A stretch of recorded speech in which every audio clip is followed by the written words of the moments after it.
但我觉得我有点奇怪，我就是吧，我一和男朋友吵架，我就去找其他异性玩，然后被他发现过几次，他都原谅了我。请问这是我的原因吗？是我的原因吧？我也感觉不太对。啊？啥意思？什么原不原因呢？你俩挺好，你俩这不挺有默契的吗？挺好的，就这样吧。什么？怎么了？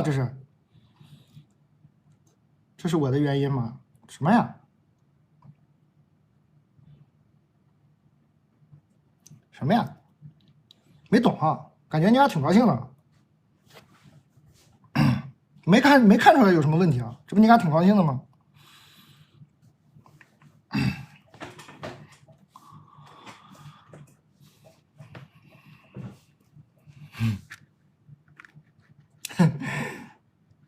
但每次看到你圆圆的脑袋都很快乐。是这样的，我有一个男生朋友，我感觉我有点喜欢他，他比较靠谱，很会接话，挺搞笑，消息也回得很及时，我俩抛梗接梗都比较在线。之前一直以普通朋友的身份相处惯了，后来得知他有一个潜在的发展对象，气。不过他七夕约人家没有出来，可能也没啥发展机会了吧，哈哈哈哈哈。这个我得给配那种反派的笑声，可能也没啥发展机会了吧，应该这样笑是吧？可能也是这件事让我确定自己对他很有意思，他也多次向我表达过想脱单的想法，还让我给他介绍对象。哎，我们是研究生在读，老家在一起，但学校异地。我是一个直球型选手，之前也主动约过吃饭看电影，但是氛围怎么说呢？咱们搞笑女真不会一点暧昧吧？咋办呢？就是那种感觉很舒服，相处很自然，但就是朋友呀。想知道异性朋友之间如何发展成恋人呢？也有点担心，万一分手了，连朋友也做不成呢。我俩都是母胎单身，感觉这第一步真的好难吧？求蛋总支招啊！啊？啥呀？你这不都约人家吃饭看电影了吗？就没表白呗？唉，氛围怎么说？搞笑女不会一点暧昧氛围。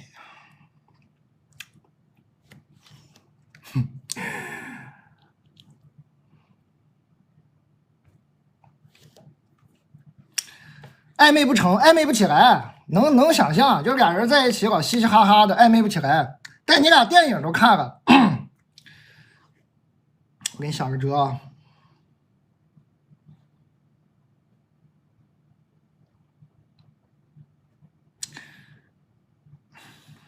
嘿，有点不敢说，我这个辙说出来，你们是不是要骂我呀？我们这个生茶每小时抽3位，加赠2瓶，已经发了哈。你下次看电影的时候呢，看电影其实就挺暧昧。看电影的时候不是不能说话吗？你不就是没有暧昧的氛围吗？你看电影的时候你就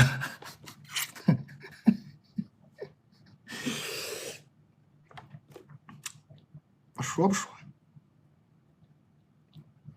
哎，很犹豫，感觉在教坏人。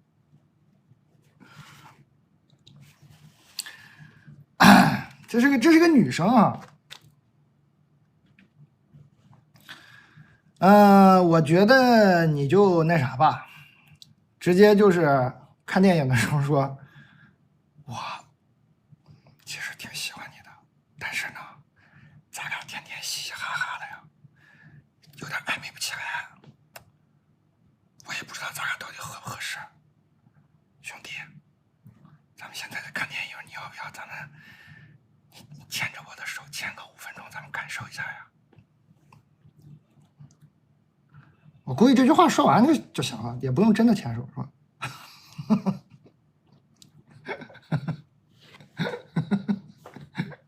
你这看电影，我是模拟那个看电影的那个感觉啊。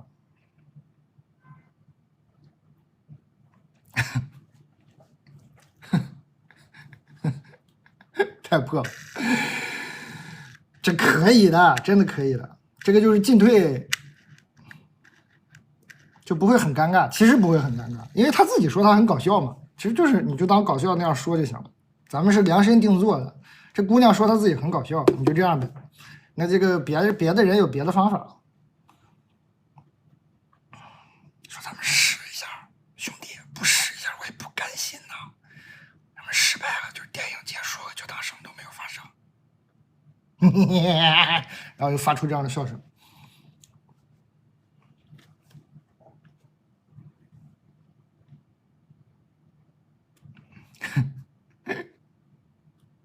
怎么样？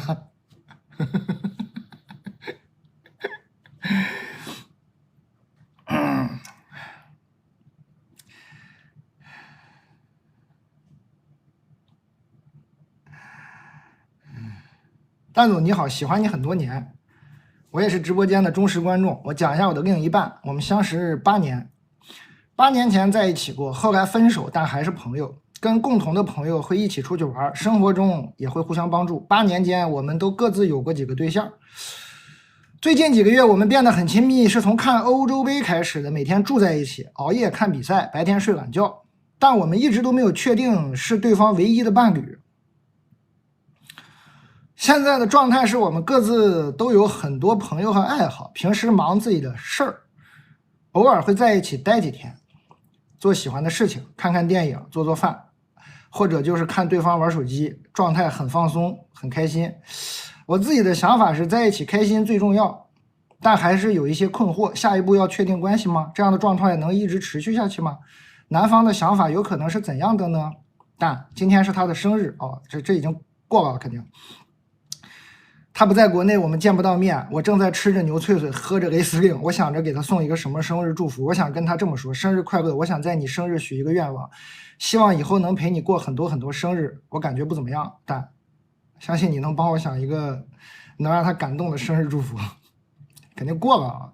你回头再给我来封信，看看你发的这个生日祝福他是怎么反应吧。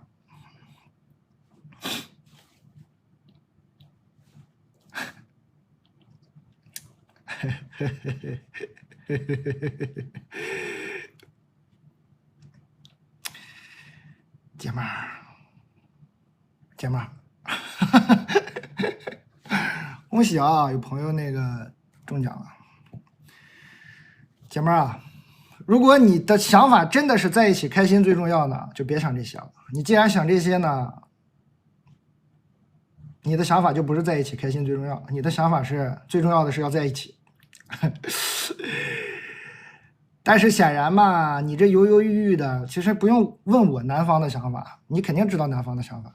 你犹豫成这样，其实你就已经感受到男方的想法了，不然你犹豫啥呢？你犹豫成这样，你来问我，你不就是你知道男方的啥想法啊？所以生日快乐呢，就别给他发这种愿望了。我想在你生日许一个愿望，希望以后能陪你过很多很多生日。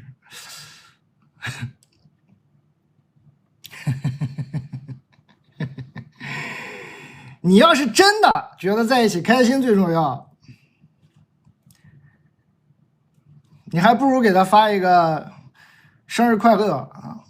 下一个生日不知道陪不陪你过，只希望你这个生日很快乐，完事儿了。你如果真的是在一起开心最重要的话，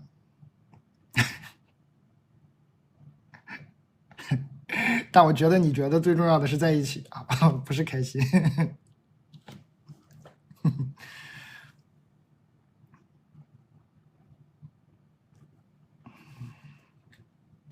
要等1年了，没事儿，人1年有俩生日呢，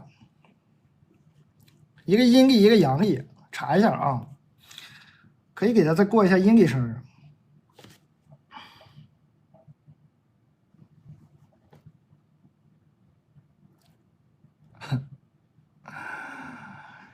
姐妹儿，我说这些，我不是为了让你帮助你怎么样得到这个男的，还是怎么样？我是觉得你这样发一个这样的微信呢，你自己心态能好点，就是你自己心态能真的做到说开心最重要，是吧？不管在不在一起，你都能做到开心最重要。你现在肯定是觉得想跟他在一起，我猜你自己心里其实是有答案的。你这么想吧，容易把自己给弄闹心了。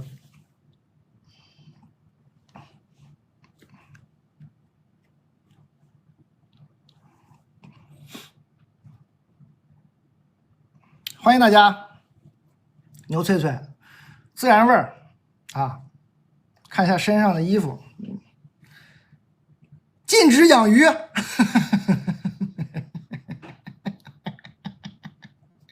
我们这个衣服叫不养鱼。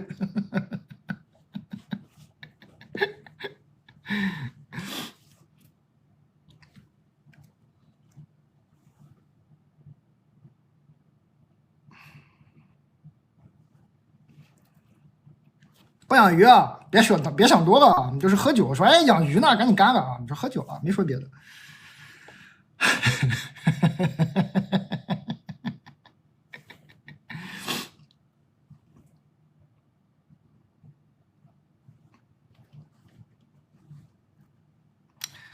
好吧，刚刚这个姐们儿，其实这姐们儿心里有答案了。这姐们儿你自己知道，你进一步呢，这男的肯定退3步，是吧？但是你不进这一步，你原地不动踏2步，可能他会进3步。人有时候就很奇怪的。你跟他说，我希望以后陪你过很多很多生日，可真的是吧？你自己也知道。但是你如果跟他说呢，下个生日不知道，哎，就希望这个生日咱们一起开开心心的。哎，有可能这兄弟就就上来了，是吧？谁知道呢？突然往前一个冲刺跑过来了，谁知道呢？不知道啊，你可以试试看。我不知道他会不会过来。我的意思是，你的心态会好一点，你的心态会好一点就好了。哎，咱也管不了别人。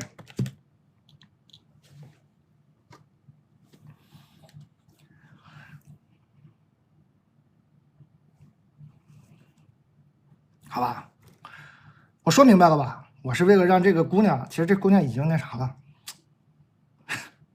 是吧？有点那个啥，方寸有点小乱吧？咱也别说这姑娘方寸大乱，方寸已经有点小乱了，不太好，开心起来啊！他说在一起开心最重要，是在不在一起开心都最重要，不要想什么在一起开心最重要，你先开心起来，你别管别的。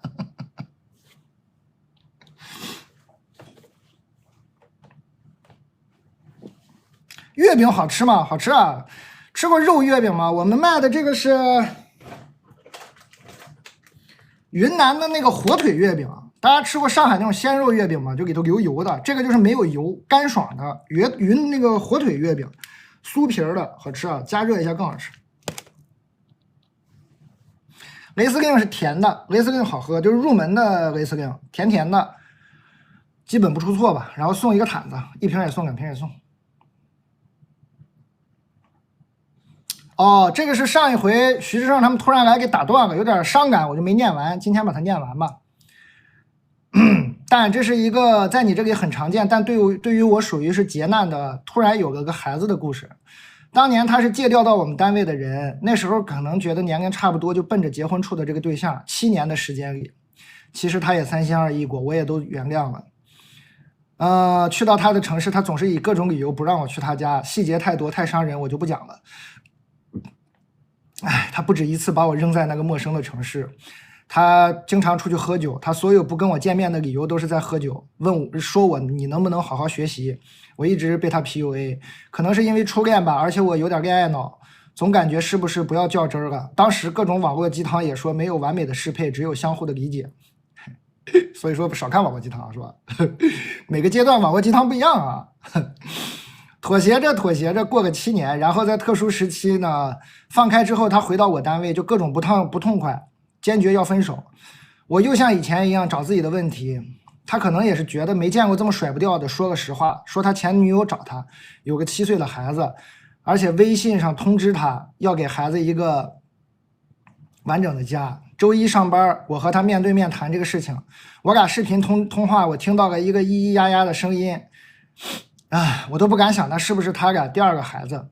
就上次念到这儿了，怎么说呢？当时觉得巨大的被欺骗的感觉笼罩着我。还有就是那个女的突然在一个晚上给我打电话，说会在我单位附近请同事们喝喜酒，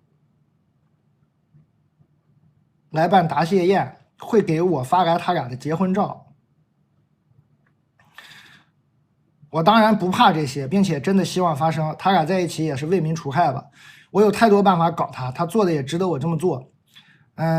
确实，但是我也不想有更多的纠缠，只想知道真相。当时他说刚知道，我是不信的，一个孩子呢，我也不信。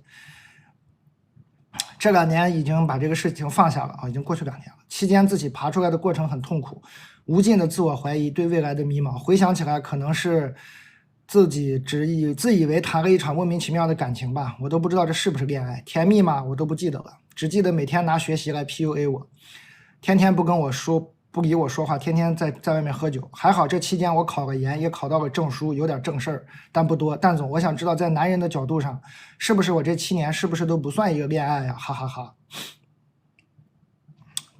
这不用男人的角度啊，这人类的角度上呢，就是算了，一会儿再说吧。还有我马上35了，我知道自己需要去找个人结婚。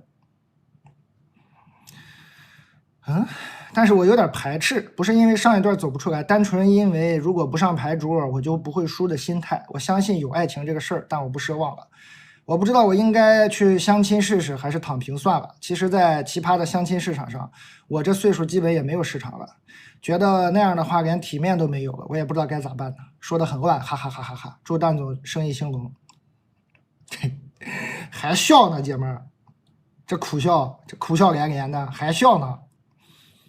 还有心情祝我生意兴隆呢，哎呀！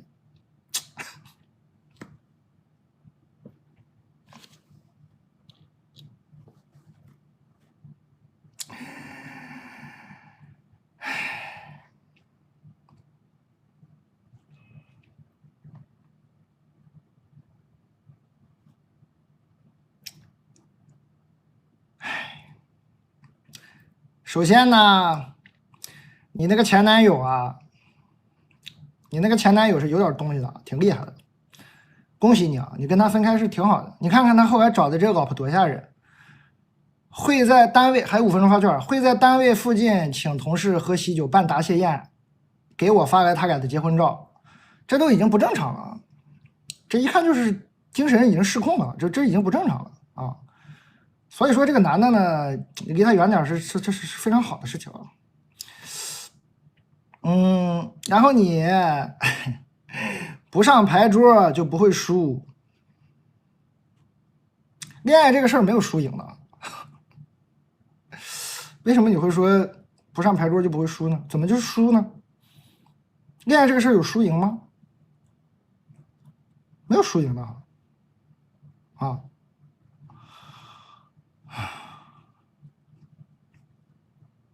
躺平算了，我这岁数也没有市场了。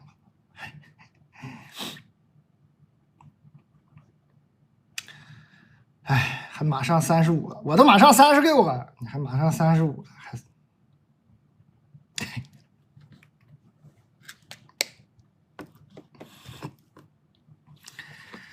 这个姐们呢是比较典型，上一段呢伤的比较深，然后怎么呢？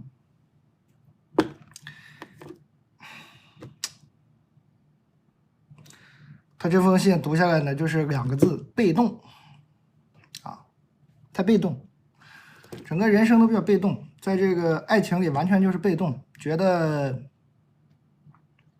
自己是被挑选、被爱。然后上次是那叫什么？那个7年的呢，就是被抛弃了，不爱了啊，被不爱了。然后现在呢，他自己，你看他自己的心理状态，他自己的想法都是，我到了婚恋市场呢，没有什么竞争力会输，他都想的都是被挑选，他都没想过在婚恋市场挑别人，他心里想的就是，哎，我是不是没啥竞争力了？别人看不上我吧？是不会挑我吧？被动是吧？为啥这么被动啊，姐妹儿？主动一点不行吗？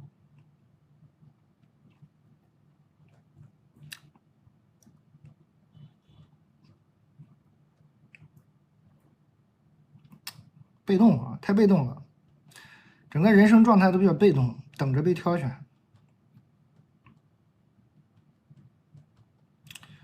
哎，考上证了啊，考个研，考到个证书，这不挺好的吗？先好好工作起来，先把自信心建立起来，然后什么婚恋市场啊，什么，你别想着输赢，你想着能不能开心啊。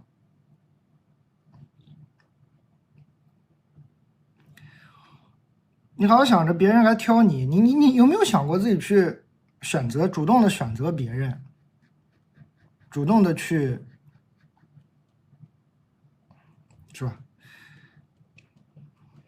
先挣点钱，好好工作一下，把这自信心先恢复起来。我是你呢，你不是你，反正你觉得是吧？我马上35了，嘿，我知道自己需要去找个人结婚。我也不知道你是怎么知道的，反正我不太知道为什么你就需要找个人结婚呢？咱也不知道，但可能你知道吧？我也不知道你为啥知道。你要听我劝呢，我觉得你这样啊，你给自己1年时间不谈恋爱，行吗？姐妹儿，你也别想什么婚恋市场了，还是相亲啥，你都别想了。你这1年时间你就不许谈恋爱。你要听我劝的话，反正都35，你都觉得岁数大了，那36多一岁呗，是吧？你都觉得自己岁数大的不行了。你这1年就好好赚钱，好好工作，好好交朋友，重拾自信。你感受感受，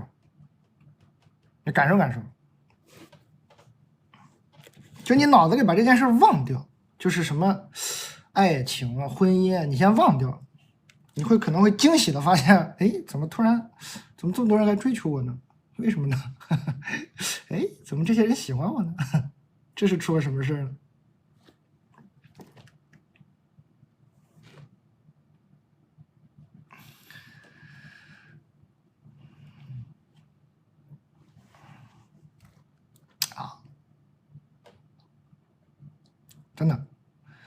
真的很有可能是这样的。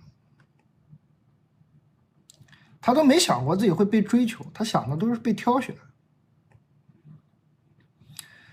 你好这样想，你就会一直被挑选。你坚定的觉得，对吧？啊，发券了啊，8点半了。你坚定的觉得就上那边去吧。以前这些人就是那叫什么有眼无珠啊，上边去。然后你自己日子过好过稳当了，哎，这些该来的也就来了。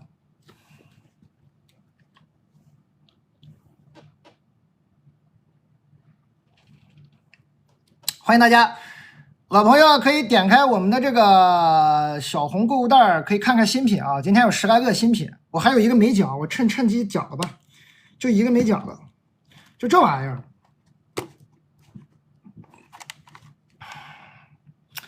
哎，其实就是奶酪，就抹面包那个。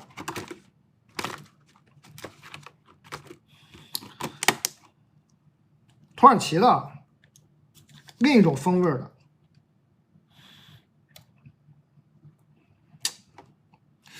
我该抹点啥呢？啊，我抹点面包干吧，我抹点这个米店的碱水面包干一样的啊。面包没有，抹点面包干可以。这奶酪哈，啊，香了。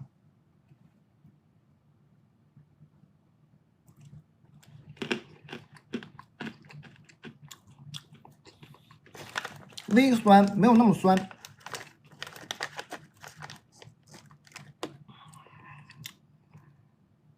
这个对我们内蒙人来说是很熟悉的味道，感觉。我们小时候就经常这么吃东西。我们馒头恨不得都抹点这个奶酪啊、炼乳啊、完了奶油啊、黄油啊。内蒙的朋友知道吧？我们小时候甚至吃馒头都爱抹这种东西。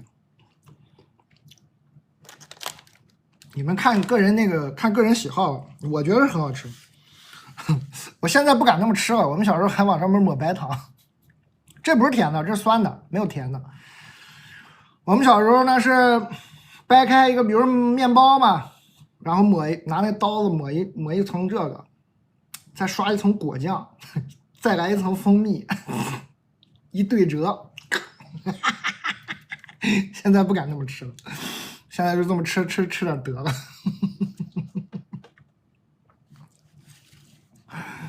好吃，好吃。大家今天可以买点我们的那个羞臊牛奶啊，羞涩牛奶，来自认养一头牛的这个很好的牛奶，只不过它这个特殊的设计呢，会让人有点害羞啊。你的拥抱就是我的舒适圈。咱们看看这个是啥。他做了一批这个表白罐特殊版本，我都怀疑是针对我们小卖部做的吗？啊，一样的啊，它词儿不一样，我这个是手巧吧，抽到2个都是一样的。我这还有一个，我看看啊。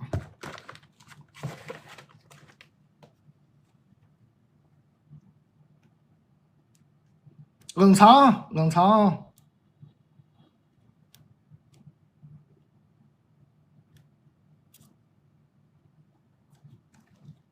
不会又是那个吧？啥情况？我这个批次都是这个啊，它不是，它有好多词呢哈。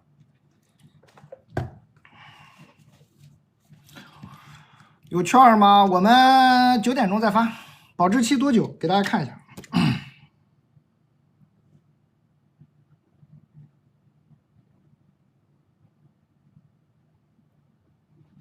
保质期18天，冷藏储存，保质期18天啊，冷藏储存。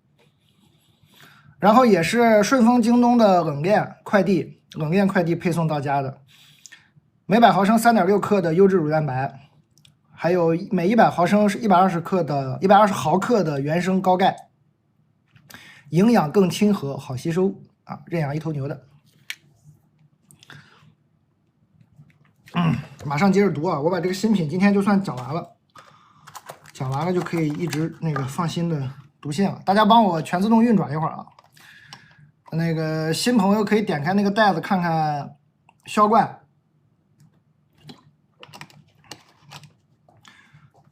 老朋友可以点开看看新品。大家帮我全自动运转一会儿。大家可以点这个直播预告预约一下，9月2号又播了。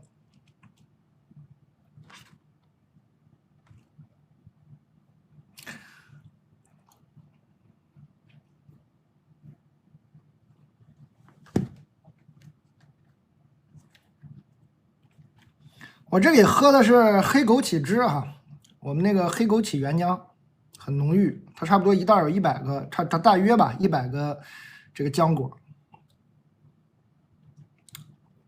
配料表只有黑枸杞，没了，只有黑枸杞。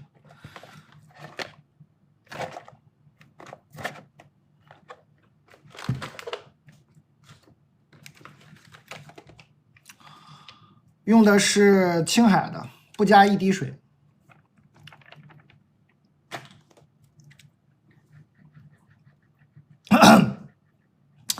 刚这姐们儿出来了，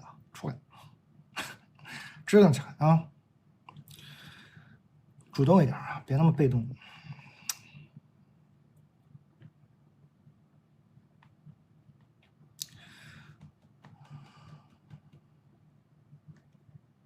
蛋总好，我谈过一个非常炸裂的，对方比我大7岁，同事分分合合在一起1年，最后分手的时候，我发现他好像劈腿了我们的另外一个同事 C， 但我也没在意。过个几个月，他找借口请我吃饭喝酒，我以为他来找我复合呢，就没拒绝。我问他是不是和 C 在一起，他说没有。后来过年放假回家了，他几乎每天都会主动找我聊天，他还会打电话问我年过得怎么样。我觉得聊天内容已经算是跟我在一起的程度了。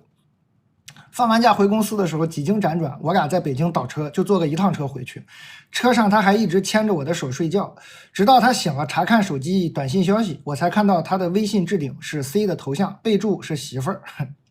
我一下就懵了，他才坦白他俩早在一起了。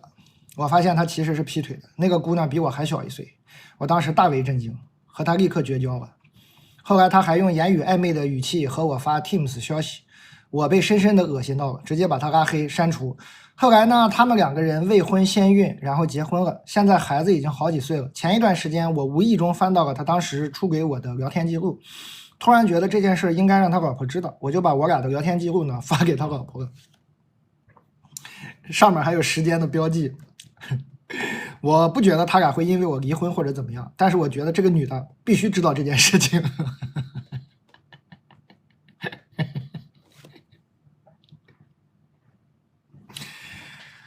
我们小卖部呢，我们小卖部以前有这种情况，我都是劝别发别告诉啊，我从来都没有劝过要告诉。但是这个姐们呢，显然是已经不需要我给建议，就直接选择了告诉。那这个姐们儿，我强烈需要你给我来一个反馈啊，就是你这种告诉以后，你真的心情变好了吗？你再给我来封信啊，就你这样把这个告诉他老婆之后，你真的变好了吗？你真的更快乐了吗？你把你的反馈发给我，我看看，我也看看以后给别人建议要不要改。我其实一直是不主张这样的啊，后续可以发我看看啊。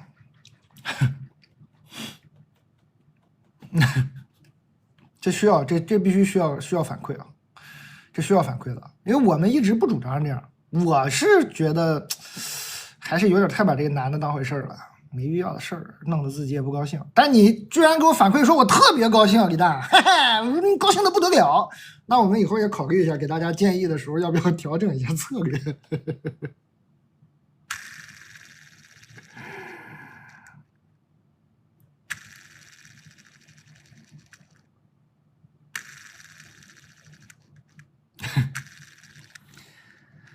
蛋总和男朋友2014年就彼此喜欢，但当时觉得是初中生早恋是不对的，发了很多 QQ 空间，内容是等我们长大了10年后我们再在一起。其实当时还是没忍住，还是在一起了。不过因为种种原因，谈了3个月就分开了。但是没有想到，真的在10年后，也就是2024年的今天，我们真的又相遇了，并且发现彼此还是互相喜欢的，我们又在一起了。没想到啊，10年前发出的箭真的会射中10年后的我们。行，恭喜你！10年前发出的不是箭啊，10年前发出的是 QQ 空间啊，10年前发出的 QQ 空间啊，真的会 Q 到10年后的你们啊，没有发出箭啊。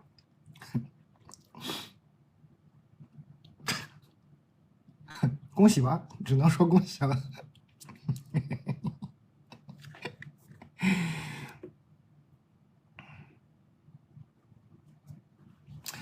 欢迎大家，感谢各位，大家可以点个关注，也可以预约一下我们下一场直播。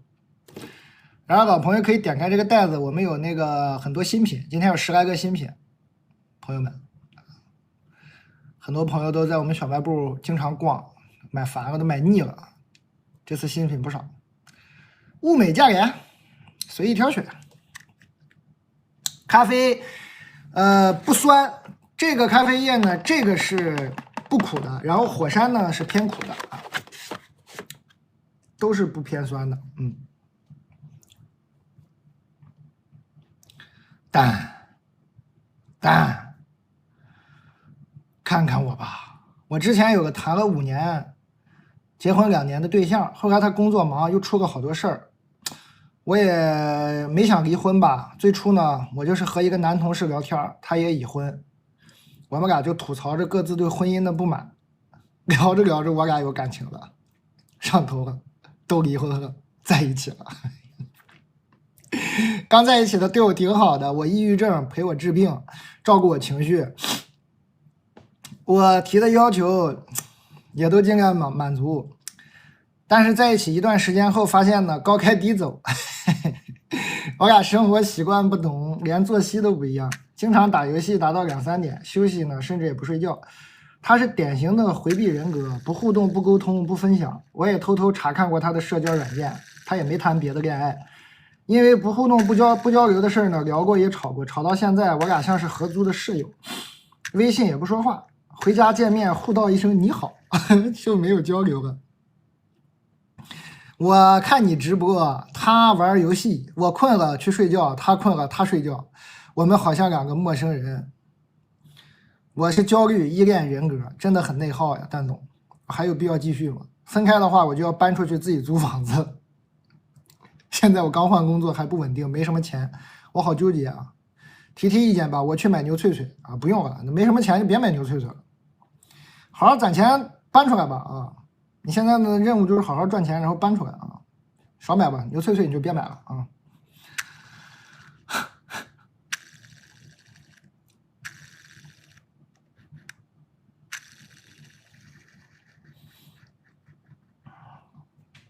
牛脆脆买自然味就行了。啥呀这是？双离婚以为双向奔赴呢是吗，姐们儿？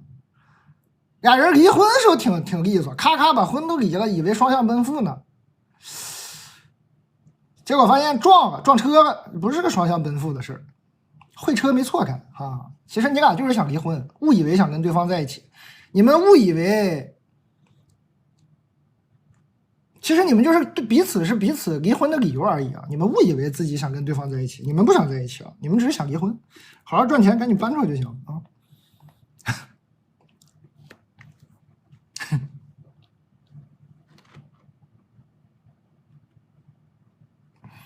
误会啊，误会啊！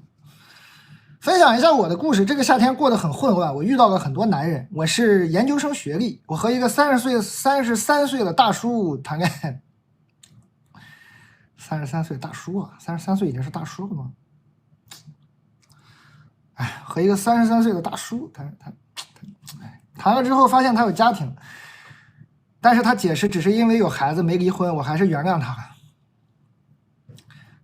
而且他小学学历，后来我发现他其实只是想跟我那什么，我觉得真的还挺愚蠢的。我不到1个月就跟他分了，他也不给我提供任何情绪价值，也不花钱，但是我当时真就和他在一起了，也是很神奇。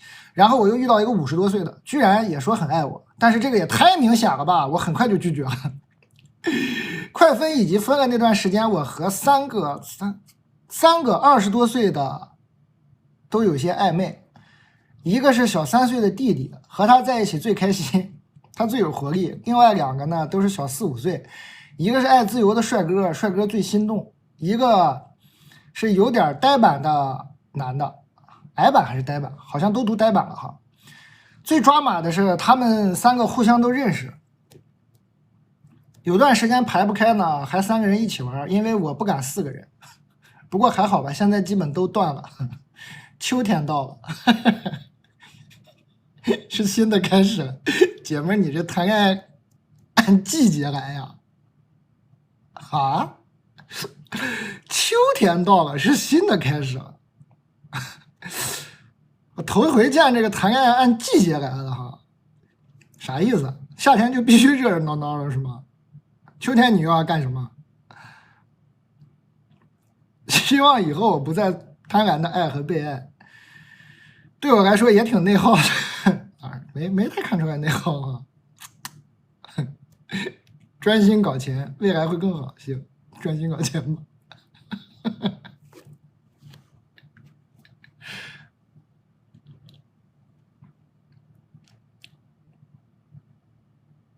没感觉很内耗，我感觉他挺高兴。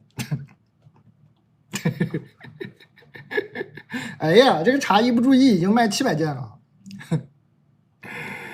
欢迎大家，感谢各位新来的朋友，可以点开这个袋子看看销冠里头的牛脆脆呀，我们盛浓的这个炸鸡呀，连咖啡呀，咖啡液呀，幸福口袋的那个吊工猪肉脯啊，这都是最近之前我们卖的比较好的新品嘛，你们随意翻翻。今天呢上了很多新品，我应该都讲过了，大家想知道啥，你点开那个讲解就可以看到啊。欢迎各位，感谢大家。那个上次买了连咖啡的朋友可以补货，这次杯子换了，我觉得更好看一点。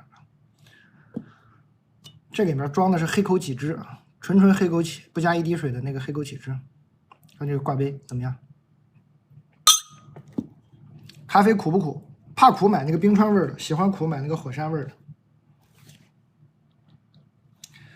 柚子酒是酸甜酸，那个毯子酒啊。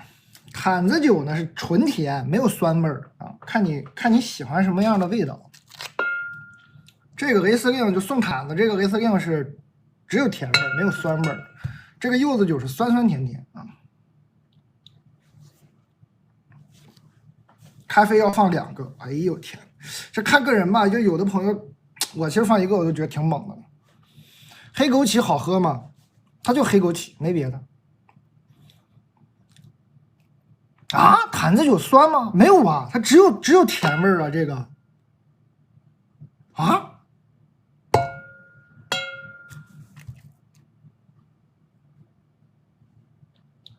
坛子酒很酸？啊？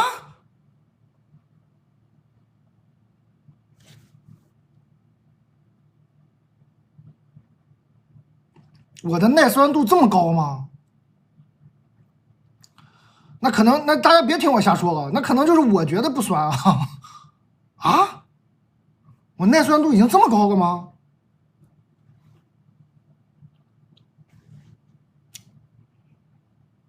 我觉得是甜的，我觉得是甜的，那可能是我太喜欢吃酸喝酸了，我觉得就是它对我来说就是不酸啊。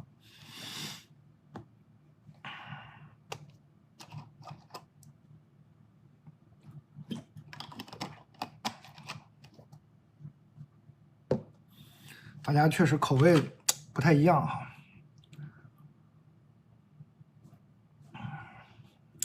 欢迎大家，我们的爆款产品呢，这个牛脆脆这个不是完整的一罐啊，这已经是被我们吃了一些了吧？这是吃了一些，对，吃了一些的了，这都打开了，完整的一罐，哇，这个就一打开就是那个牛肉的香味儿，就这么一瞬间。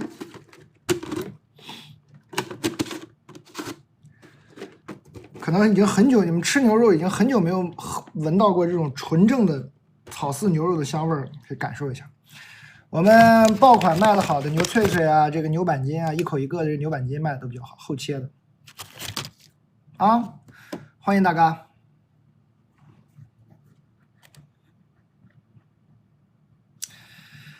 李大老师你好，我是一个男生，同时喜欢上了3个女生。我不知道自己最喜欢谁，好像呢又谁都不喜欢，因为他们如果突然跟别的男的谈对象的话，我好像也能接受。你不接受能咋的？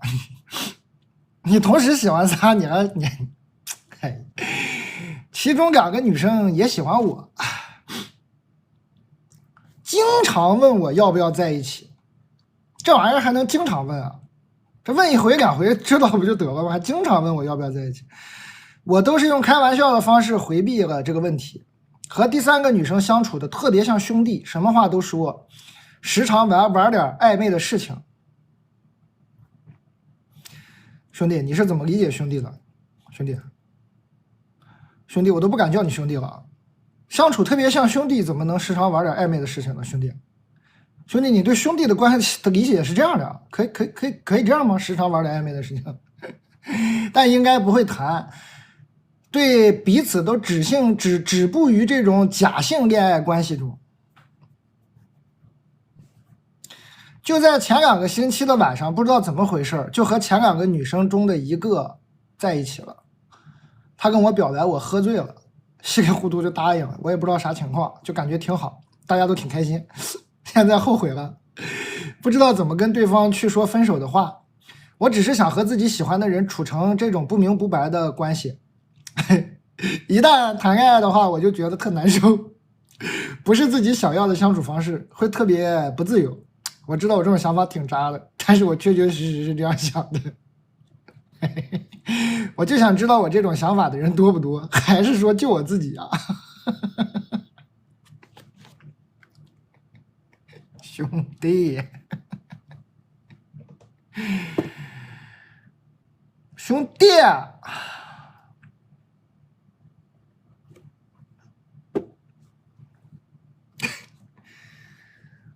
听我一句劝啊，兄弟，听我一句劝啊，你有这种想法呢，问题不大，但是你不要隐瞒你这种想法啊，你不隐瞒你这种想法呢，问题不大。你就跟你这个，无论是3个女生还是30个女生，是吧？还是6万个，随便你跟人家说清楚啊。你说咱们这样挺好，我那个啥，我渣男，我谈不了恋爱，你跟人说清楚。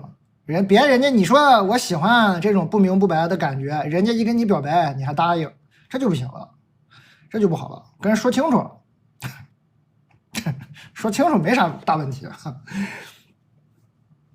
但是你一边又说自己说我就喜欢不确定，然后那女孩说我喜欢你，说我也喜欢你，这就不好了，这就不好了。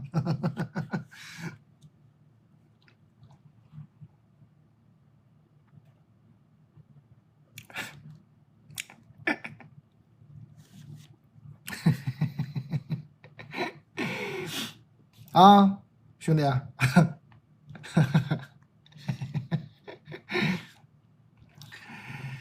但我好痛苦，我该怎么原谅我爱的人？他欺骗我，隐瞒我，无视我，我为了去上海找他和我的家人，不小心在路上骨折了。在我躺在医院病床上轮椅上的时候，他在和其他的女人在厦门一起跨年，喝香槟，过情人节。现在他知错了，知错的原因大概是终于知道了，我上海的爸爸是他的舅舅。我上海的爸爸是他的舅舅，干爹啥的吧，就是家里那种家族关系是吧？并且财力雄厚。但我也因此看清了他，看清了人性的丑陋和爱情的本质。他爱的是钱，爱的是他自己，爱的是价值。我曾经那么纯粹的喜欢他，感觉自己像个小丑。我该怎么原谅和放下？弘一法师说：“一念花开，一念花落，一念放下，万般自在。让花成花，让树成树。”痛苦，我并不是很物质的人，我更注重精神需求。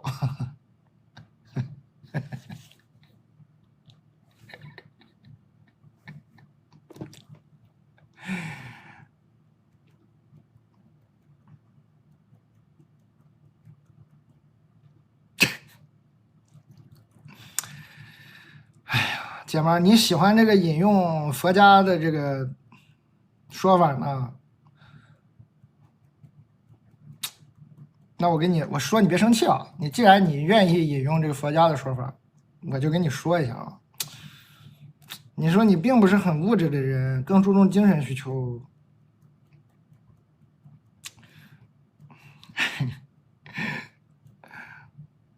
我觉得这个物质你肯定没放下。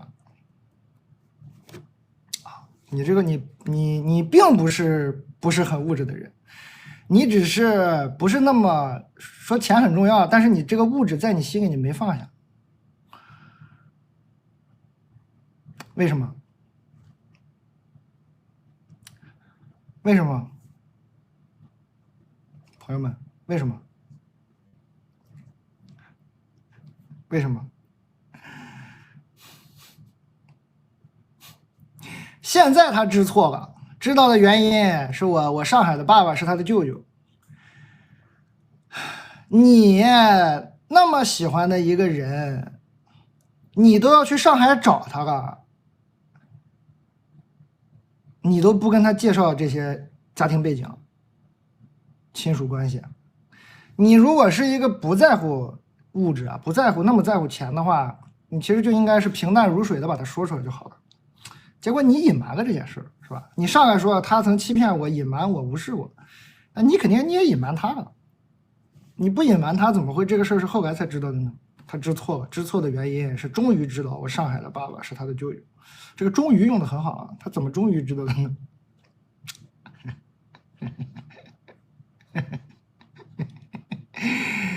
姐妹儿啊，真有这个佛心啊，想读读佛学的东西，那你要听我一句劝，就先把这个放下啊。以后再谈恋爱的话，先跟人家说，就很平淡的说一下啊。我家里挺有钱的，这话很难说吗？说出来不就好了吗？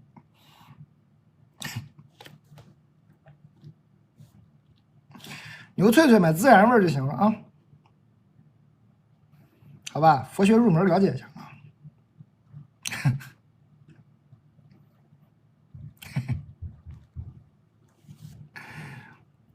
他俩肯定不是近亲啊，肯定是那个，哎，咋说呢？就是家族关系吧，肯定是。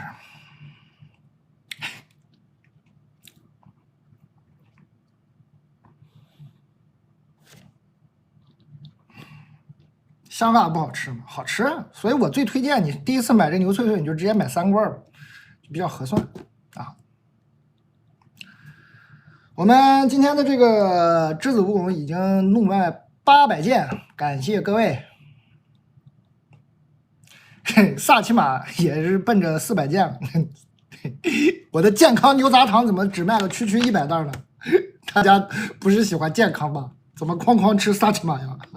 吃点这个健康的牛杂糖吧，啊，牛轧糖啊，健康的牛轧糖啊，人家叫牛轧糖，好吧，高膳食纤维、高蛋白、低糖、零反式脂肪的，健康的咋不整呢？嗷嗷冲那萨琪玛使劲呢，怎么？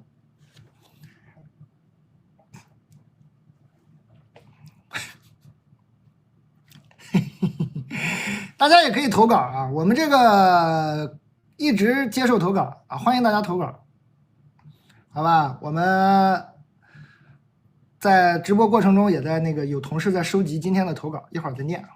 咱们这个情情爱爱缓一缓，读点别的缓一下。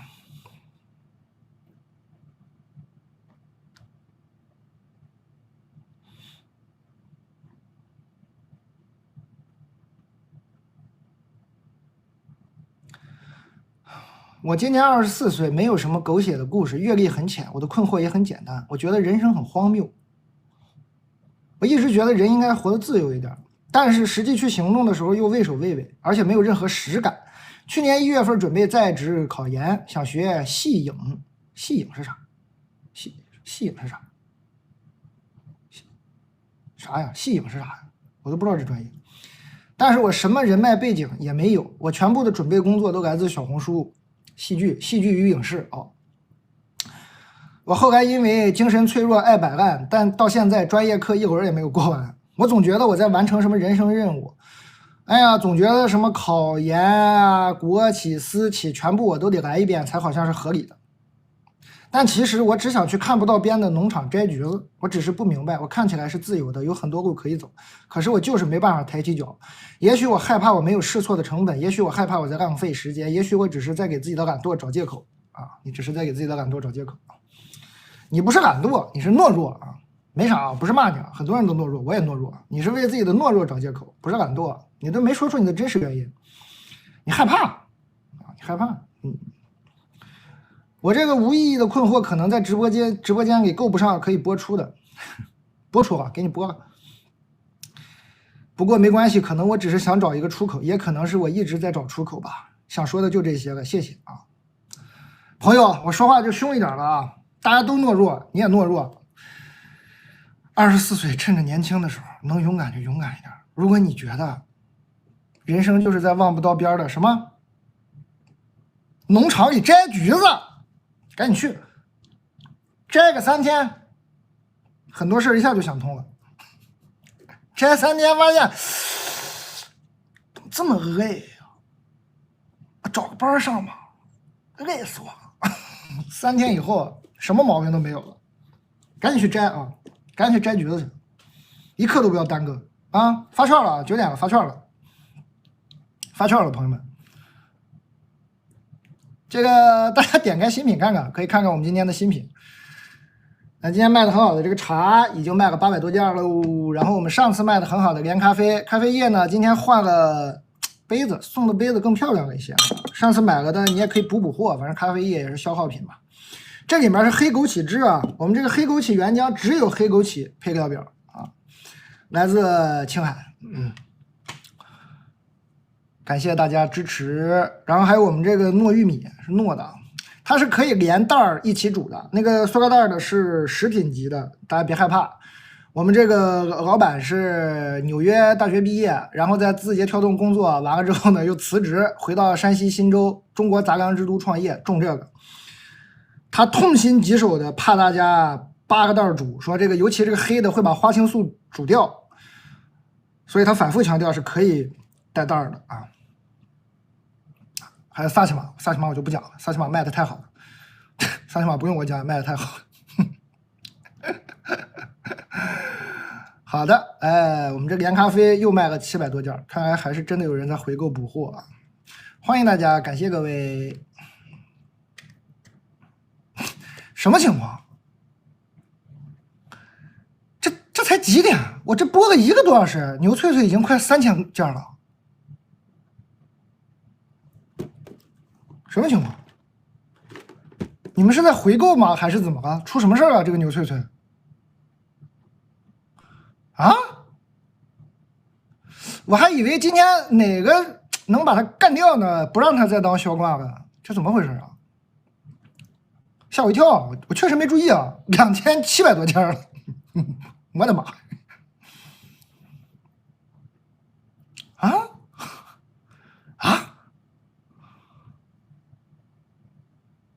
我没注意啊，怎么回事？好吓人！我以前没感受过，我以前直播没有听说，刚播1个小时9点钟，牛脆脆已经卖了快3000罐，没见过，吓坏了！感谢你们啊！哎呀，感动了，要哭了，那倒不至于啊。但是很感动，感谢感谢感谢感谢。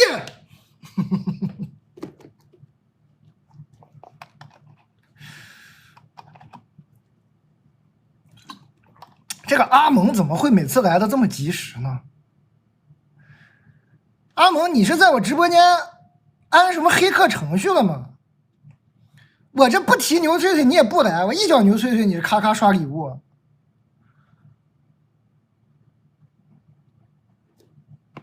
你是派人盯着我呢是吗？你说不会专门雇个一个人看我直播吧？你不光雇个我给你直播，是不是还雇个一个人看我直播？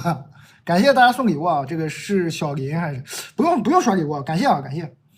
这个有时候刷礼物，你像好朋友阿蒙这样刷一下，我知道他来了。大家可以关注一下阿蒙，去后门边旅游什么可以私信咨询他啊。我就是好朋友来了，我知道一下。那个其他朋友就随便买点啥就行了，不用刷礼物。咖啡好喝，对这个连咖啡，大家来补货嘛，就尽情补啊！补了之后呢，今天的杯子你看多贴心，知道你们可能是补货，哎，又给你准备了不一样的杯子，怕你有一样的杯子你还不喜欢了，哎，给你送不一样的杯子。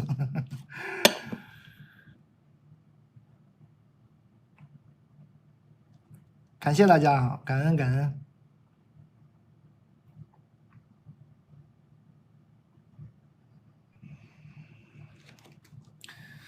玉米是这样的，煮也行，蒸也行。花青素这个也是，这个黑枸杞也是花青素啊。讲一下连咖啡，它就是采用了一个什么技术，那个技术啊，哎，我记得 fresh drop， 我还居然还记得 fresh drop， 新鲜滴啊，就是 DJ drop the beat 那个 drop 那个技术。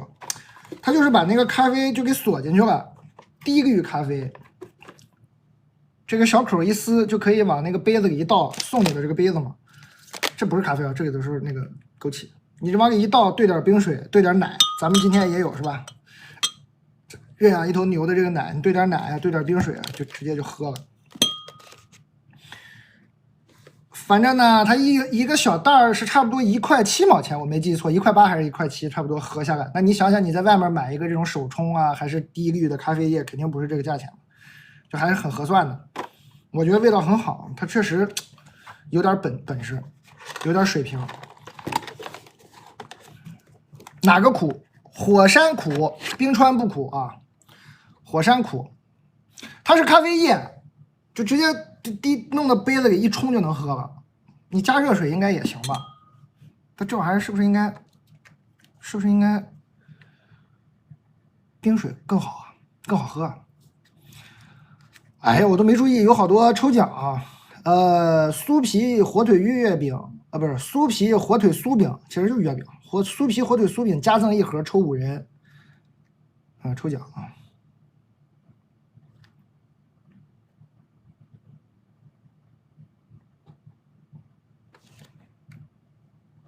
柚子酒内蒙不发，不好意思，好多东西都是内蒙新疆就是不发，抱歉啊，是因为物流的公司的原因啊，是顺丰啊。玉米是8根啊。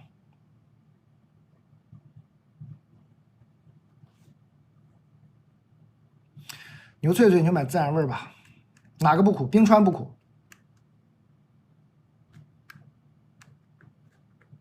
啊，不酸啊，这咖啡都不酸。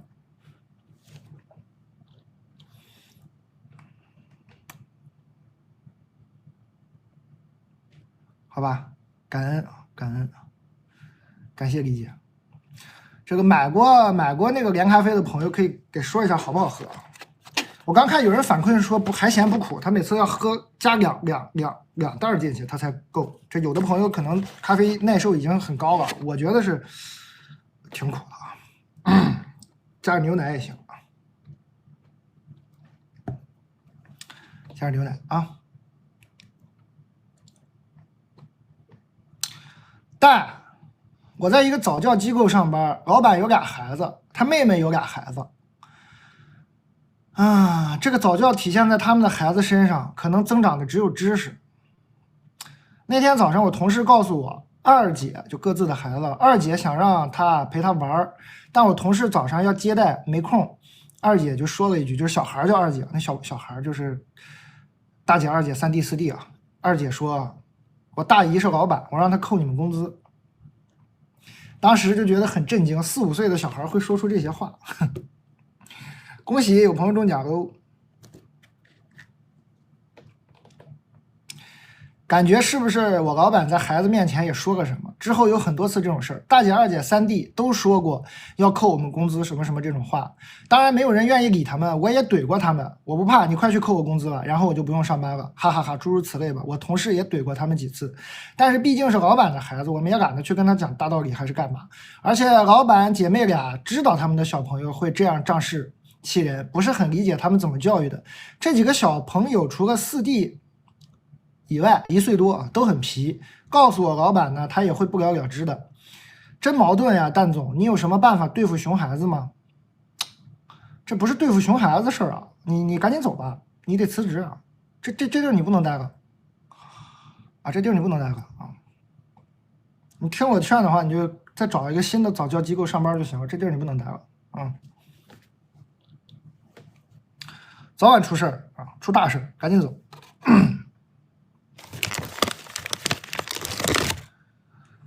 这钣金是这样的，独立包装的。为啥？为啥？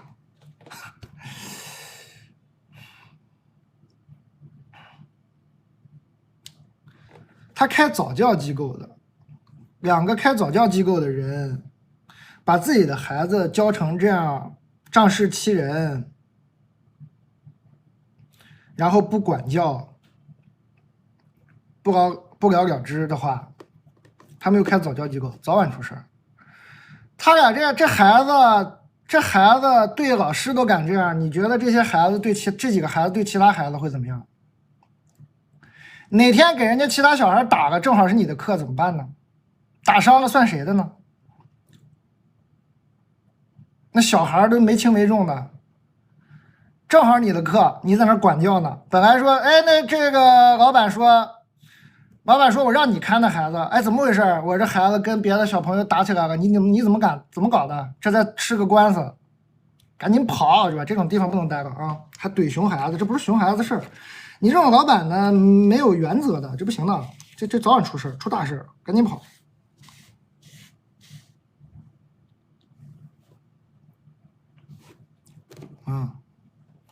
牛脆脆长这样，不要孜然味儿，你买原味儿啊，买原味儿，买辣味儿，很危险，很吓人，很吓人啊！这很吓人，我不是吓唬你，赶紧走啊！这可不是一个熊孩子的事儿，他现在4、5岁，赶紧走啊！赶紧走。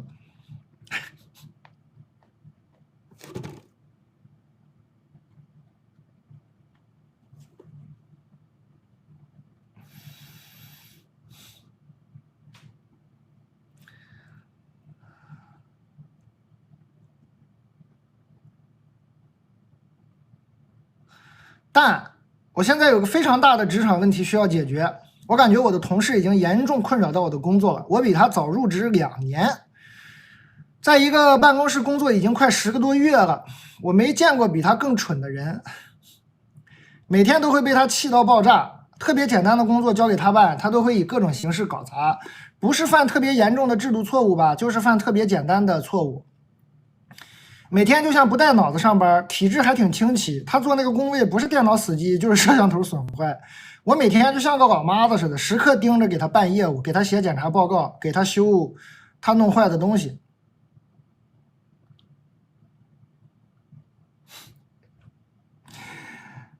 工作这样也就算了，他这个人吧，还天天夹着嗓子跟别人说话，犯错误被我说了以后，还装模作样，眼泪委屈巴巴的跟别的同事抱怨。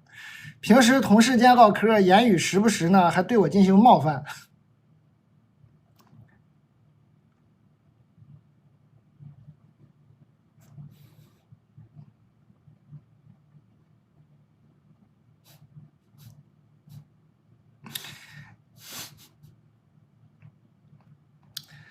夹子音莫不是夹到你心里了吧，姐们儿？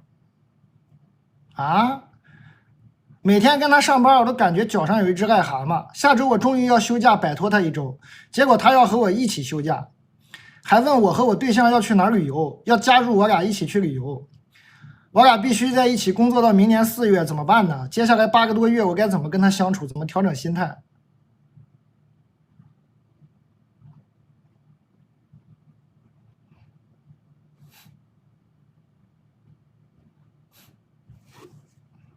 让人给夹了吧，姐妹儿，说人家夹子音，我看人家夹子音就把你给夹住了，没夹着别人呢，这可给你给夹的死死的呀！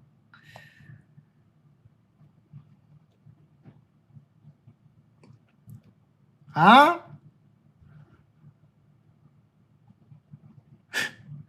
这小夹子音不就给你夹住了吗？他是给你额外的工资，还是你每天给他写检查报告，给他修他弄坏的东西？犯错误被我说了之后，还装模作样，眼泪委屈巴巴的跟别人抱怨，夹着嗓子跟人说话，是不是夹你心里了？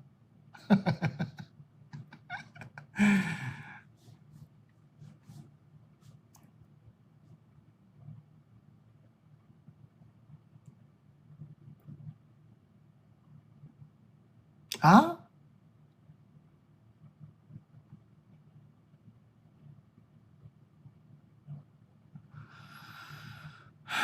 姐妹儿，这其实很简单的哈，大家只是同事。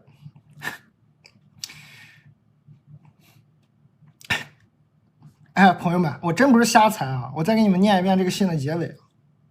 下周我终于要休假摆脱他一周，结果他要和我一起休假，还问我和我对象去哪儿旅游，要加入我俩一起旅游。你如果那么讨厌他，你们俩怎么会聊天聊到你有对象，你还会把你和你对象要旅游的事告诉他？如果他是一个特别讨厌的、夹的你难受的一个小夹子，你没事干出去旅游，你跟人家说你跟你对象要旅游这事，你跟他说啥呢？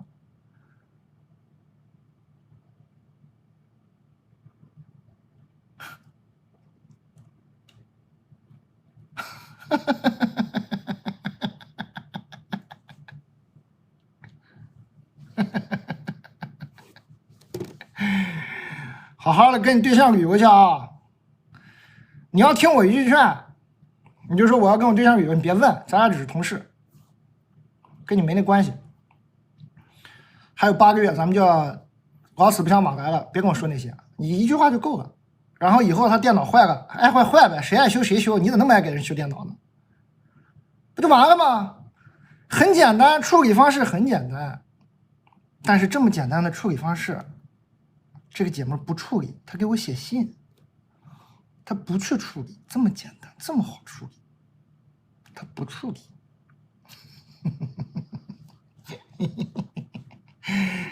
微啊，我只能说非常微，微微。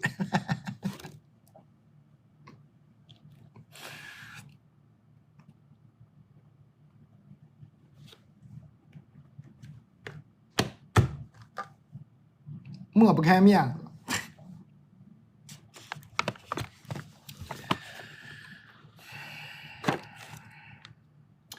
抹不开面子，不会言语中这么多的攻击，不会这么的烦躁。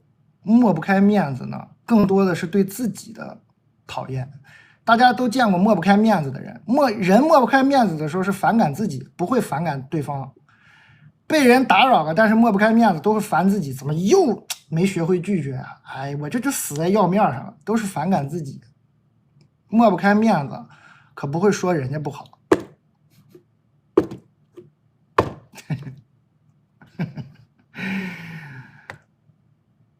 猛说对面不好，但事实上又特别好解决，但是就不解决，然后我就不说太透了，反正微啊，注意安全。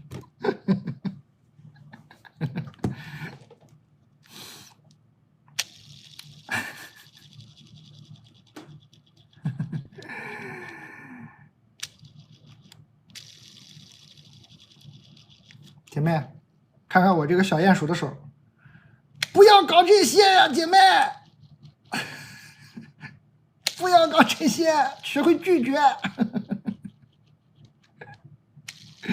不要让这个夹子走进你的心。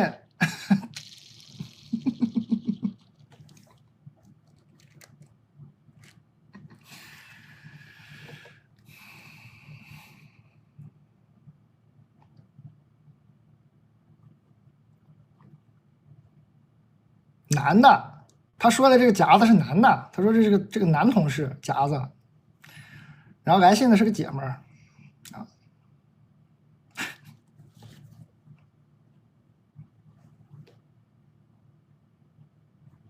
懂了吧？刚一帮人还听不懂，还搁那儿给我搁那儿还那啥呢？男的，听懂了吗？这回懂了没？这回还在那儿还男的，听啥呢？你们都。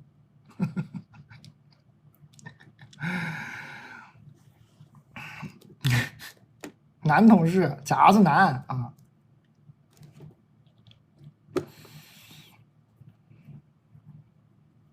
这回明白了啊。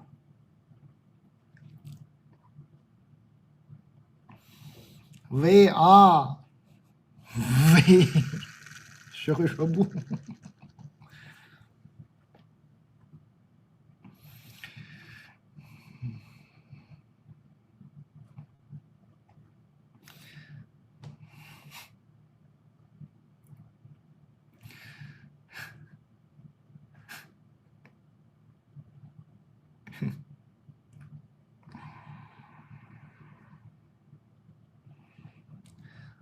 但你好，我是23届毕业生，不是去年毕业的吗？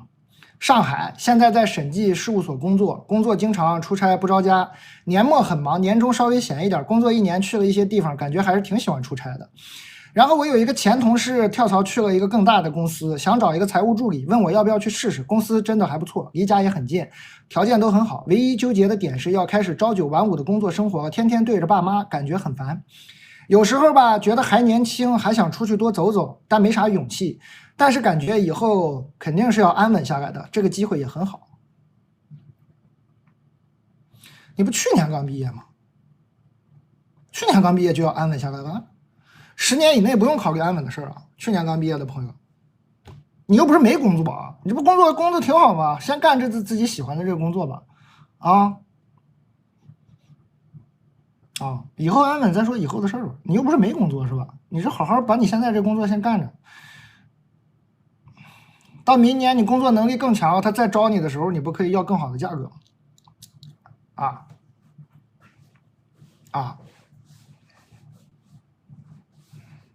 但是你也可以看看这个底下的朋友的建议啊。这个底下可能有一些从事你们相关行业的姐妹儿，你看一下啊。大家觉得有机会走就赶紧走啊！这我不太懂，这确实是我超纲了，我不懂啊。但你可以参考一下人家的建议哈，我觉得他们说的也有道理吧？好吧。我们这个小卖部，我说的建议只是一部分，抛砖引玉啊。你看看下面这些玉啊。我的建议就是不用太考虑什么安稳的事儿，你不是说想趁着年轻多走走吗？你就多走走呗。感谢大家，还有8分钟发券儿。好的，我们的这个已经卖了1000瓶了，我就说他今年肯定是，但我看看牛翠翠卖怎么样？牛翠翠真是太猛了，我看看牛翠翠4000件了，哈哈哈哈。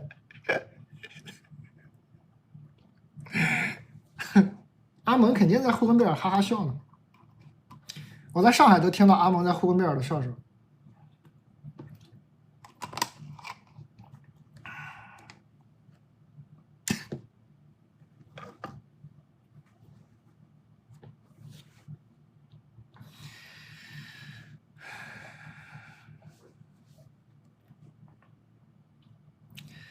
想问问蛋总职场发展的问题，在品牌部工作了5年，现在跳槽到互联网大厂，在外人看来，职场发展是更往上走的。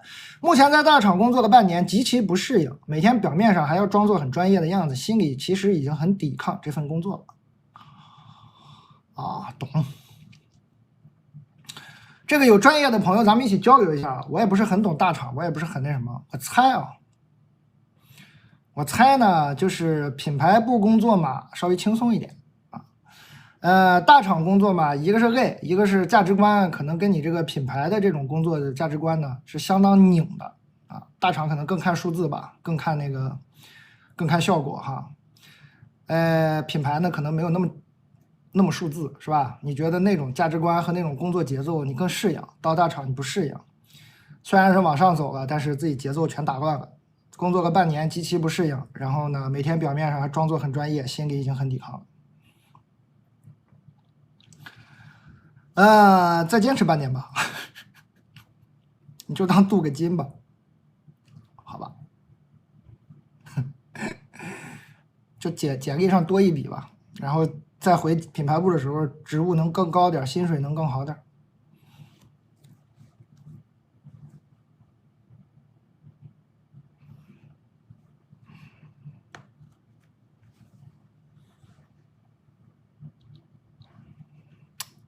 我猜他突然说不适应，应该是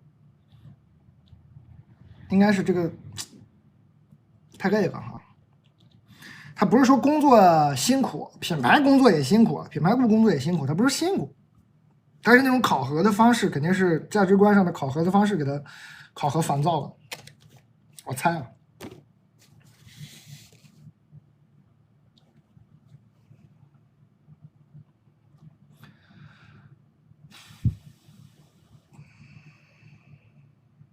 对，磨人就有点磨人，熬一熬呗，熬一熬，再回去嘛，再回去再干自己以前那个工作，就觉得很轻松，是吧？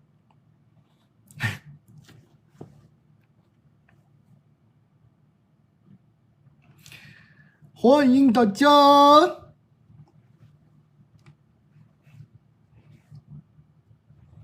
不养鱼，短袖。咱们回去情情爱爱一会儿吧，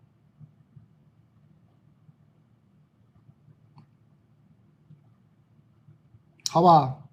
咱们调剂着来，情情爱爱一会儿，职场困扰一会儿。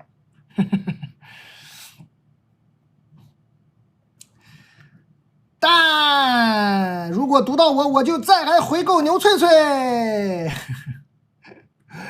好，哎，我同事说让我讲讲新品，我哪个新品没讲啊？我应该都讲了吧？新品，我哪个新品没讲？给我说懵了。我同事说让我讲讲新品，我哪个新品没讲啊？这个牛奶刚讲了吧？这个牛奶就是撕开有句话。但每句话不一样啊，这个是有点那啥的。你的拥抱就是我的舒适圈。奶是好奶啊，话有点钻心的刺挠。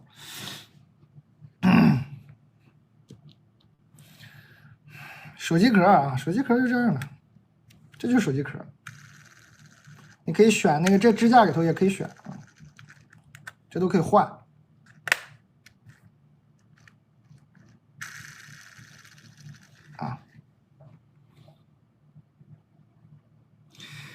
我新品有个蛋卷我没讲，但是这个蛋卷我找不着了，我伟大的同事。我这样吧，一会儿发券的时候给我一点时间，我去找蛋卷，好吧？我找到，我好好给他讲讲这个蛋卷，我确实没讲，我也挺对不起人家。还有3分钟发券哈，支架可以单独卖吗？我不清楚，你点开看看，应该可以吧？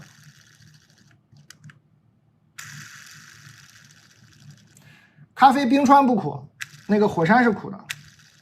我讲3分钟，讲3分钟品啊，讲3分钟品，我就找个蛋卷，然后咱们把蛋卷讲了，咱们就读写。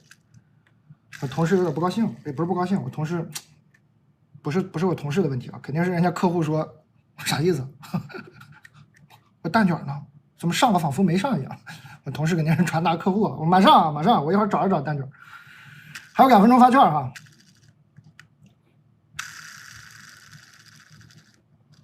鼹鼠售罄了，伟大的同事说小鼹鼠支架售罄了，我不信，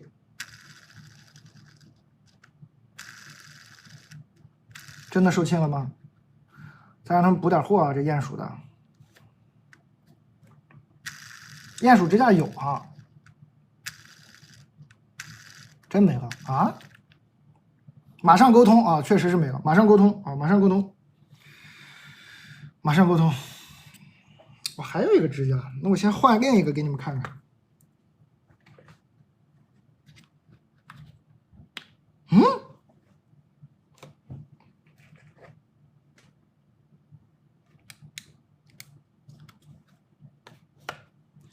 这也很有意思啊，这是不是也不错？这好像还是可以换的，这也是磁铁的，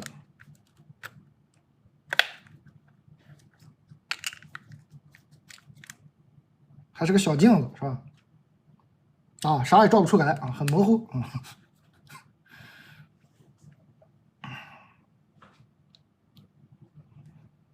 这个也有啊，这个也有，大家可以看看那个支架里，这个也有。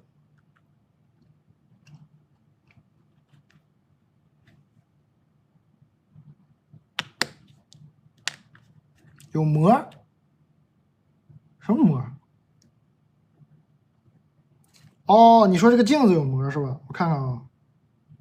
哎呀，还得是你们呀！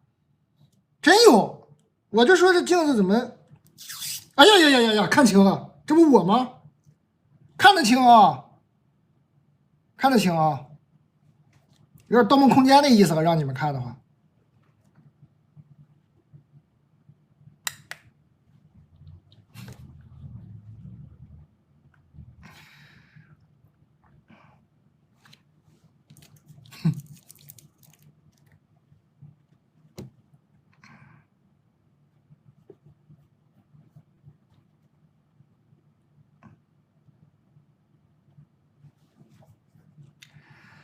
好吧，那个鼹鼠的在沟通了，发券了，发券了，我去找一下蛋卷。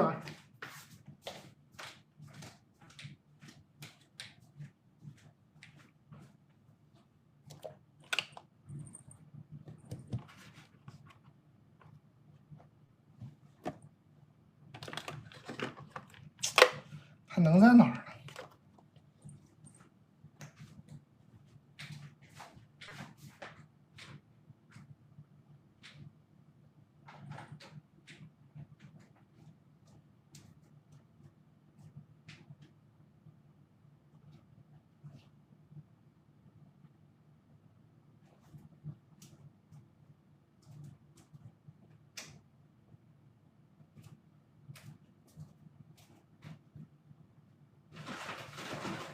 哎，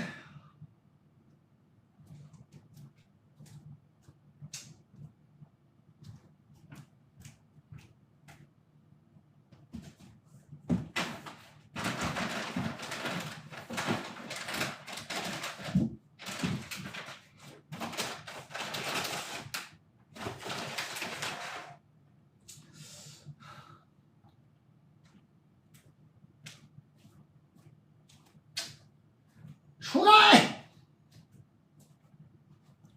你在哪儿啊？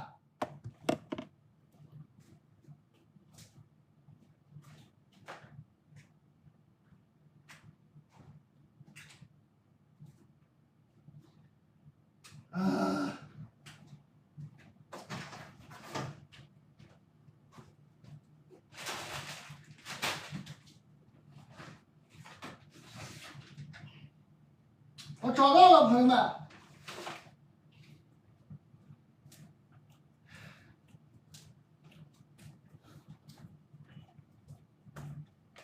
没想到吧？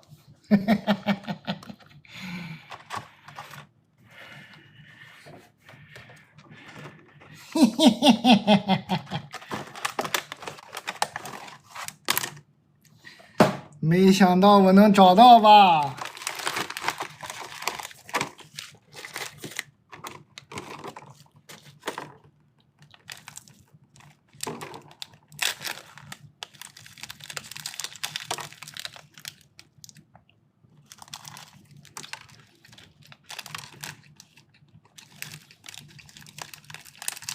有芝士味儿的啊。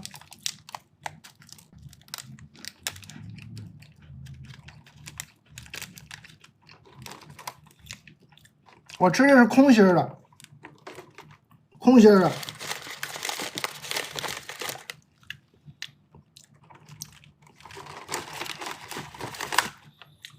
让你看看啊，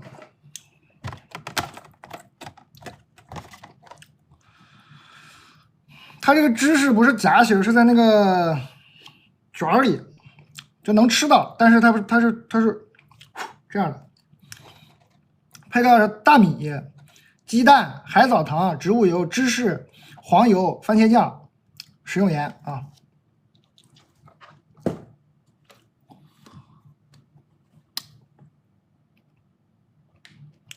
好，成功了！哎呀，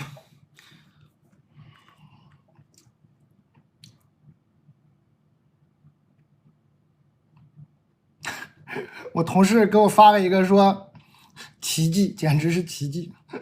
好，我们接着读信啊，找到了，接着读信了啊。我最近因为跟暧昧对象关系的结束很难受，所以写信来请蛋蛋指点迷津。我俩是4月份在网上认识的，距离很远，他在读博，我在工作，所以一直都是在微信上联系。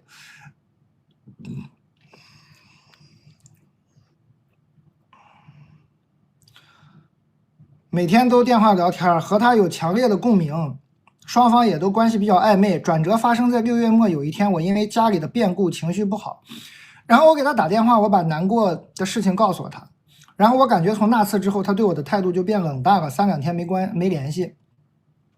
我就问他原因，他说呢，他目前读博这种比较高压的状态没有办法很好的承接和面对我情绪的波动。后来7月份我和朋友旅行去了他的城市，不是特别去找他的啊，但是目的地的选择也受了他的影响。和他见面的过程中，我能感觉到他虽然语言匮乏不会表达，但是他有在尽力满足我的需求。不会表达你俩天天打电话，但确实我感觉他没有特别主动想要制造我俩单独见面的机会。我俩面对面聊的时候，他也在说现在肯定是朋友之上的程度，还没有发展成恋人。期间还发生了一个小插曲，我提出要不要拥抱一下，他一开始没同意，过了一会儿他说能不能拥抱一下，然后就拥抱了一下。到这儿都还挺正常。我旅行结束从他的城市走的那天，他还在关心我有没有平安到家什么的。但是我到家之后的10天他就没有联系过我。我到第10天实在忍不住了，就主动去找他，说我们应该聊聊关于我们的关系，但是我感觉他一直都是比较回避。啥呀？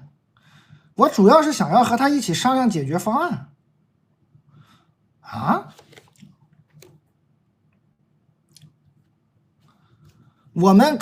他说我可以减少沟通的频率，但是不想断开联系。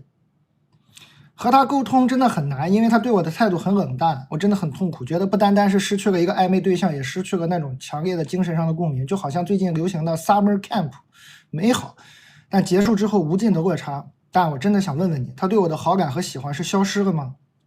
他说不想和人沟通，封闭自己搞科研是借口吗？我感没可能了吗？这不用问号啊，全都换成句号就可以了。我一直在责怪自己，告诉他我家里的事情啊，不是家里的事情，感觉是因为这个才关系变差的。可是我真的很喜欢他，我没法接受，咋办呢？救救我，救不了你了，只能接受了。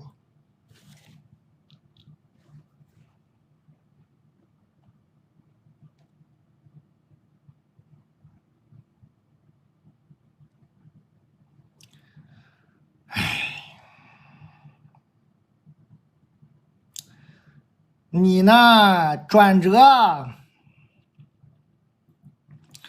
他说转折发生在6月末，有一天我家里变故了，情绪不好，给他打电话，他感觉从那次之后对我态度就变冷淡了。是啊，本来就是聊个天儿，肯定是你那次情绪很崩溃，他觉得不行，本来他就觉得嘛，就聊个天的事儿，整的整的这么亲密吗？压力这么大吗？就受不了了。跟你没关系啊，不是你的错，这有啥错呢？你情绪想抒发你就抒发嘛，抒发了发现不合适就不合适呗，这就不合适干啥呀？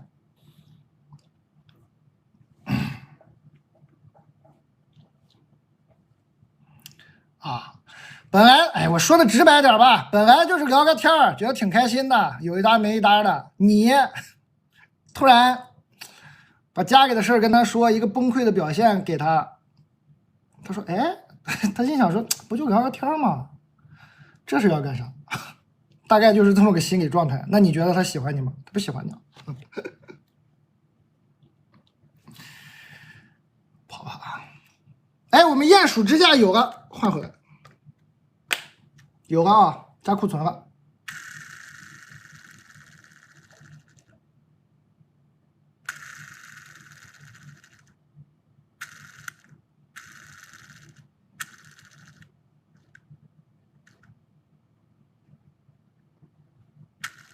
有了，朋友们。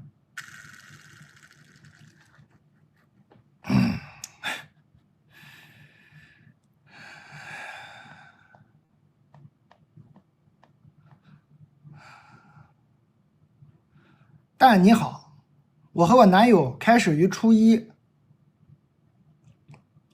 一直到现在，我26，他27。我听到这种我都特别头疼。我听到这种开头，我就不相信后面会是好下场。可能我这个人是不是心里太阴暗了？我听到这种我都不相信会有好下场，真的。期间我们分分合合好多次，但是心里都没有放下对方。现在我已经开始工作，马上5年了，然后他一直都在考试，考各种试，考好几年了。他比较有理想，有抱负，一心只想考试。可是慢慢的我的年龄也大了，我觉得我也需要考虑结婚的事儿了。我一直在等他有工作，他给我的理由就是他没工作，他没办法给父母开口。可是我说了，我们家也不在乎你有没有工作，只需要你一个态度。没有工作，我们也可以让双方父母一起认识一下嘛。哦，你们从初中干到26、27，这多少年？这一蹦子干出去这么多年，双方父母不认识。那你们这双方父母开家长会应该见过呀，这不初中就在一起了吗？你们双方父母肯定认识，开家长会就见过，肯定的。可是他一直以工作为由不采取我的建议，让我感觉很没有安全感。我害怕他父母不满意我也害怕我这么多年的等待最后是个笑话。为此我们最近冷战了。刚开始他主动找我，可是我的态度冷，他也不找我了。我现在很迷茫，不知道我应该怎么办。怎么办？你应该初中毕业啊，你应该怎么办？你应该从初中的恋情里走出来啊。因为这个问题已经谈过好几年了，一直没有得到解决，一直都是这样耗着。我觉着他一点都不考虑我。我真的不知道目前这个阶段我应该怎么选怎么走了。你好好走呗，你不26吗？你一个上班5年的人跟初中生谈什么玩意儿呢？别谈了，你自己体内也有一个初中生啊，赶紧结束吧啊，成长起来。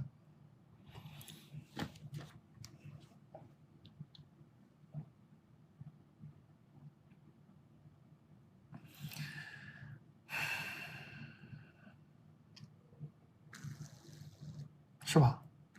是不是朋友们？就是不长大，就没长大，赶紧长大吧啊！我没有那么绝对，我不是说，但你俩现在太不成熟了，你还成熟一点。这哥们儿完全就是个小朋友，你俩这么混下去呢，不会有好下场的。当然，你们很有可能是很有爱的啊，这我也相信。但你们现在最好就是分开，分开以后呢，你过几年，你不26，你不我26，他27嘛，出走半生，哎，你们还真是归来仍是少年，岁数太小了。10年以后，你不也才36，他37嘛？那个时候可能在一起更合适一点，是吧？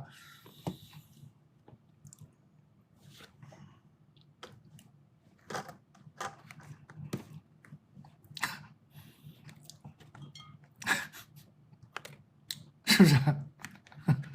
是不是？是不是出走半生还真是归来仍是少年，真是没想到是吧？手机壳又没了，怎么又没了呢？啊，有啊，说这个有啊，刚加的啊，这个鼹鼠刚加的有啊，朋友们。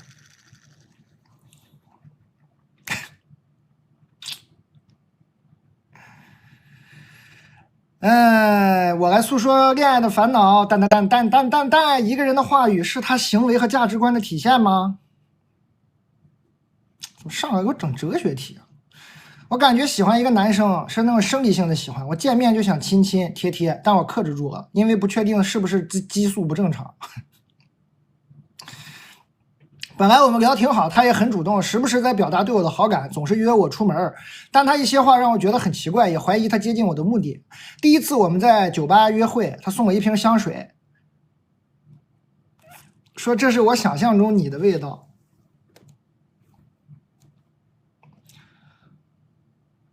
还打开给我涂手腕，手还时不时触碰到我的大腿。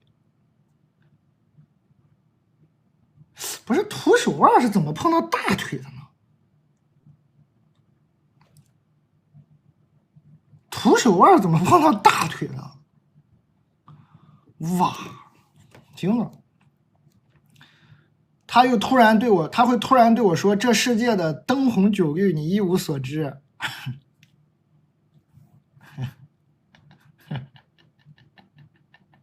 我永远不可能只爱一个人。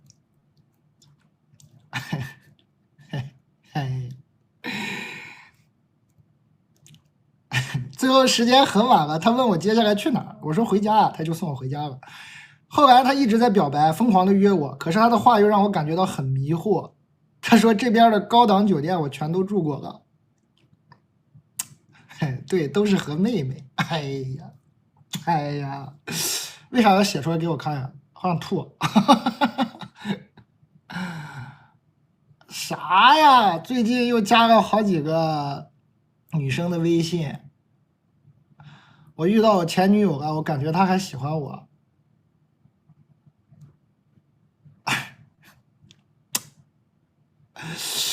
她对我很热情，我想她可能是不会说话。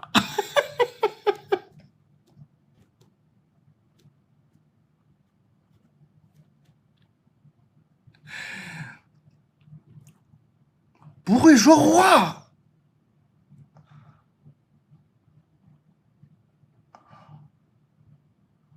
你的理解是他不会说话？哇塞，人和人对，哇！我想他可能是不会说话，没忍住，白天赴约了。中午吃完饭在车里，他突然说对面的酒店不错，要不要去休息一会儿？说只是躺一会儿，我拒绝了。后续他更热情了，我总是感觉很奇怪很别扭。他天天拍他去的地方给我看，约我出门。我说你就和你那些妹妹们一起去呗。他又委屈的说别瞎说，我从来都是跟兄弟们在一起，出门吃饭的妹妹只有你一个。哎呀，他到底是什么意思？是我想多了吗？谢谢蛋，祝小卖部大卖。你真不知道他什么意思吗，姐妹儿？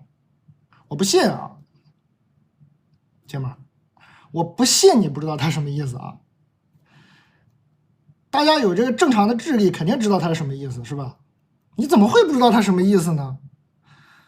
既然你知道他什么意思，你又给我写封信，在这犹犹豫豫的。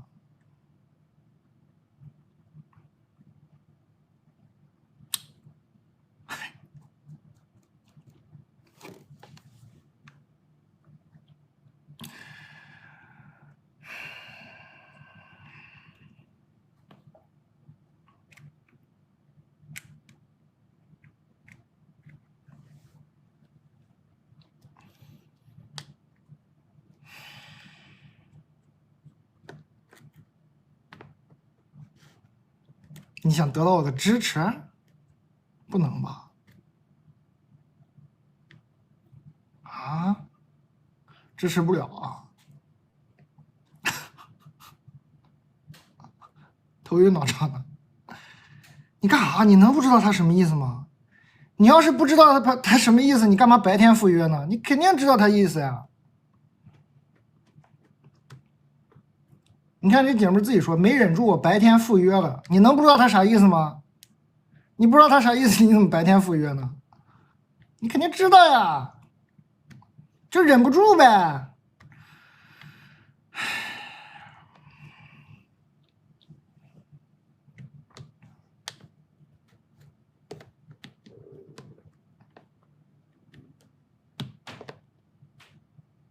我能说啥呢？我估计劝不了，我估计是劝不了。注意安全吧你。我感觉我劝不了，他肯定知道他啥意思。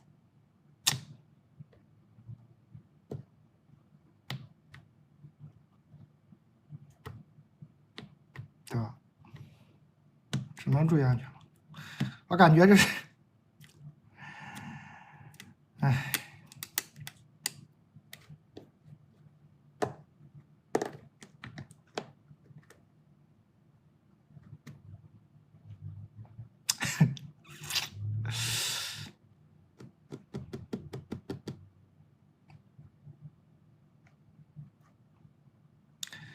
注意安全啊！啊，我劝你呢，你肯定不会听的。注意安全啊！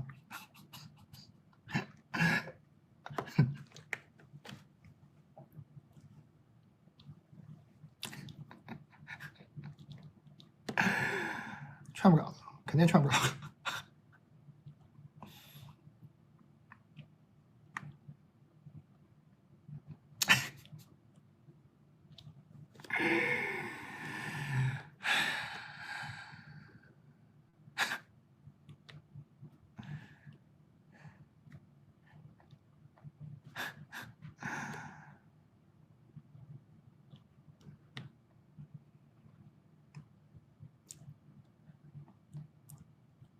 但我很需要你，看看我吧。我很喜欢你在播客里的一个观点：时间本来是不存在的，时间只是事物发生运动后用来记录变化的。比如，当我说我8月18号离婚了，哇，很近的事啊。8月18号离婚了，以后别人会问那是哪天啊？我会说是在带开小卖部之后那段时间，巴黎奥运会刚结束啊。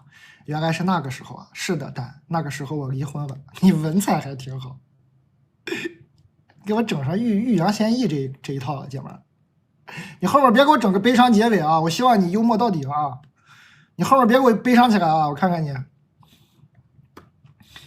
我大概是嫁入了大户人家吧，毕竟少爷在我孕期的时候纳妾了。对方是一个医美姐。挺漂亮的，哈哈哈！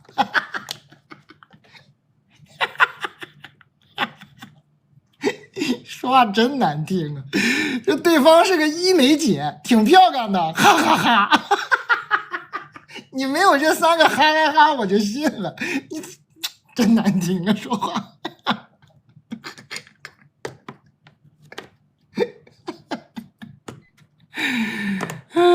行，我是在月子里发现的。这样的事儿发生在我身上，我痛苦但又理智。我开始一边为这个家当好正房，找少爷谈，找老爷和夫人管，一边做好心理建设，悄悄搜集证据，重返职场工作，等待宝宝断奶。终于，少爷纳妾的毛病啊不见好转，老爷和夫人睁一只眼闭一只眼。而此时，我的宝宝已经1周半，1岁半吧，1周半是1岁半是吧？手握证据的我决定离婚吧，我先搬回了自己的家。这时闭麦的老夫人坐不住了，打电话跟我妈理论，说谁家男的没点这种事儿啊？这可是有本事的男人才能干的。牛啊牛啊！他还有个表情，他说牛啊牛啊的时候配了一个鼓掌的表情。姐们太幽默了，说牛，我得必须模仿他，他是牛啊牛啊。精明且同样离过婚的大郡主哦，她老公少爷的姐姐啊，大郡主，精明且同样离过婚的大郡主也坐不住了，先发微信，先是否认我妈妈，说哪个妈妈会支持自己的女儿离婚呢？我想了想，她的妈妈也就是老夫人呢。大郡主接着发表观点，说我们当地某学校的女老师家里的男人都有事儿，还说人家全校女老师也没人要离婚呢。最后大郡主告知我说，他们家是不会管教他少爷弟弟的，但是我要管啊。但你知道吗？以前我觉得喜剧好笑，现在我发现老夫人和大郡主讲话也好笑。当然，自始至终聪明的老爷没有出过面，唯一一次，在我决定离婚刚搬出来后，我的父母好巧不巧在老家喝粥的时候，看见了同样进来吃粥的老爷和大郡主。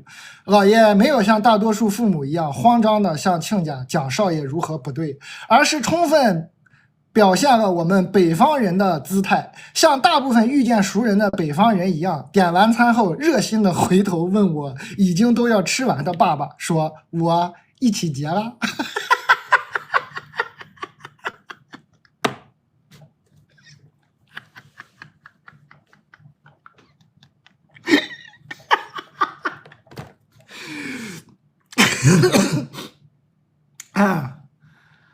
这个喝粥不想遇到这样的事故呢，大家自己在家喝就行了，买点我们这个银耳羹的这个陈皮红豆沙的，在家自己喝就行了。你看这出去喝粥多危险，多尴尬呀！在家喝点陈皮银耳就完事儿了啊。出去喝粥有风险啊，风险太大了。我给你们把这个散热器插上，有点烫了。你们现在这故事听的都发热了，朋友们。我们北方确实是这样的，北方越小的城市越这样，确实是这样。那可是粥铺哎，是先付后吃的。但我不知道老爷在夫人的心里有本事吗？但我知道了，老爷出来喝粥没带夫人。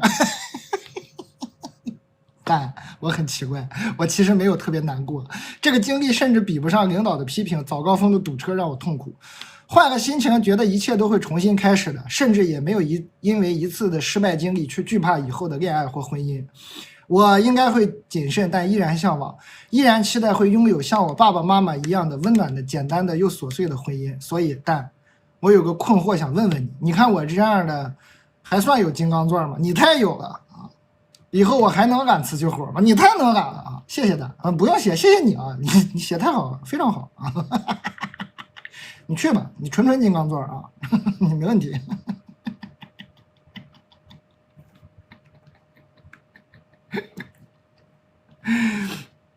还有4分钟发券啊，还有4分钟发券，太幽默了，没问题啊，可爱是吧？就光读信就知道这个人很可爱，可爱有幽默感，然后呢有理有据，不会被人欺负，但也不欺负别人，特别的成熟是吧？没问题啊，这姐们儿把你的话送给你啊，牛啊牛啊，没有讽刺你啊，姐们儿，牛啊牛啊。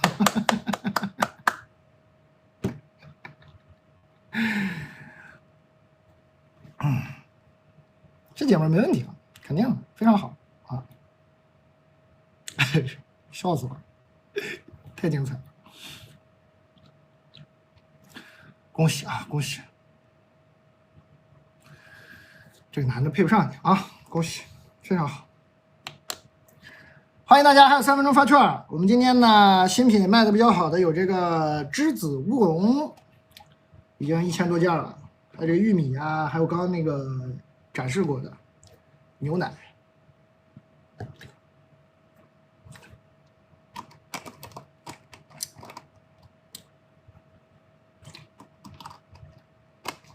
这个姐们儿就是能感觉到她的心理强大，但你说她难过不难过呢？肯定难过。其实我读这封信，我觉得题眼是什么？这封很幸福、很幽默的信的题眼是什么？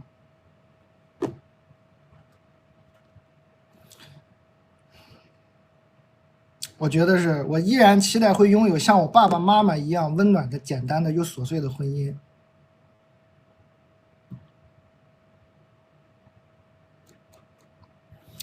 你说这个是吧？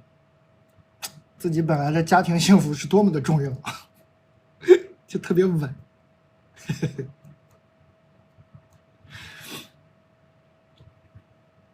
这肯定是家给就特别稳，所以你看人格就很强大，遇到这个倒霉的事儿无所谓，就过去了。很好啊，伤心肯定也伤心嘛。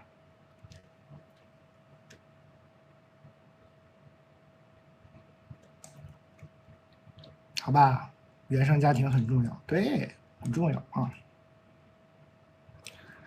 感谢各位，大家新来的朋友可以点个关注，点开头像可以加入一下群聊啊。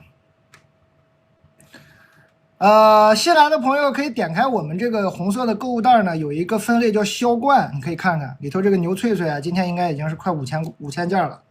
新来的可以买孜然味的啊，但我个人更爱吃原味的，但大家普遍反映孜然味更好吃。还有我们这个连咖啡嘛，一直也卖的很好，上次第一次发就卖了4000多件，今天又卖了1000多件啊。今天的送的杯子跟上次不一样，上次买过的朋友可以补货，我们这个杯子又给你换新款式了，你可以补点连咖啡的货，还有1分钟发券。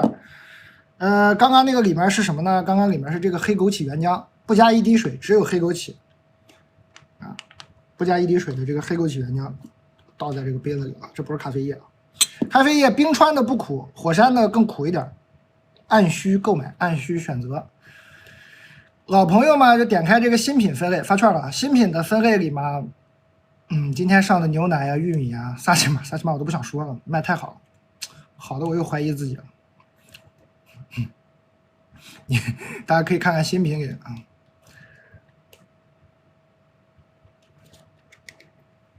感谢各位，感谢你们的支持。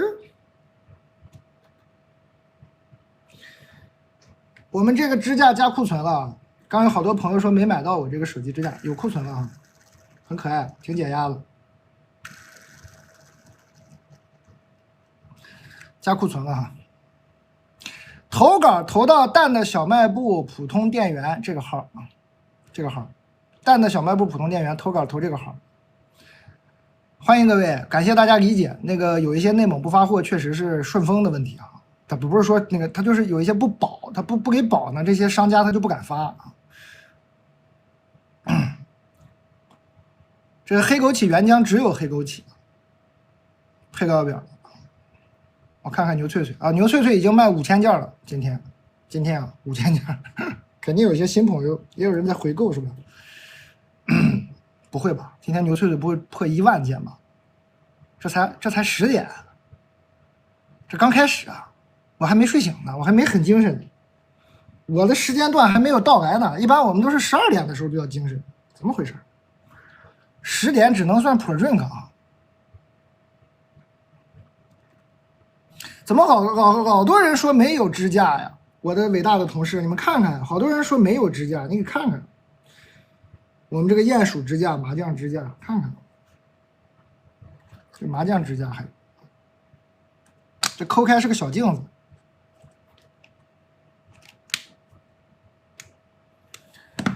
怎么会没有支架呢？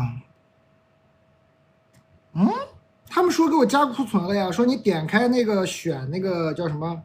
选支架就可以了。你们要不给这个，你们弄不明白，要不就单独给这个鼹鼠单独做一个链接。我伟大的同事们，他们好像弄不明白，他们找不到鼹鼠支架。你要不给这个鼹鼠支架单独做一个链接，看看能行吗？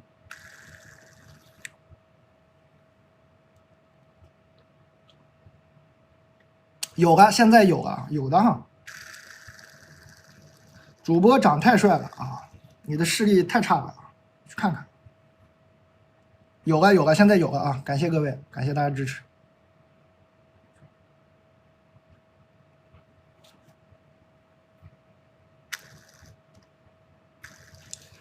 大家新来的朋友可以点个关注，可以点开头像加入一下群聊，或者你们可以预约一下，我9月2号还播，9月2号再播，在这儿呢，直播预告，你现在点就可以预约。感谢你们，我接着读信了，准备。看这个姐妹很强大，非常好。希望大家都能这样。当然，原生家庭这种事儿羡慕不来哈，人家原生家庭特别好，特别强，所以呢，感觉他就特别稳。那你说我这个原生家庭好像不是很好，我怎么办？你就尽量的把你现在的家庭创造成一个好的原生家庭，就不要想以前的事儿了，改变不了过去，只能创造未来。欢迎各位，感谢大家，大家可以点个关注。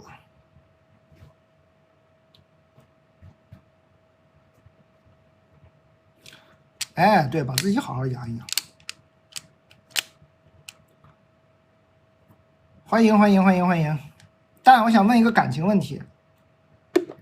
我一进公司就喜欢上一个同事，然后呢是配合的关系，他的朋友圈看不出来是否有女朋友。520当天发信息试探，他一直含糊其辞。后来从其他同事那里得知有女朋友，并且他之后朋友圈发过和女朋友的一张背景合影，我就作罢了。后来他成为了我领导，他一直都很温柔明事理，和他的交流只限于工作。但上个月我去了别的部门，然后今天发现他突然换了头像，朋友圈分享了首伤感的歌曲，情侣合影也不见了，猜测他是不是分手了。但是我又不好意思直接问，就问了他为什么突然换掉了微信头像。他头像用了1年多比伯和海莉的合照头像，现在呢变得不一样了，单独的男人。然后他说因为之前的头像别人把他当女生，在公司不好找到他就换了。我就没再说什么。蛋总，我应该怎么问呢？主要还是同事，而且感觉跟你之前说的其他姐妹那句一样，我感觉他也是只是对我对他的好感有好感而已。我现在应该怎么办呢？求助蛋总，感谢蛋总解答。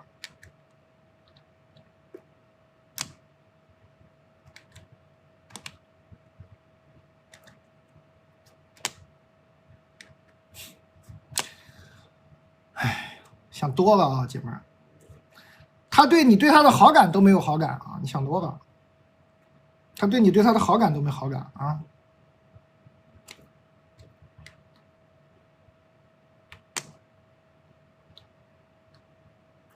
玉米直接煮、蒸都可以。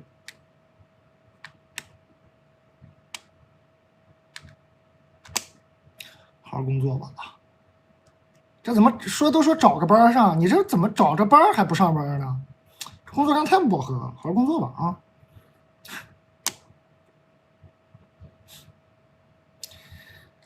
本次投稿想让蛋总帮忙分析一下 Crush 是否喜欢我，我现在就能告诉你不喜欢，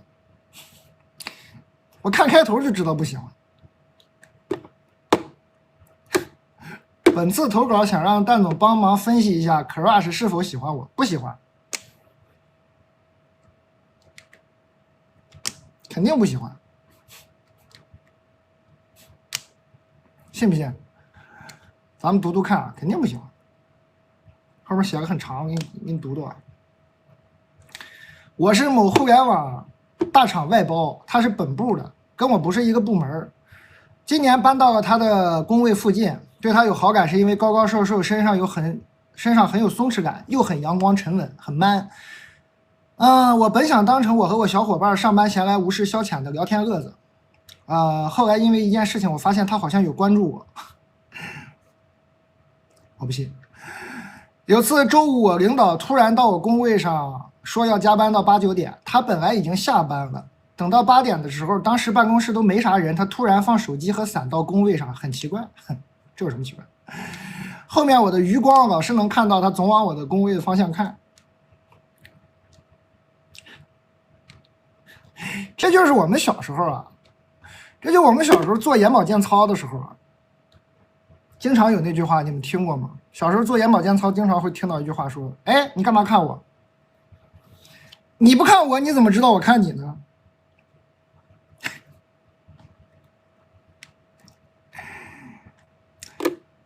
在和我的外包同事交流的时候，在我精心扎双马尾当甜妹的时候，每次我都不敢跟他对视。他每次接水上厕所上下班都会经过我的工位，多新鲜呢！不就在你工位附近吗？有时候不知道他是特意的还是我的错觉。我发现他一天上厕所和接水至少10几趟，经常跟他一起吃饭的同事只是他的1/3。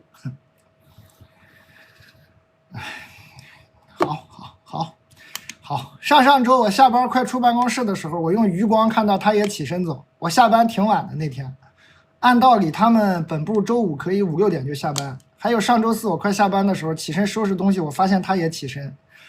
我收拾了一会儿，他就在工位上站了一会儿，我走他也走，直到我进了货梯。你为啥要做货梯？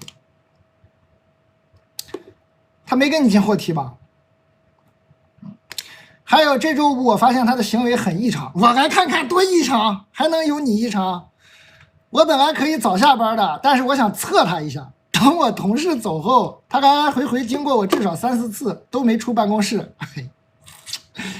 我当时心跳加速，太害怕了，我假装看书。他最后一次把手机放在工位上就走了，因为我不确定是不是备用机。我等了20、30分钟，他还没来，我就下班了。我工位跟他工位大概就2、3步吧。对呀，所以你说他上厕所要不要经过你呢？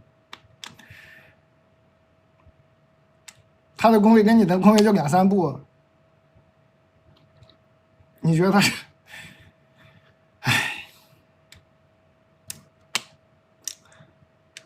但是我也深知外包和正式员工的差距啊！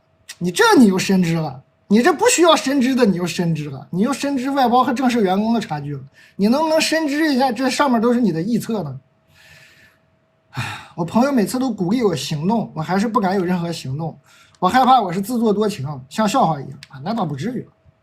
我即使知道他的名字和工作号码，我还是不敢行动，请蛋总帮忙分析分析。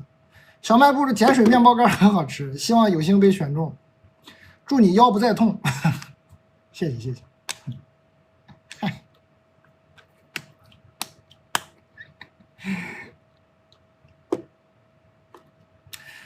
怎么样，朋友们，我猜的对不对吧？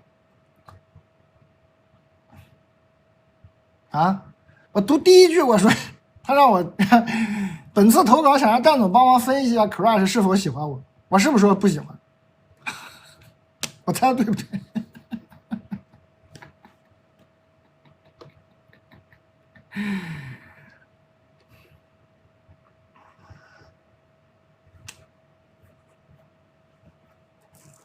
真头晕。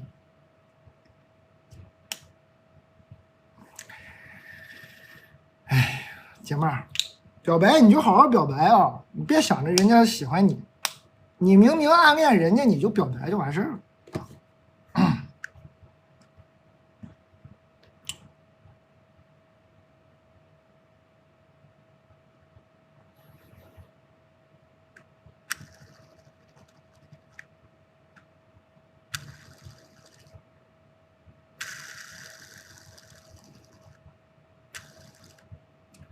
怎么吸住的脑袋有磁铁？没有，就是出油了。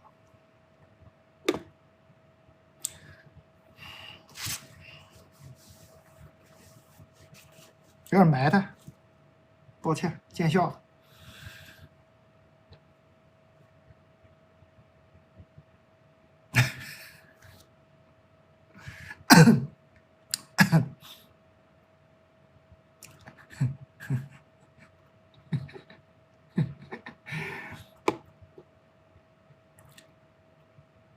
头铁，头不铁啊，头油啊，这是头油，不是头铁啊，头铁，头铁像话？我头不铁啊，头只是出油的啊。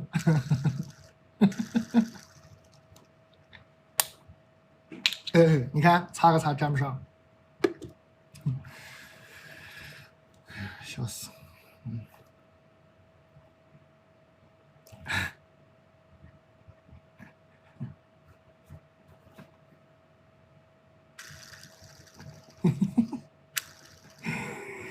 姐妹儿，没有笑话你的意思啊，少想，别琢磨了。这一天上厕所10几趟，要么是某些内脏不太好，要么就是确实喜欢摸鱼啊。别想那么多了啊，你给他买点零食吧。不就是想接近一下，想聊聊天吗？这姐们喜欢了这个男的，喜欢半天，估计连一句话都没说过。我看下来，全都是猜，连一句话都没说。别猜了啊，姐妹儿，买点牛脆脆，下次很自然。他从厕所回来的时候，男生从厕所回来的时候不是这样吗？正甩手呢，你现在特别贴心的递上一张纸巾，你说兄弟，甩我一脸，这样就很自然。教你点方法。咱别说直接表白，容易给人吓着。回来这咔咔甩手，你说哎兄弟，甩我一脸，你看一擦，他肯定说不好意思，说哎没啥不好意思，看你天天上厕所挺能吃啊，吃啥了都？还尝尝牛脆脆，这挺好吃的，很自然的把天儿先聊起来了。不洗手怎么办啊？不洗手就直接给他吃牛脆脆就可以了。他从厕所一出来，你看，哎又没洗手啊啊好，吃点牛脆脆吧，哎都可以啊，很容易接的啊，吃点牛脆脆。先把天儿聊起来。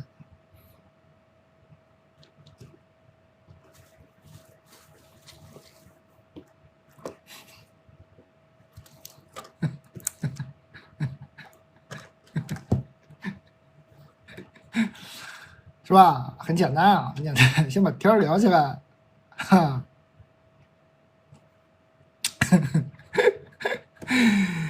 你就是给他吃，你说吃点牛脆脆，然后他一拿一吃，然后说你上厕所洗手了吗？你看他表情一迟疑，说啊哈，没事儿啊，这经常不洗手也没啥，但你这根牛脆脆我就没法吃了，哈哈哈哈，送你吧，回头你再给我买点啥，这不很自然，人情就那什么了吗？微信一加，小嗑一唠，是吧？很简单啊。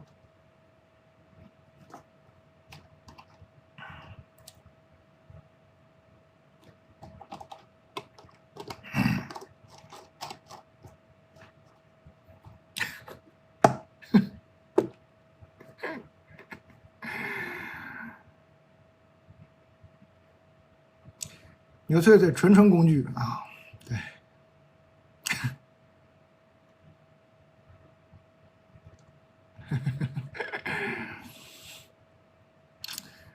先别管别的是吧？先把天儿聊起来，天儿聊起来嘛，后面的事情就好办了。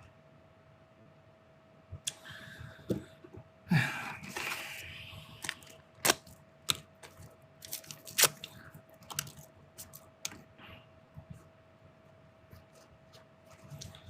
他说不用了，不可能啊！吃东西怎么会拒绝呢？吃好吃的不会拒绝的。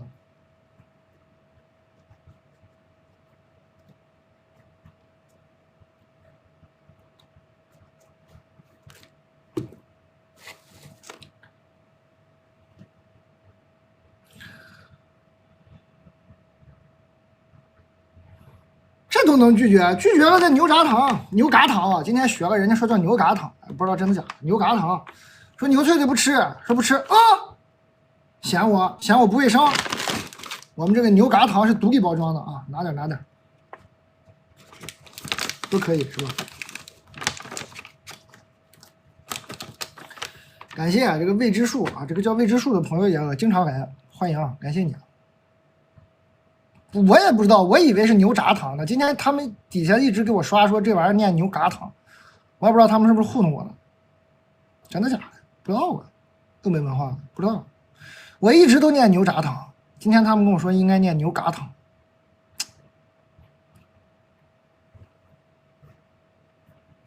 牛轧糖，牛眼糖，不能吧？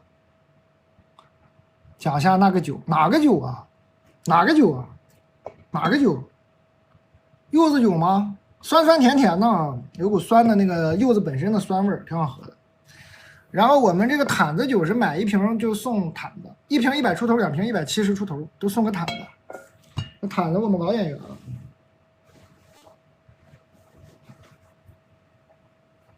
好吧？我也不知道你们要讲哪个酒。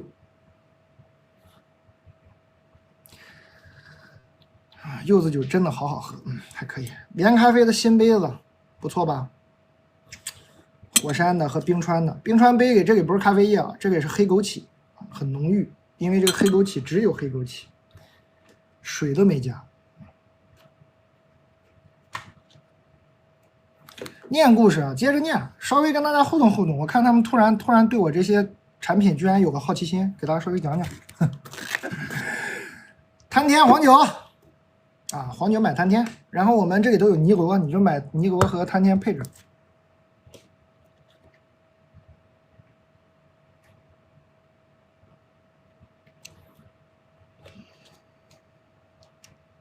大家随意购随意逛逛。我们是这个那个全自动小卖部。大家有啥问题在下面问一问。我们那个你看那个名字后面有一个粉丝团那3个字的那些人，我的这个资深的老顾客们，他们会帮忙回答的，人都非常好，很感恩很感恩。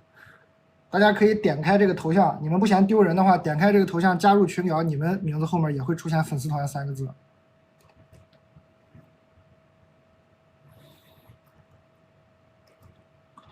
但我分手后遇到了一个大哥，人很好，但是不好看，但是人很好。明明告诉自己只是把对方当电热水器，但是慢慢有点依赖了。反思我的人生，我发现我就是很容易依赖上男人，而且我才24岁，已经谈了6、7、8段恋爱了，我自己都觉得累了。为什么我这么容易谈上恋爱？是不是我有什么毛病？你看。每天我们这个小卖部吧，有一帮这个母胎单身的朋友说：“哎呀，为啥我已经24了还谈不上恋爱？你看这个，24谈个6、7、8段，说为什么我这么容易谈上恋爱？是不是我有什么毛病？人生就是6个字儿，怎么着都不对，是吧？”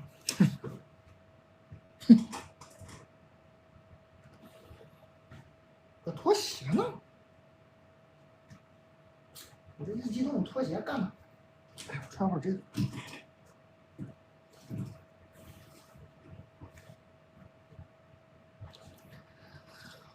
没事啊，姐妹儿，你没什么毛病啊。他说我发现我很容易依赖上男人，你不容易依赖上男人，你容易依赖上男人，你不可能在24岁的年纪谈6、7、8段恋爱，就说明你不依赖男人啊，你挺好的，你就是爱谈恋爱没啥问题，别想那么多。容易依赖上人的不会这么干干脆脆的谈了又分，分了又谈，能来回谈恋爱是吧？容易依赖的那种，一谈的特别上头，一分了就又那个走不出来，那叫依赖。我看你应该是挺容易就能走出来，就不叫依赖了，别害怕，你就是爱谈恋爱谈吧。你要24不谈恋爱，啥时候谈？谈吧，没啥事。想投稿给这儿投，深夜电台投稿私信，蛋蛋小卖部普通店员。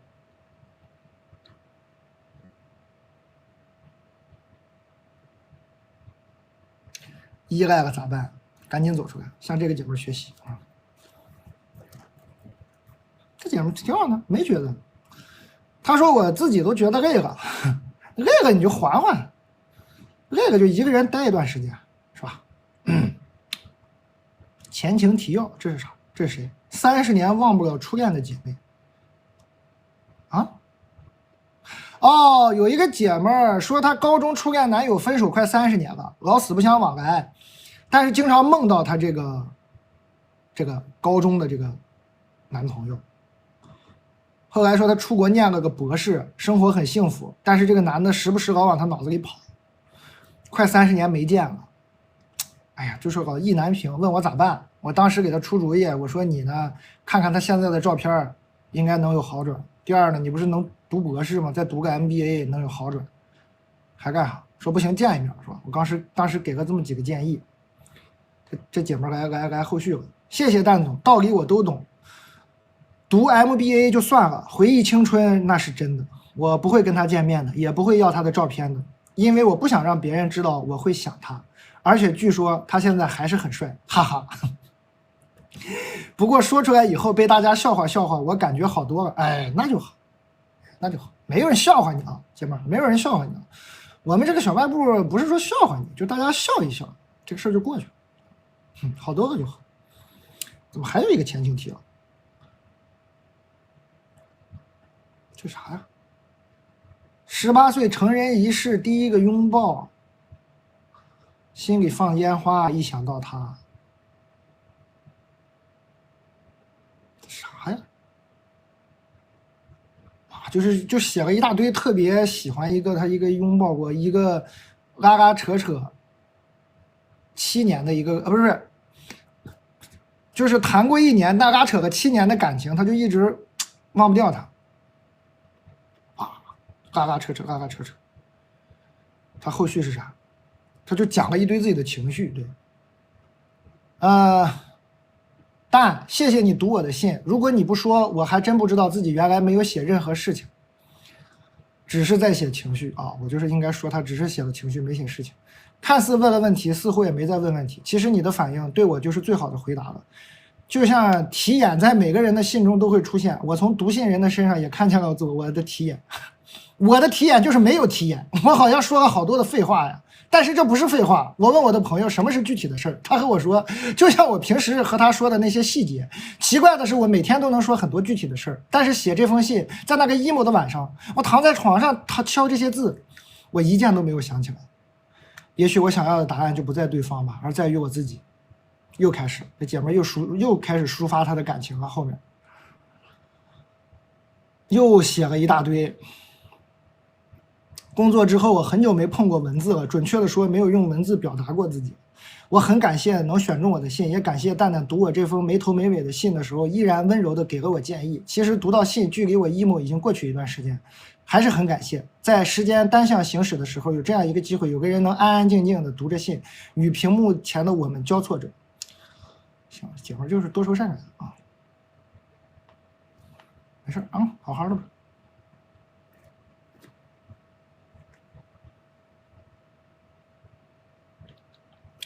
在哪写信？看这儿，看这儿，蛋的小卖部普通店员给他写信，还有5分钟发券啊！现在在谈的都是我们卖的比较好的。我的店员发现我已经沉迷读稿，不好好讲品，他就会自动谈，他觉得你们应该会喜欢的，还有就会谈一些销量比较高的啊，大家按需购买。连咖啡马上就又要1800件了，大家还这咖啡是你们是挺喜欢啊。好的啊，牛脆脆已经6000件了。连咖啡这次送的杯子不一样，可以选一选。你上次买了呢，这次可以给你送不一样的杯子。反正咖啡嘛，你喝着好喝，总是要补货的。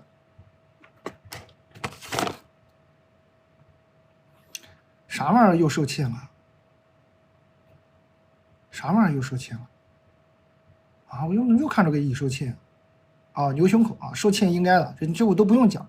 现在这个牛胸口、牛肥瘦，大家都是老顾客吃过的，都会来回购的。这个产品我们哈尼牧场不保证以后一直做了，这做的太费劲，而且也不是卖的特别多。而大家，我也挺爱吃，你们喜欢就抓紧。可能阿毛说以后就不主做这些了。可能啊，我也希望它能产能拉上来，还是做。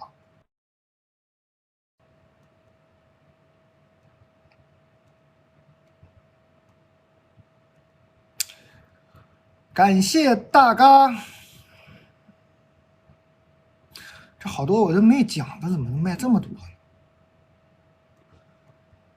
这个香鱼片我也没提它呀，这个香鱼片怎么这么多人买？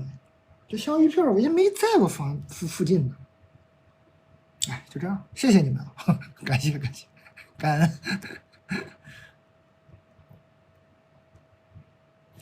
4件套就这个啊，这就是4件套其中的一个，大家可以买这个4件套床上用品，你点开看就行了。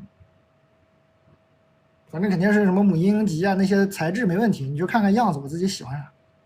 还有3分钟发券啊！牛肉干就是牛脆脆，第一次来不知道买啥牛肉干，你就买牛脆脆吧，不会出错。还有3分钟发券，但我喜欢上一个老男人，咋整啊？自从高中父母不怎么管我以后，我就喜欢年纪大的男人。前段时间遇到这个，也没啥钱，但是挺舍得给我花。最近呢，有个新的工作，我准备租房子，在朋友家住也不方便，租了一个自己满意的，上班很远。我想让他给我出点房租，这样我挣的钱还能攒下来一点去学习。但是他说他最近很紧张，拖了1个多月，后来我就自己租了，哈哈哈。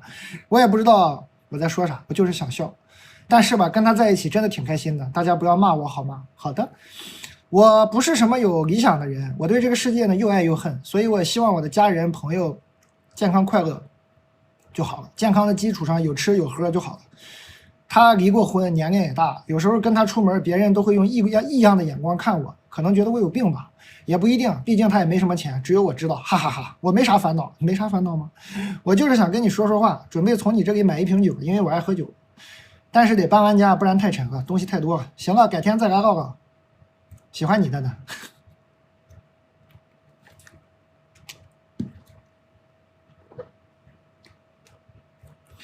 这个生茶回去有点沉淀正常，摇晃摇晃就好。这姐们非常烦恼。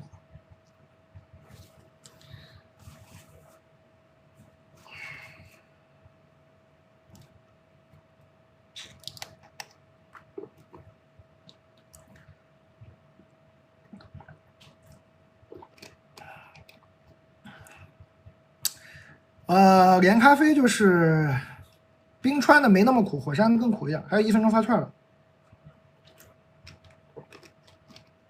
用的那叫 Fresh Drop 的那种技术，它就里头直接是萃取的这种低滤的咖啡液，喝什么手冲啊，就是那种低滤咖啡液吧，很简单，这儿撕开了，送你的杯子往里一倒，我给你倒一个，我都说到这儿。但我肯定不能喝了，太晚。看到了吗？非常简单哈。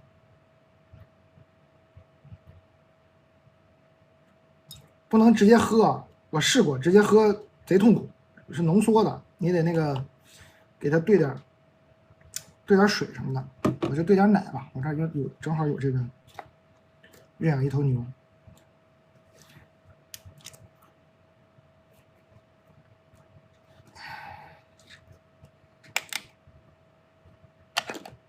感受一下，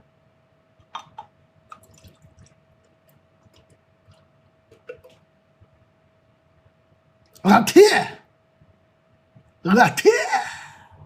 肯定不能喝，不敢喝，我不敢喝，太晚了，我放冰箱，明天起来喝。这个冰饮也应该挺好喝，不能喝睡不着了。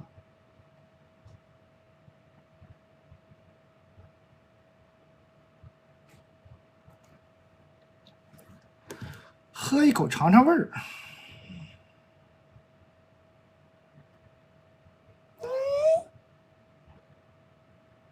小尝一口，行吧。你对我这么好吗？为啥非得小尝一口？我又不是没尝过。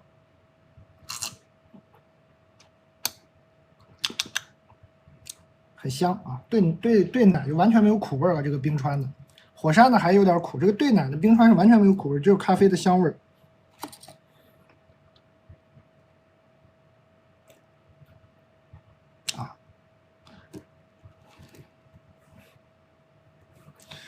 乌龙栀子茶，栀子乌龙茶，我已经喝光了，这贼好喝，这贼好喝。这是我让那个火山的更苦，这个茶我让这个客户给我送了，这是第3次送样品，消耗太大，喝多了，早上酒醒的时候喝这个冰冰的，特别的来劲。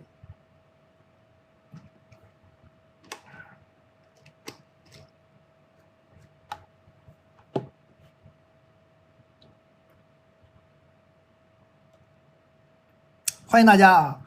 新来的朋友们可以点个关注啊，老朋友们点开可以加个群聊。然后那个大家新来的朋友点开这个叫销冠的分类看一下，我们这个就小卖部开店以来一直卖的比较好的都在这里头。新品嘛，就是今天上新的，包括刚刚这个栀子乌龙茶呀，这个认养一头牛的牛奶呀，鼓包包的这个玉米呀还有我们的牛轧糖啊，牛轧糖，还有萨琪玛。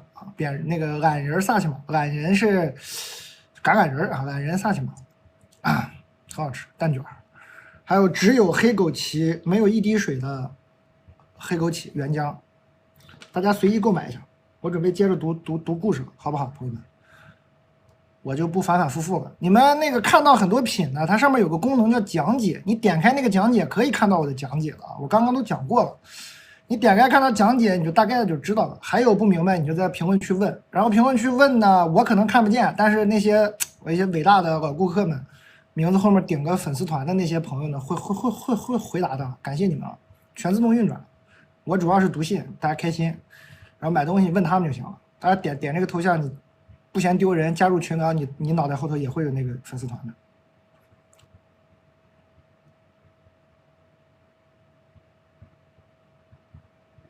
哎，虾干什么时候上的？哎，我都不知道虾干能上。我早知道展示一下，这虾干老来劲了，这虾干。我们这个虾干是多大型号的？应该都有吧，大中小。这虾干特别来劲，这个虾干是我的一个，我给你们拿个样品去啊。这虾干我是确实知道在哪，我不能随便走。大家那个帮我，那个伟大的顾客们帮我卖一下这个生茶吧，我就找一下那虾干给你们看一下，特别过瘾。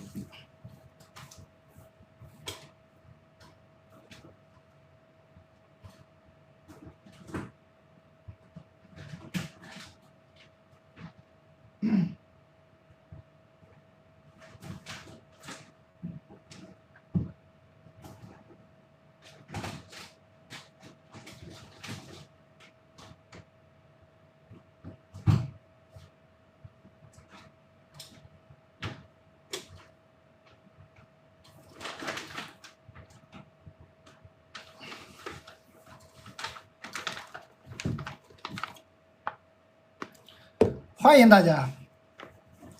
我这个包装可能跟你们收到的不一样，我就不给你展示包装了，我就给你展示一下这个虾干本干。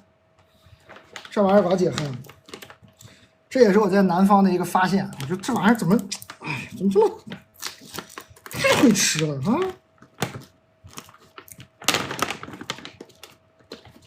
有大的有小的，我先给你展示一个比较小的。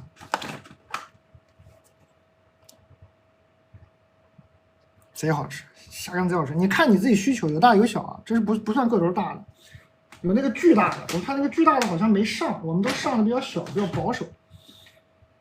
那个巨大的一个能给你吃饱那种。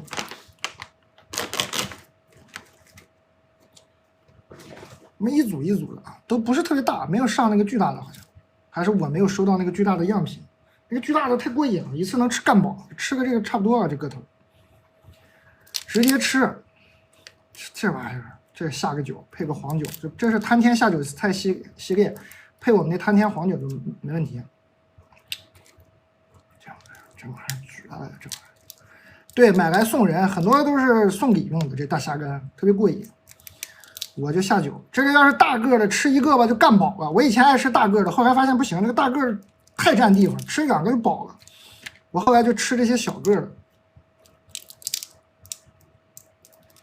直接吃也行，你煮个汤啊什么的也可以。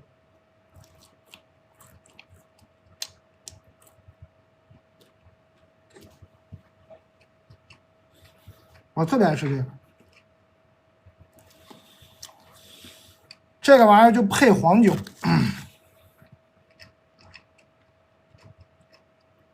是韧的，不是脆的。我这个应该就是温州产的哈，温州的哈。这温州特产啊，我卖的这个应该也就是温州产的。我们对苍南县的，苍南的温州的，老好吃了这玩意儿，没糖，咸的。我确定一下，你等等，因为我收到的是样品，我吃的是完全不甜，我应该是没糖，我给你确定一下，我别那个瞎说八道。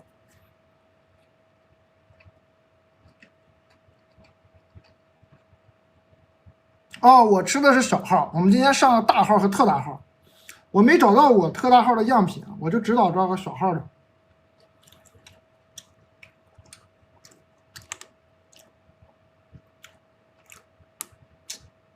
哎，我那哥们叫啥来着？榜油啊！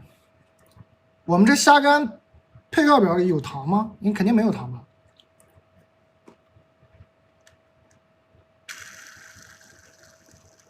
这玩意儿贼好吃，你们身边有温州的朋友，你们问问温州的朋友，怎么会有这种东西？温州人背着我吃好吃的，怎么不早点告诉我们你们有这么好吃的东西？背着我们吃虾干，这真的很好吃，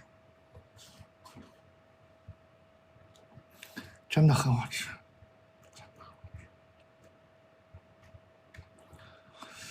我看是州，哎，我这是温州的呀，我这个是温州的啊，温州特产。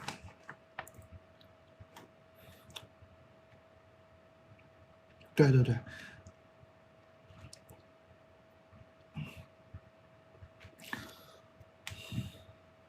我这个是样品，所以我这不确定跟你们的一不一样。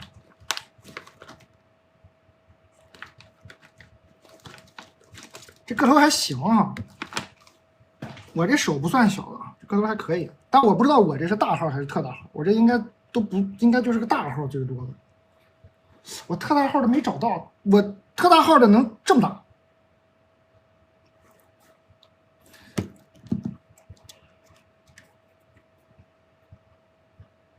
鼹鼠拿给买，鼹鼠给大家谈一下。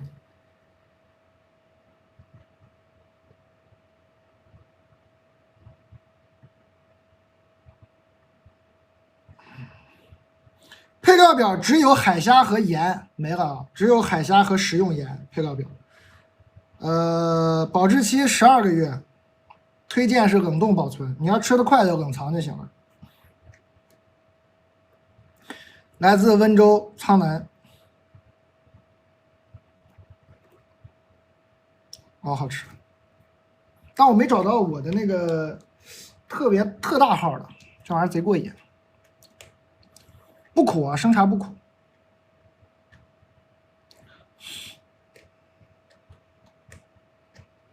我的同事帮我说一下，大号是里面是多少虾，特大号里面多少虾？因为我收到的这个跟你们包装可能不太一样，他就直接给我寄样，我那当时是试样。咸吗？咸的啊，咸的。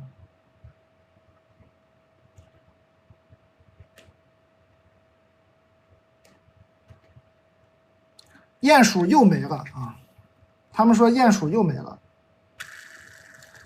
鼹鼠又没了啊！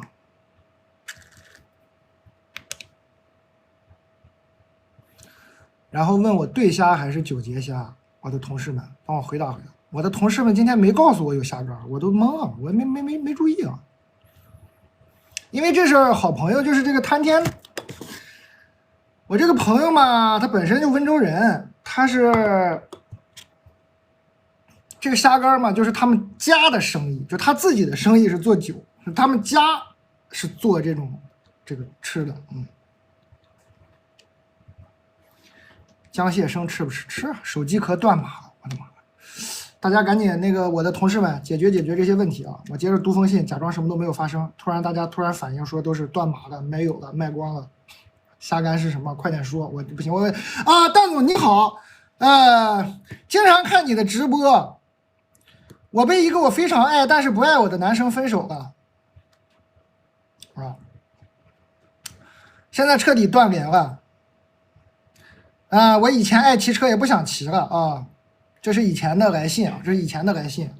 就上次有个姐妹说她抑郁了，走不出来，然后我让她恢复骑车的爱好就好了。她又来了一个，谢谢蛋总，我在群里看到回放，找到了蛋总的建议，我已经买了一辆心仪很久的自行车，准备多去骑车。谢谢各位，非常好，去啊！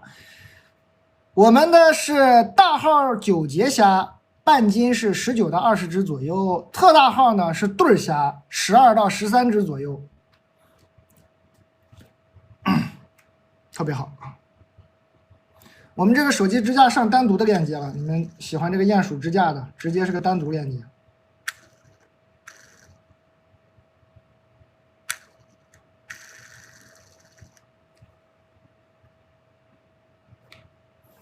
哎，突然一下忙起来了，好，太好了！刚刚一帮朋友又说这个虾不对，然后说这个9节虾还是对虾，给我问懵了。回答吧，再回答一次啊！朋友们，那个虾干给大家谈一下，大号9节虾半斤19到20只左右，特大号呢是对虾12到13只左右，中号的对虾半斤22只左右啊。然后鼹鼠的支架有单独的链接，现在啊。牛胸口买完了啊，解答一下你们的问题，感谢各位的支持。哎呀，整出汗了，我也没干嘛，怎么还出汗了？这就扛不住了，啊？这就压力了，这就有压力了，这就弄不明白了。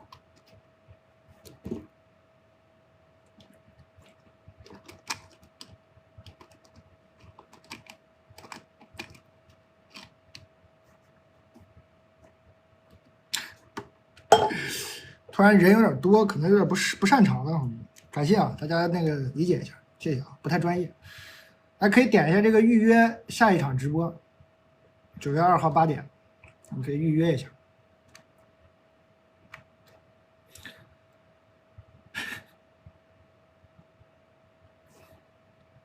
蛋卷有啊，蛋卷。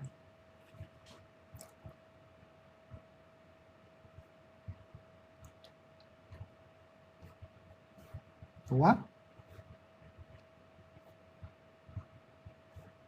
啊，咱预约一下，咱们看看下一场会不会更专业一点，见证奇迹。蛋你好，看了很多你的直播，我估计你会劝分，但我还是想听听你的看法，赶紧分啊！唉，没看法，赶紧分，我看看后面是啥。我结婚7年，老公比我小1岁，这几年我矛盾很多。他从2022年夏天裸辞到今年两年累计上班也就7、8个月，基本都是能力不足被辞退。但他每次都说是公司的问题，从不在自己身上找原因。哎，我还不能直白说是他水平有限。我们两个都是 IT 行业，35岁左右已经不太好找了工作啊，这个行业。他又是专科，在我们这个小城市更不好找，因为他一直没工作，我就给他留意一些其他方面的工作，让他出去挣钱，但他没有任何了解。就说不感兴趣，就觉得不靠谱，就是不行动。他爸妈也管不了他，说了就跟他爸妈吵架，嫌他爸妈唠叨。我公司今年也欠薪几个月，一度到揭不开锅的地步。重点是我们还有几十万的外债，他一点也不想办法挣钱养家还债，没有责任心，没有担当，还总是把自己的问题转移成别人的问题，不能积极面对。每次跟他沟通不了几句，他就说那就这样吧，你别说了。都是你对，根本没有办法沟通，真的很累。我也想过离婚，但孩子7岁了，一直在犹豫。想听听你的看法，非常感谢。祝小卖部细水长流，赶紧分啊！没救了，赶紧分啊！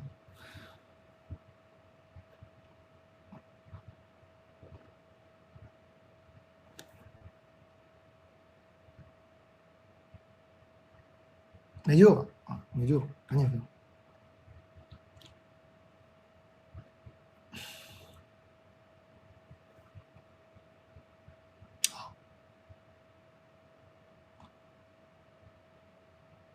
你希望你的孩子变成一个没有责任心，然后不上进，然后只会埋怨别人的人吗？你也不希望是吧？赶紧分吧。感谢大家的关注，感谢大家，欢迎大家。我没有注意到下杆。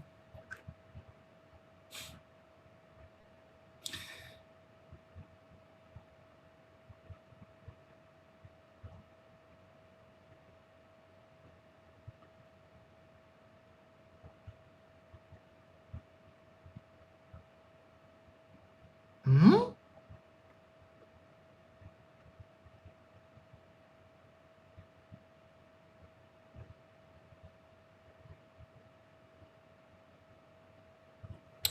我明天怎么？哦，我明天还要去小红书什么马路生活节是吗？有这事儿吗，朋友们？你们去吗？我们不会要相遇了吧，朋友们？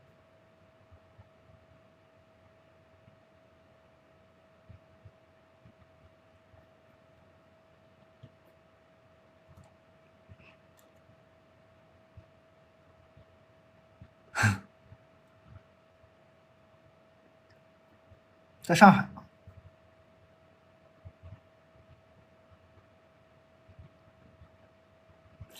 欢迎大家，感谢各位关注，可以点个这个预约一下。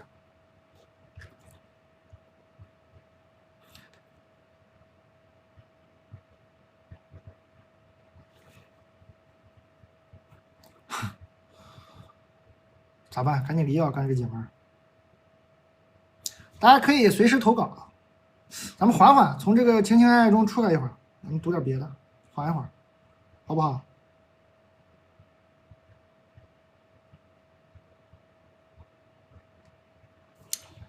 原生家庭的毒瘤怎么切除？哎，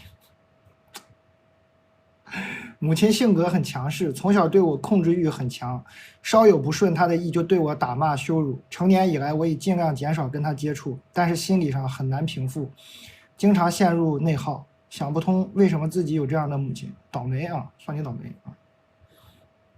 啊！好消息是倒霉的，是可以控制的。成年以后，这个倒霉就可以控制了，就自己让他不要再倒霉了，远离就好了啊，远离就好了。就倒霉，原生家庭的事，我倾向大家就想想，就是哎，倒霉算了，然后自己把自己现在的这个家庭弄好就好了。没用的，过去的事情改变不了，只能改变未来，想也没有用。想不通为什么自己有这样的母亲，那当然想不通了。倒霉的事怎么能想得通呢？想通就麻烦了。你要是想得通，你为什么有这样的母亲，你怎么想通的？那就只会想，哎呀，那我是不是就是活该呀？活该被打骂呀，对吧？不能想通啊，想不通就对了，远离，然后自己好好的。我那天刷到一个视频，我就乱刷到我也不认识，不知道谁，一个女孩就说，她讲了一个什么故事？她说我发现我不会吃炒河粉，从来不点炒河粉。我有时候男朋友点个炒河粉，我尝一口觉得挺好吃的，但是为什么我就不会吃炒河粉呢？然后那个女生就对着那个手机录这个视频，一边录一边哭，说我后来就回忆起来，我小时候有一次在家，热那个我们家就很节俭，热那个早上剩的炒河粉，我在那热。然后我妈妈呢在旁边跟邻居聊天，我妈妈因为买一个东西几毛钱的东西，一个什么药，然后再回来骑自行车的路上就丢了。然后呢，这个姐们她就在那热那个炒河粉，然后她妈就在旁边呢越说越生气，越说越生气。这个姐们就觉得他妈可能情绪有点失控，就大概劝了一下还是啥，然后这个当妈的就一巴掌拍到这个姐们脸上了。然后那个姐妹就很痛苦，但她还是只敢慢慢的把那个河粉热好，然后吃的时候就一边流泪，一边这个如鲠在喉，也咽不下去。他妈就说啊，你又咽不下去，你别吃了，然后就喂鸡了。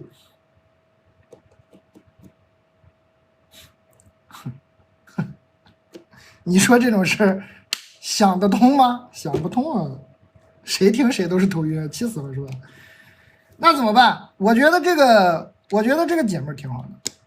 这个姐们说出来了，这个姐们发在公众平台上，她最后真的是一边哭一边说，但我觉得她说出来了就放下了。那姐们说，我想我这辈子都不会吃炒河粉，但是至少这件事她有勇敢说出来，她不会怪自己嘛，肯定是她妈妈神经病是吧？那就过去了。我觉得你们有原生家庭，你可以试试，多分享分享，就不要在心里闷着怪自己，你就是那明显是他妈发神经了，那怎么办？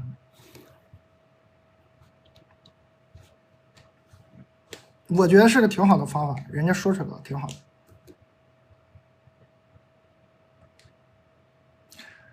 对不对？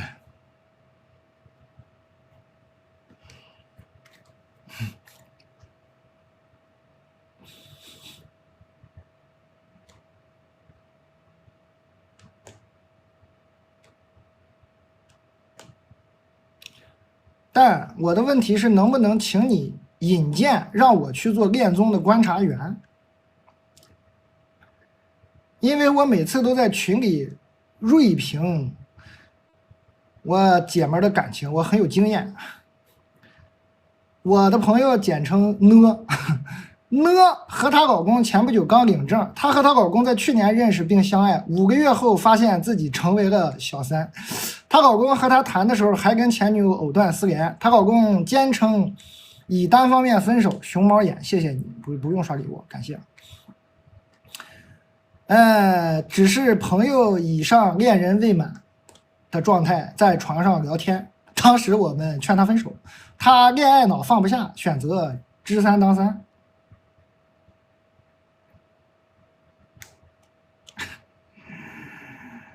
并且选择养他，且多次背刺我们，前一秒劝，下一秒和好。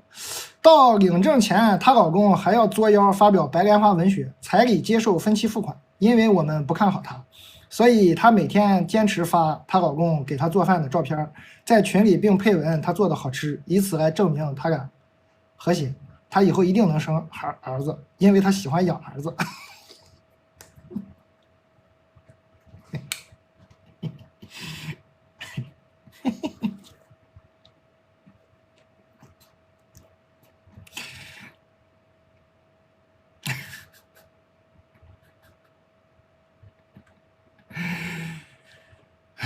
没法评了，不评了。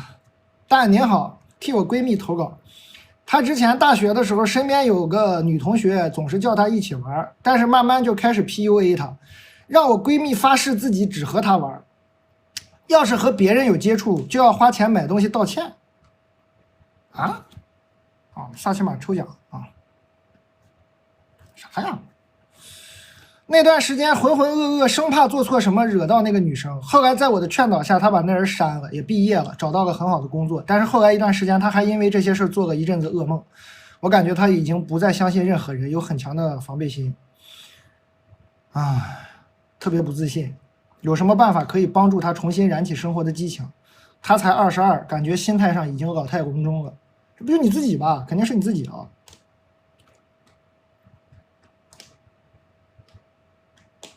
她自己，肯定不是她闺蜜。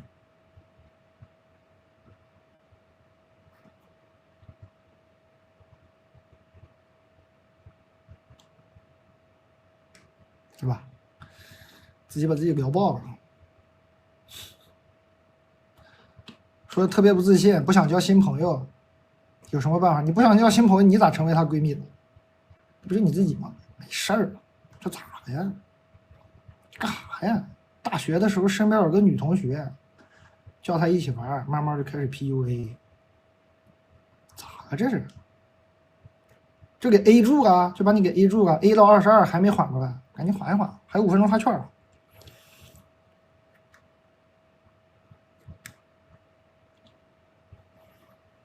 肉脯、猪肉脯好吃啊，用的是吊龙啊，很好的部位。吊龙就是猪里脊肉，用的是猪里脊肉，很大片儿，美味，甜的，甜口的。这个不是广东的朋友呢，可能适应不了这种口味，你就慎重，你得能适应得了甜口，你再买。整片大片的这个里脊肉啊，非常好吃。我是觉得很好吃，但是可能是因为我在广东生活过，我觉得好吃。你适应不了肉是甜味的，就算了。它也不是特别甜，但是咸里回口有点甜。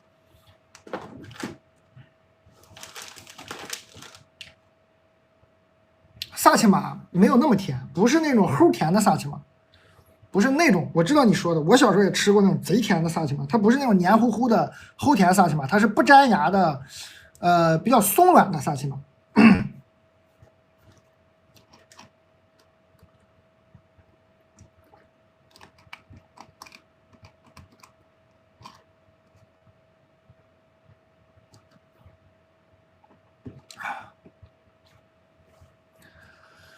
这茶看着不错，是不错，还有3分钟发券哈。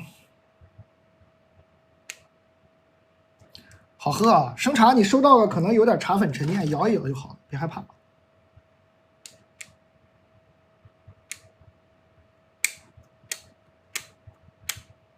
萨琪玛，这虾干卖挺好啊，虾干好吃啊，大家不会后悔的。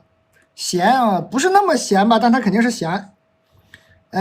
我劝第一回买你没啥谱，不用买那个特大号，那个特大号一般都是送礼，特别视觉效果特别刺激，贼大，吃一个就有点饱了的感觉，特别过瘾啊。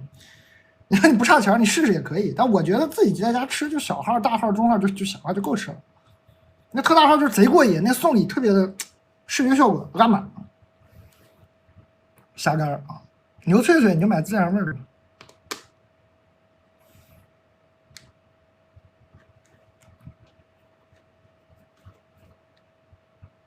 还有2分钟发券。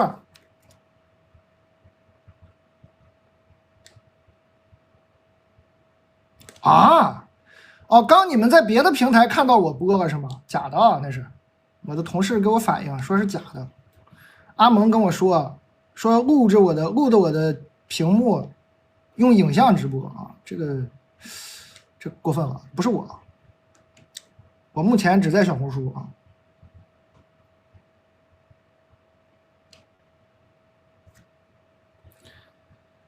你们处理一下哈。那个阿蒙说现在那个人一会儿播一下那啥的，你们可以举报什么的，控制一下。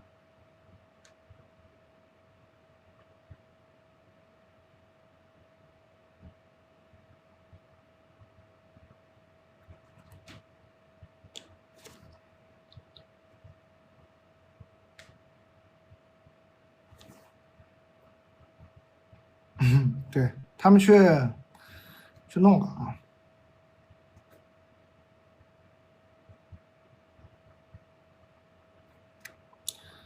稍等啊，我处理一下这个事儿。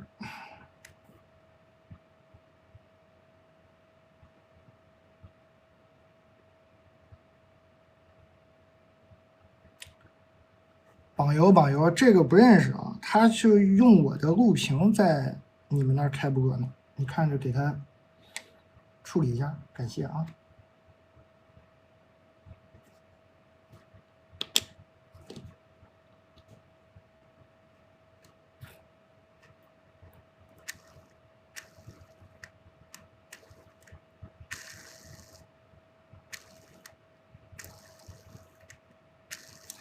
欢迎大家啊，可以来小红书关注一下啊，发券了11点，还是好人多啊，好多人给我通风报信，谢谢啊，谢谢你们，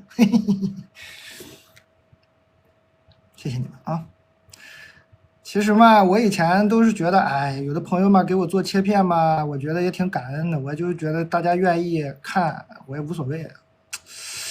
我其实无所谓，大家都是吧，哎，但是后来我的同事就说有这些人吧，他卖的东西呢，咱也不敢保证质量，他都不知道他是从哪儿弄的，别最后再弄得好像我在干啥似的，就慢慢的就把这些切片的那些人就给他都关掉了。哎，本来觉得就是大家嘻嘻哈哈的事儿。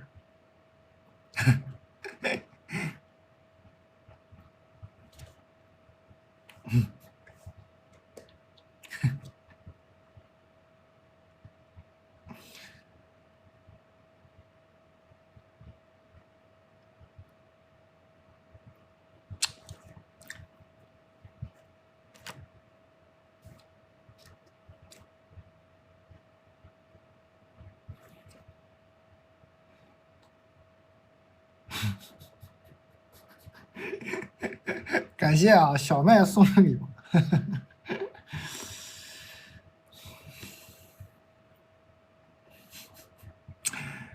欢迎大家投稿来这儿投，蛋蛋小卖部普通店员。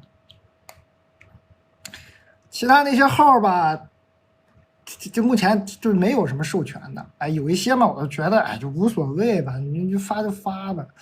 但是你要是销售一些我也不知道是不是靠谱的东西，这咋办呢？这算谁的呢？只能说不行，是吧？我们这个还是控制的很严格啊，安全第一，安全第一。感谢感谢，对，感谢感谢，接着读信啊，接着读信。哎，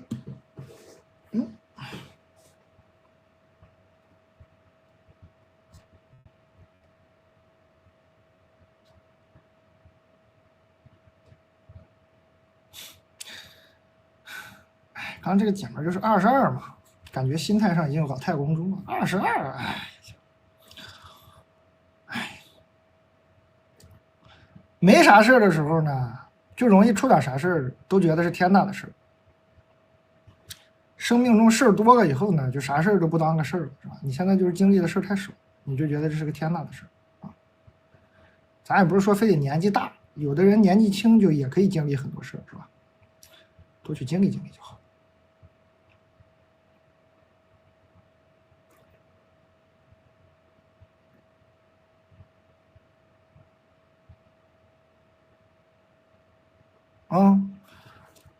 欢迎各位啊！有个问题困扰我好几年了。我有个好朋友，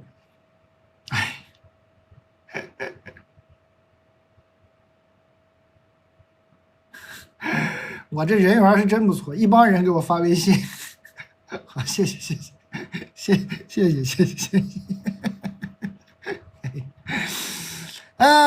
一直很内耗。我有一个好朋友，上学的时候就认识了5、6年，前几年关系都挺好，性格他有时候也挺强势的，但每次吵架都得我低头。他结了婚以后联系少了一点，关系也淡了；离了婚以后联系又多了。我发现他离婚以后变得更强势了，对别人不知道，老是说我笨。比如我和另一个朋友出去吃饭，我拿瓶红酒，因为没有红酒开瓶器，让我这个好朋友帮忙从他家带一个。他递给我的时候说：“你会弄吗？不会让你朋友弄。”这个很简单。我说为什么呀？他说因为我朋友看起来比我聪明。那种语气让我很多想。还有其他的事情，他的语气都让我感觉很轻视我，让我现在跟他相处很不自在不舒服。如何调整自己跟他交往的心态呀？他人其实挺好的。哪儿好？就是性格有时候让我有点窒息，不窒息了还好。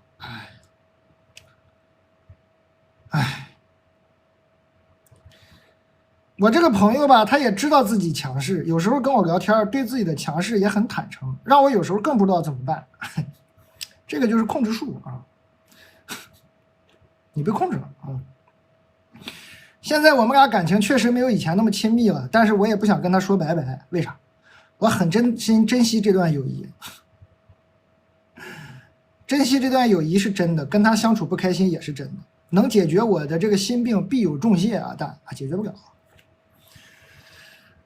你肯定年纪也不小了，你这姐们都上学时候都认识，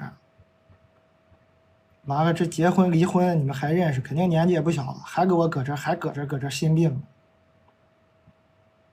还他人挺好，哪儿好啊？牛脆脆，哎呀，刚要展示牛脆脆，感谢淼淼啊，牛来了，牛脆脆，大片的牛肉啊，风干烤干。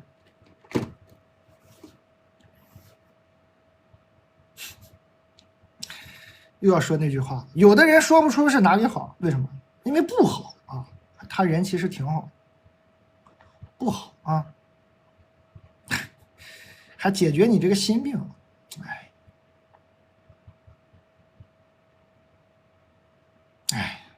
管不了啊。你喜欢受这个委屈就受吧。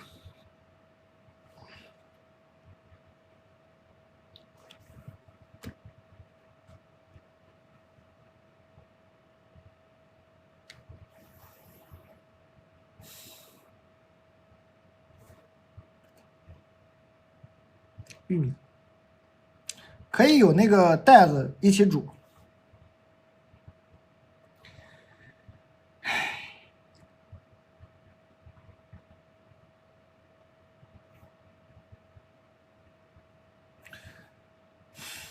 友情是什么东西吗？友谊是什么样的？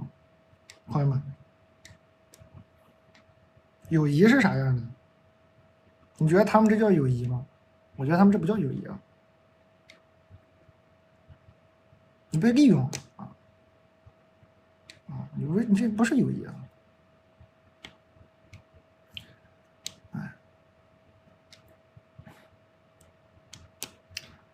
说你笨，然后跟你交朋友，他需要的呢是个跟班儿，他需要的是一个可以展现他强势的人啊，没你他就不强势了，你在他就强势，有你在他就能展示强势，尤其有别人的时候，他就更要展示强势，哎，这样显得他很厉害。没有你的时候，他不强势，好吧？所以你觉得你俩是友谊吗？不是，你是他强势的垫脚石吧？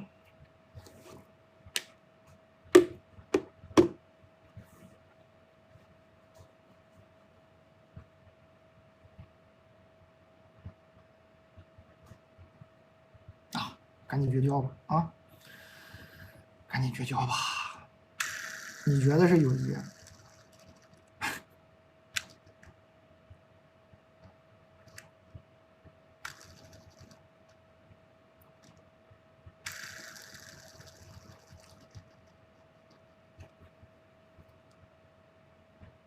玉米一箱8根儿。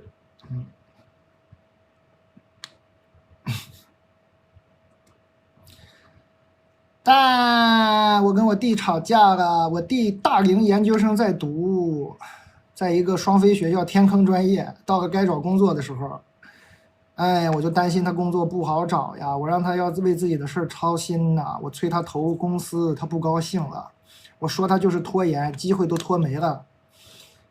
哎呀，说让我不要打着为他好的旗号给他压力。他之前大3的时候，我劝他考研，劝了几次，他发脾气就是不考。后来工作了又考研，耽误了几年。我有时候后悔当时没再坚持劝劝。现在想想这不是我的问题，我再劝也劝不动，他还会嫌我多事儿。但我应该怎么办呢？我怕他我怕他找不到一份过得去的工作，但是他本人又是这个态度，怕他走弯路，说了他又不听。别说了，让他走一走。啊，别管，虽然是你弟，别管。人生的弯路，你让他一点不走呢，早晚会弯，是吧？你让他早点走点弯路，后面就好走。别管啊，别管了，管不了，成年人了。你是希望他一直是个小孩，还是希望他变成成年人？你希望他成年，你就别管了，你管人家呢？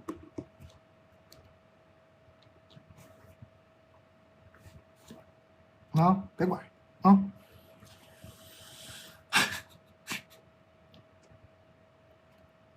还劝人家考研，别劝了。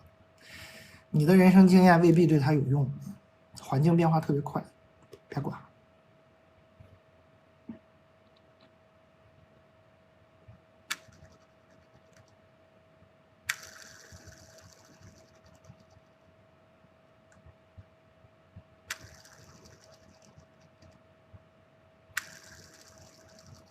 欢迎大家，朋友们可以点个关注嘛。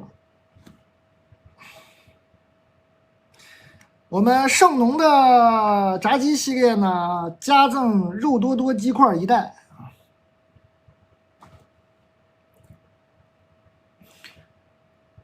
大家可以那个新来的朋友可以点开这个红色购物袋，看看这个叫销冠的分类啊，翻翻看，这都是我们一直以来卖的比较好的各种各样的东西，有脆脆啊、锅巴呀啥的，随意挑选。今天这个虾干突然，我一直没讲，我突然发现有，我提了一嘴，这虾干迅速冲到800家，大家看来还是这玩意儿真的好吃。温州的朋友给我作证了，这玩意儿是真好吃。吃个虾干了，直接吃就行。有的人煮汤，有的人蒸，我是爱直接吃。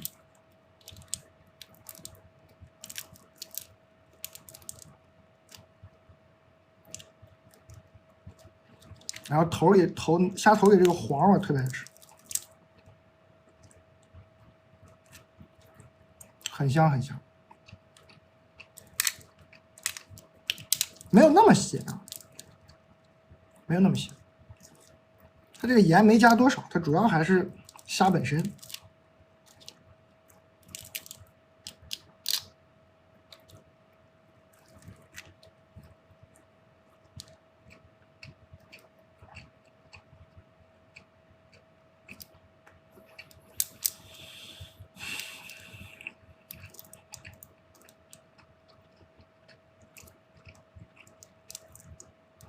手机壳断码了，朋友们，那个我的同事们帮我看看，手机壳断码了，说是。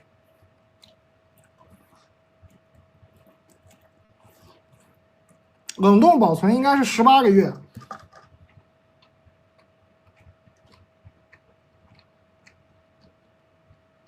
啊，冷冻保存12个月。那你这买回去吃快点，我都是放冷藏，我也没放冷冻，因为它虾干嘛，这玩意儿本身就是不容易坏。好好吃，好好吃。牛板筋也有啊，牛板筋是种独立包装，一口一个的，也是来自我们牛脆脆的哈尼牧场，牛板筋也有。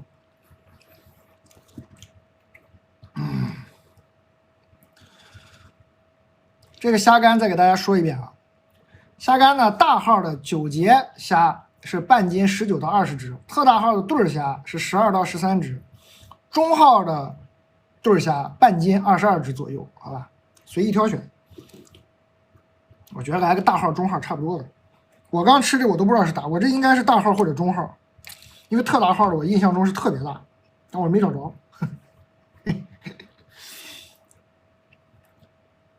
我刚吃的不是大号就是中号，我特大号的应该是比这个大，但我真没找着。我应该吃的是大号，刚那个个头也不小。那这个是不是中号？我不太确定，我不敢瞎说。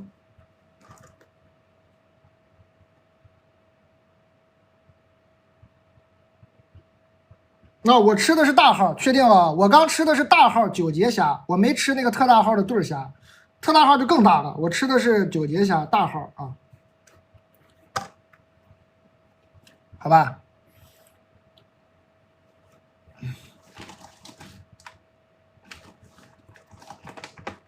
给你看看，帮我确定一下，朋友们，没有腥味啊，没有腥味。那个我的同事帮我看一下，确定了，这是9节虾大号，确定一下是不是？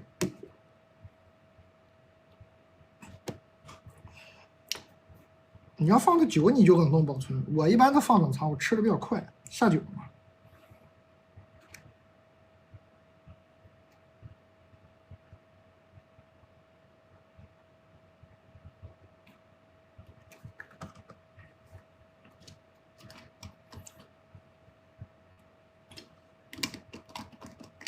马上读，马上读啊，马上读。温州的朋友会蘸一点醋。温州人吃菜呢，就是面前总是一碟醋，他吃啥他都蘸点醋，有道理啊。你们吃温州那种东西蘸点醋试一下，就温州那种还就是挺有意思吧。但是咱们不是温州人，其实我觉得空口吃就很好吃。我吃的是大号9节虾啊，这是大号啊，配黄酒，这是我们滩天下酒菜系列，肯定要配我们的滩天黄酒。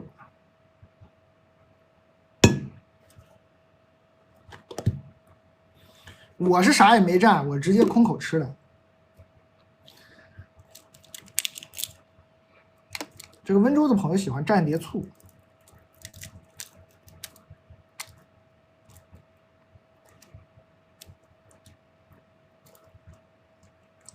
我再吃一个毒蟹啊，越嚼越香。没谁了，这玩意儿。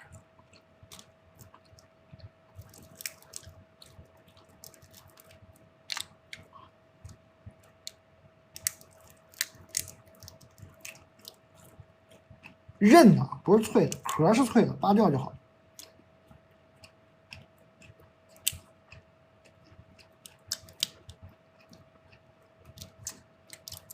我吃了大号的，我的同事能不能把手机壳给补货？他们都问我手机壳怎么没货。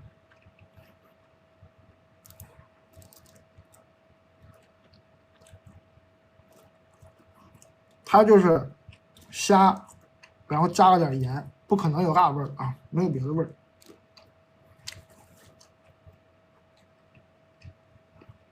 贼香，贼香这虾干。我没注意到今天虾干上了，不然虾干肯定你看已经1000单了。不然虾干早点讲，肯定是能卖个2、3千单的，这真的贼好吃。我没注意到今天虾干上，手机壳在沟通了，朋友们。给大家最后介绍一遍虾干，我就读信啊。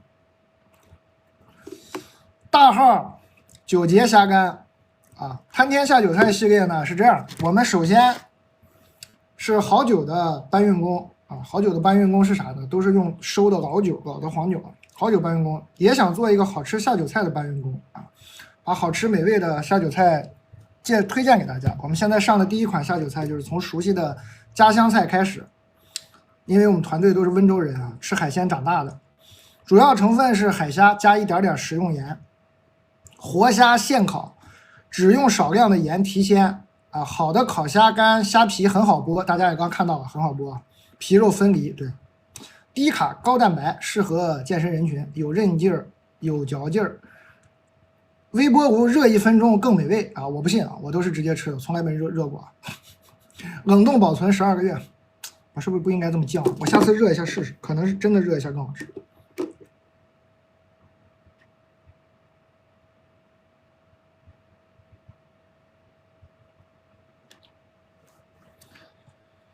我们这黄酒就没那么甜，贪天这黄酒就没那么甜，加点冰块啊！我们这黄酒是可以加冰块喝的，你回去试试，老好喝了。我们这黄酒都是冰饮的。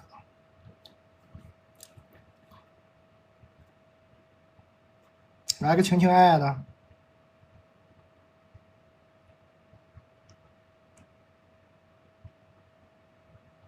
但听你读故事这么久，我今天也发生了一件很抓马的事儿。我有一个暗恋了7、8年的同学，初中同学。22年我决定结婚的那一年，过年的时候，他给我发新年快乐。我想着嘛，反正我都要结婚了，我就说我问问他，我就问他，我说你知不知道我喜欢过你好多年？然后他说他知道，他说他对我的感情也不一样。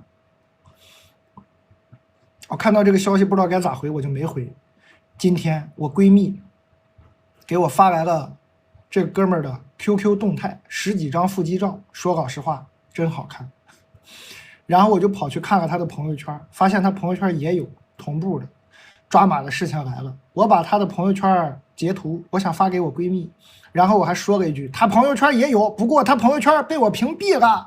结果图片和这句话发给了那个暗恋对象啊，那肯定的。他还秒回了，我马上撤回并表示对不起，发错了。我现在真的是我脑壳清痛。他回了一个疑惑的表情，还回了一个我孩子很可爱。对，我的头像是我的仔，我看看啊，很可爱，很可爱啊。怎么办？我该怎么回才显得没那么尴尬呀？别回了啊！别回了啊！这尴尬不叫尴尬，再回就容易真尴尬。别回了啊！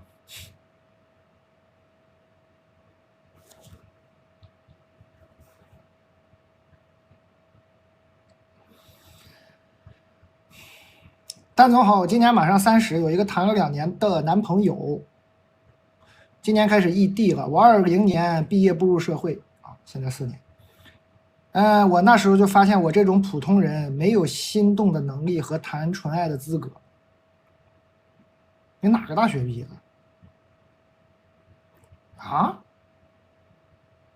我步入社会那个时候就发现我这种普通人没有心动的能力和谈纯爱的资格。你什么大学？你大学教的啥课呀？这是？啊？你什么大学啊？大学告诉你普通人不能心动，不能谈纯爱。啥大学？我那会儿频繁接触了很多男生，挑选对象的首要原则是他要有钱，并且能好好养家以及给我花钱。我本身也算是高薪的行业，所以选了现在的男朋友，因为他是我接触的里面存款最多、工资最高的人。不过我俩的原生家庭经济水平都不行，给不了我们物质支持。在一起第1年后也实际没花他多少钱，1年的礼物算下来最多也就5、6万。今年更失望，他还给不了我多少陪伴。我现在天天忍不住琢磨，我是不是吃大亏了？吃了啊，肯定吃大亏了。这种情况下我步入婚姻，感觉我铁定是亏的啊，肯定啊，你肯定亏啊。我的工资虽然没有他高，但是现在也没差多少，到时候生育养孩子吃亏的肯定是我，肯定是你。我付出的生理代价和时间代价肯定我多，哎，怎么算都是他赚我亏，但是我又担心我这个年龄分开，找的下一个说不定还不如他。你啥年龄？20年毕业，现在20刚刚岁了。嫁给他有一点点优点吧，他没有房贷，存款很多，工资也不错，而且因为都是他自己靠工作积累的，所以他在他家话语权也最高。婚后我只要拿捏住他一个人的情绪，就无需顾虑他父母的看法。缺点也很明显，给不了太多陪伴，也无法给我买奢侈品。可能小孩的养育也是我付出的多。你要问我啥？姐妹儿，你要问我啥？没了，最后就是一个我付出的多。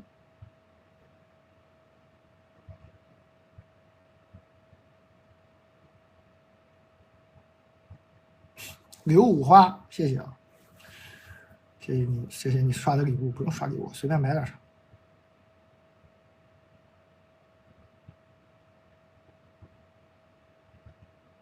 要问我啥？我不知道他要问我啥啊。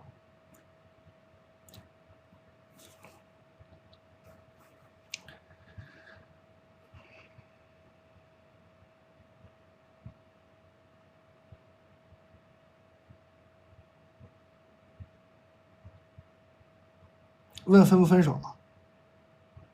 没问呀，他就是在犹豫，在琢磨。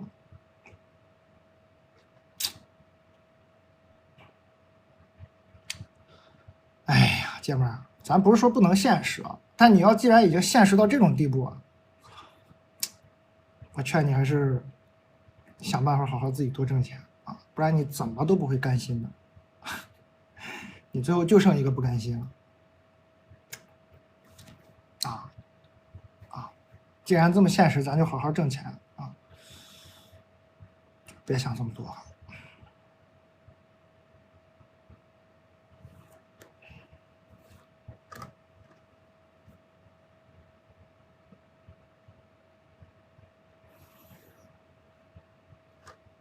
太猛了啊！太猛了，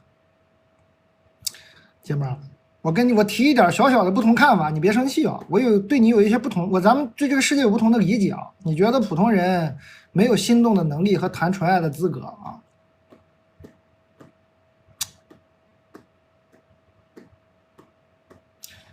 我甚至觉得，心动的能力和谈纯爱的资格，可能真的是也是为数不多普通人能享受到的特权了。然后你还不要？普通人嘛，能享受到在这个世界上能享受的好吧，很少，真的很少。其中呢，就有心动的能力和谈纯爱的资格。哎，你不要，好的，那你能享受到的就更少。我是这么看啊，你别生气啊。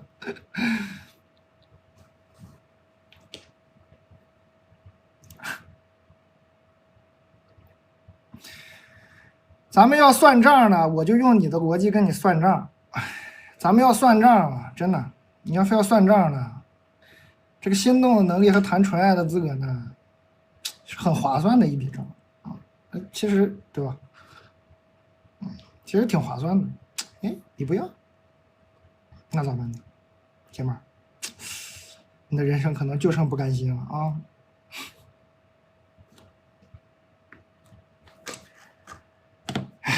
抽一根吧，咋了呀？这都是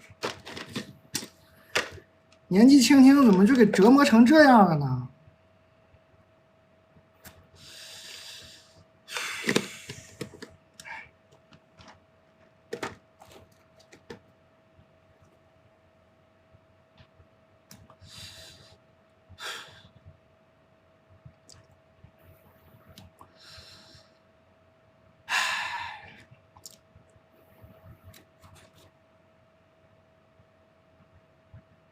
我用他的逻辑跟他说，咱们就算是算账，你算小账没算大账，你算算大账。人这一生心动、享受爱情，真的是性价比非常高的，尤其对普通人来说，性价比太高了。你很难再找到这么容易能得到很多幸福感的事儿了，还花费如此的，按你的说法不花什么钱是吧？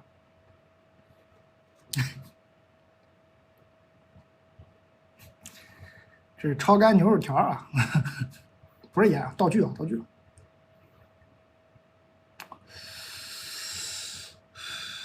对，心动才是真正的奢侈品。对啊，咱们就说算账，你要奢侈品干啥？你拿一个奢侈品为啥？你不还是为了心动吗？你手里抱一个奢侈品，你不还是为了心动吗？好的，现在有人可以不用一个奢侈品就能让你心动，你说你不要？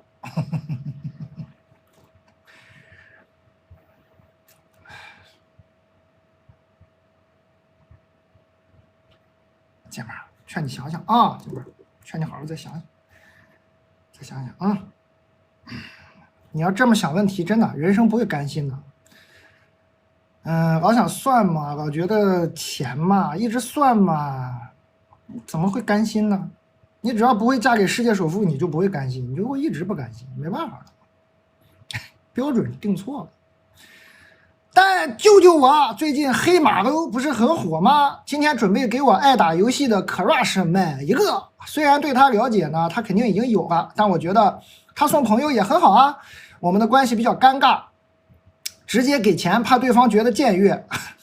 直接给钱，那是很僭越呀！啥情况直接给人家钱？所以我想了一个非常聪明的办法，对他说：“我有个朋友多买了2个码。”正在免费送人，问他要不要发券了啊，朋友们，多买了2个码啊？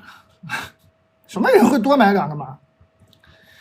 我问他吧，他问我是什么朋友，是菩萨吗？我出于自夸说是的，是菩萨。他说谢谢你朋友，我说客气了。我本来觉得真不错，沉浸在对自己的赞叹中，结果刚看到消息，他又给我发了个别客气了，给你磕2个头。他是知道了吗？啊，他知道了啊，他肯定知道了。我连给2个男生朋友打电话询问是不是我装的不像，得到的答案是你都不用装，是个人就能看出来。请问是真的吗？是真的。多买了个码送人不是很合理吗？为什么会这样啊？啊，因为不合理啊！买游戏没有多买码的啊。还合理？不合理啊？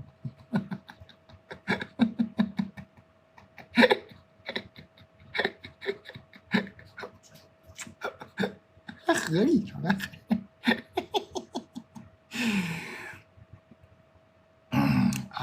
纯爱啊，这个很好，你看这多可爱是吧？就相信纯爱，这多甜蜜啊！这一个黑神话那个码也就200来块钱吧，是不是？200来块钱，用啥奢侈品啊？这多开心，2个人都高兴，就花200来块钱也不用买个奢侈品。完了，男孩说是菩萨送的吗？女孩说是菩萨，然后男孩说给你磕2个头，这多甜蜜啊！这种心动需要多少钱啊？豪华版328，对吧？豪华版也就328。刚刚那个姐们需要的是啥？奢侈品啊？啥奢侈品肯定也不是328，咱是对比那个啊，咱不是说328就很便宜，但是我的意思就是说，你不用非得花好几万，是吧？你可能328就解决的事儿，不行，嘿嘿，这不纯爱挺好吗？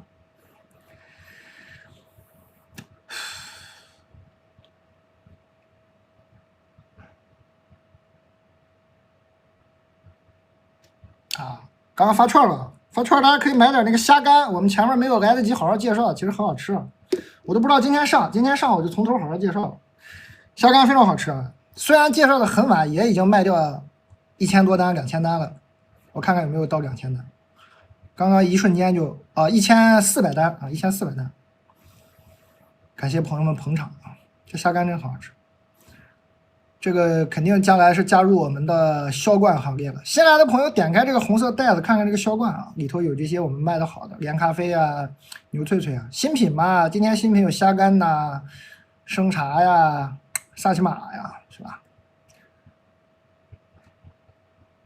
感谢大家随意挑选，接着读信，挺好。读一封这个纯爱来信，心情好多了。把我的牛肉条放下，喝口水。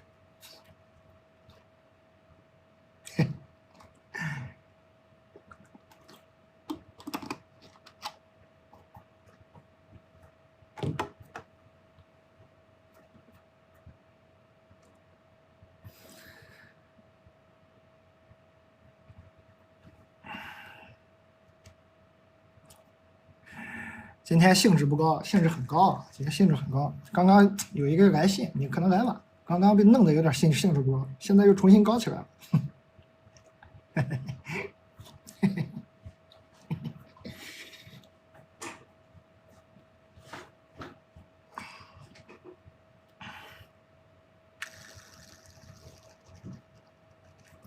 虾干怎么吃？我是直接吃。然后这个他们官方建议呢是说微波炉热1分钟更好吃。我看还有朋友说蘸酱油醋吃，还有人说蒸着吃，有人说炖着吃。我是直接就咔咔掰开吃，所以你收到以后你就直接掰开吃一个上感受一下，可能你就会像我一样啊，发现直接吃就很好吃，完事儿了。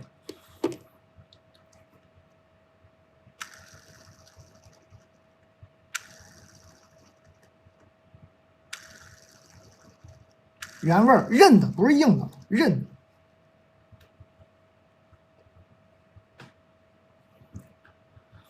煮汤很鲜，应该是很鲜的。虾干更小的，好像江浙这边叫开阳是吧？就更小的，这个就温州那边就叫虾干了，大的，来劲，好吃。去皮啊，要去皮的。它是烤的，所以那个皮一剥就剥开了，很容易的。你看温州人直接吃，对。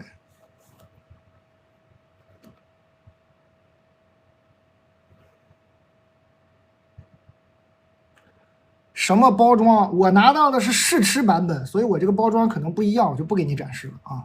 我推荐你就买大号的就行了，我吃的是大号的九节虾。手机壳呢？今天呢？刚刚我同事跟我说，所有库存都给我了，就是有就有，没有就没有了，抱歉啊，就今天就都给我了。求问哪里可以找到蛋总的平替？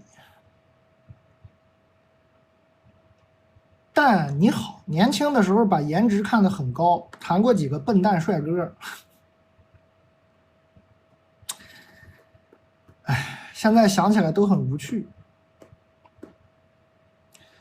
哎，不推荐大家用这种词啊！不要说什么笨蛋帅哥，什么笨蛋美女啊、笨蛋帅哥，这样不好啊。有一些这个刻板印象，你就说我谈过几个帅哥，有点笨啊，你别好像笨蛋帅哥是个品类似的啊。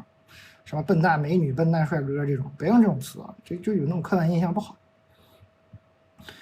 我平时爱看书，看完还爱抓着身边人交流，但显然这些帅哥的脑袋空无一物。唉，每段恋爱末期都很无趣，后来年纪越大越喜欢有趣幽默的人，但我社交圈很小，又在金融行业，金融男整天张口闭口就是跳伞、潜水、量化、投资，随地大小跌，油腻的赶上油田，压根认识不到有趣的人。最近工作之余累了就爱看蛋总读信，买了同款 T 恤，屏保头像都是你，哪里可以找到像你这样的平替啊？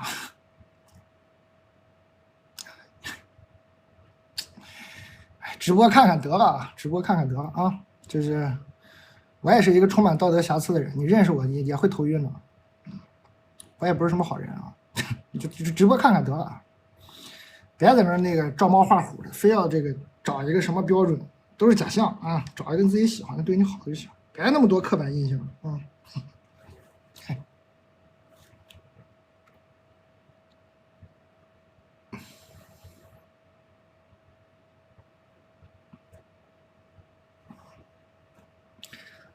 都是假象，好好的、踏踏实实的生活中认识点人，别有那么多那个给人家预设帅哥就笨，什么金融男就油，别这样，别这样。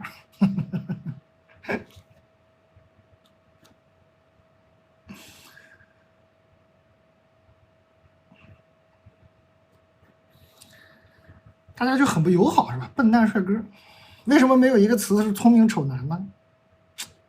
就说明长相跟智慧没什么关系，对吧？你只是有刻板印象而已。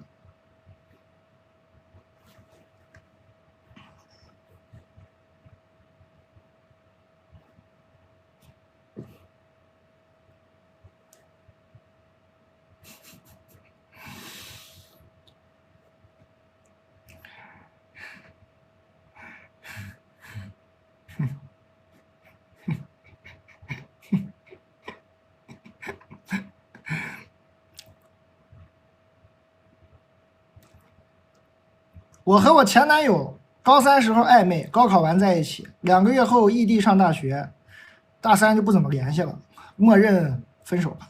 工作3年以后，也就是前段时间吧，他联系我，把一个男的相亲广告发给了我，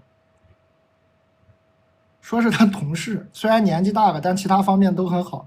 离谱的是，他这个同事是个老男人，40岁了，也就比我大5岁了，还好。我又气又笑，还没回复他。他凭什么觉得后面没有谈过啊？他凭什么觉得我没有谈过恋爱？虽然确实没谈过吧，他激起了我的好胜心啊！我要怎么回复他？还是直接拉黑他？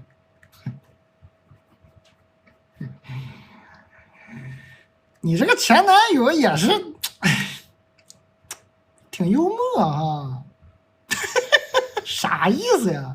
一直不联系，联系给你发一个男的相亲广告，40多。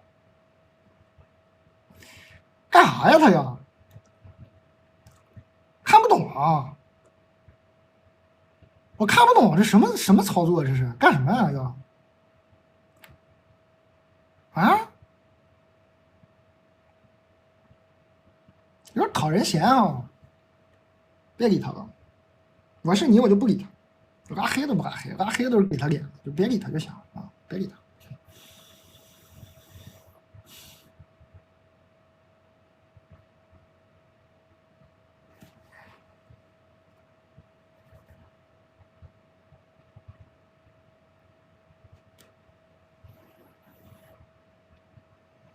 别理他啊！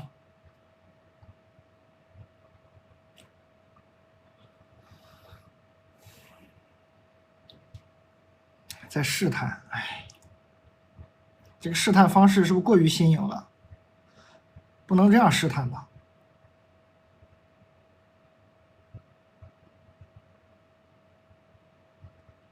可以这么试探吗？太新颖了。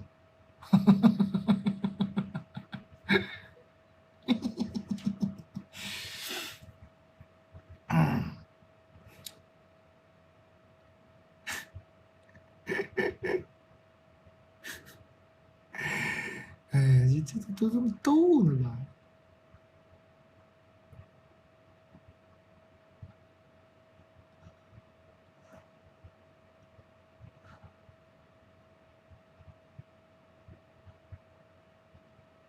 蛋哥，我总是很自卑，怎么办？总是很需要别人的肯定啊！我肯定你啊，你很好。别人说我不好，我就觉得自己真的不好啊！别听他们的，你很好，这怎么改善？你听我的，你以后听我的就行了。我真的很想怼一怼那些说我的人，但我嘴好笨，有没有万能的怼人公式啊？啊，没有啊，不要老怼人啊，怼人没有意义，你自己强大了就好，没什么好怼人的啊，你就自己强大就好，嗯。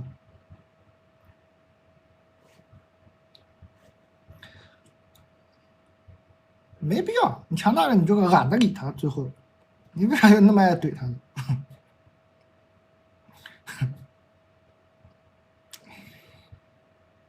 但我想问问你，对无法转岗的大厂高管秘书岗位怎么看？目前很稳定，但做的工作都比较执行，还要很多生活支持的工作，吃喝拉撒都得管，因为岗位敏感性加上老板级别非常高，无法转业务，想换赛道只能离职，为什么？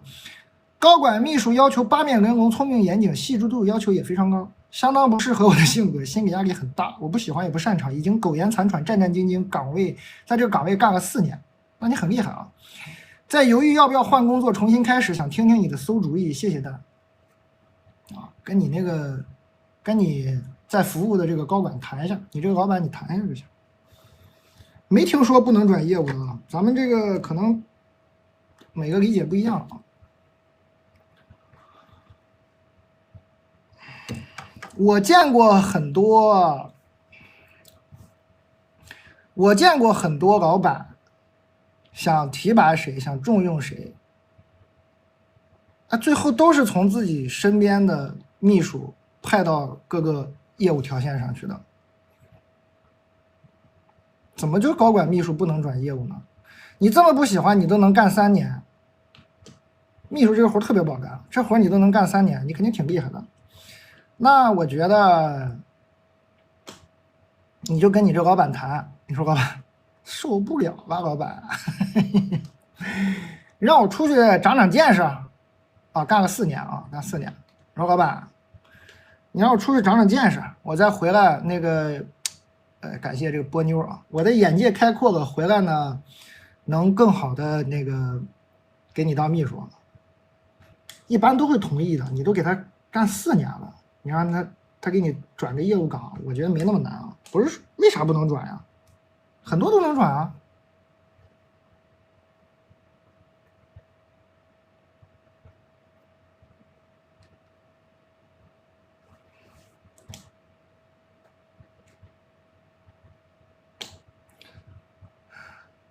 掌握老板太多秘密了。嗨，他要真掌握老板太多秘密，那他不是想干啥就干啥吗？没有那么那啥，你就培养一个接替你的人就行了，然后让他给你转个业务岗啊，你就是再找一个带个助理带出来就行了。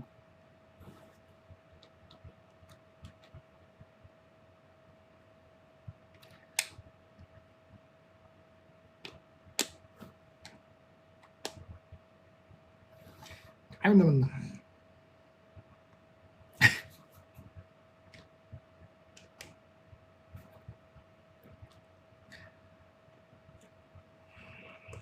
啊，大厂没有嗨抗，他老板职务非常高啊，嗨抗这种东西开2个人不就有了吗？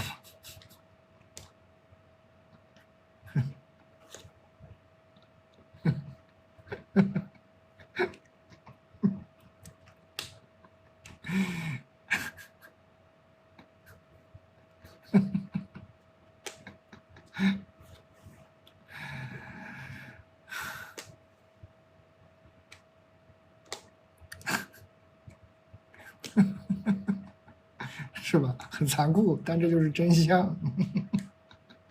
还没有开杠，没听说过。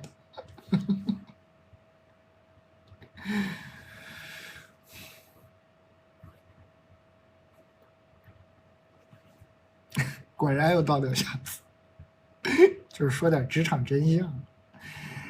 哎，你就会发现，老板想用的人永远有开杠，没辙，一点办法都没有。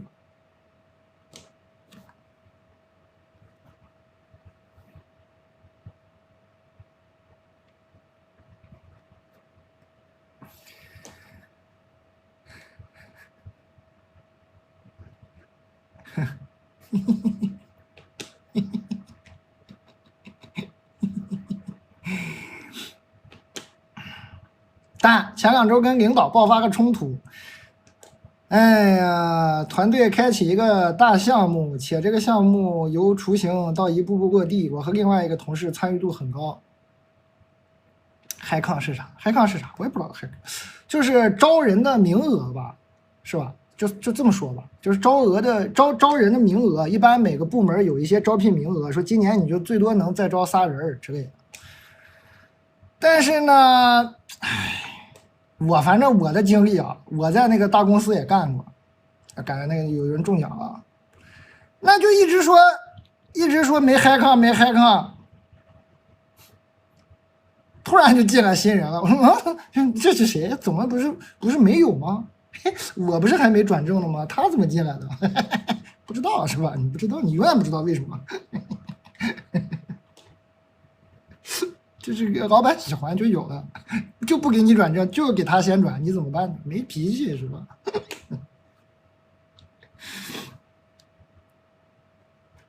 就是真相是这样的，是吧？没办法，经历过吧？就听了1年了，说没嗨抗，没嗨抗，然后突然说来了个新同事，说，哎，怎么回事？我不是还没转正呢吗？朋友们，他是谁？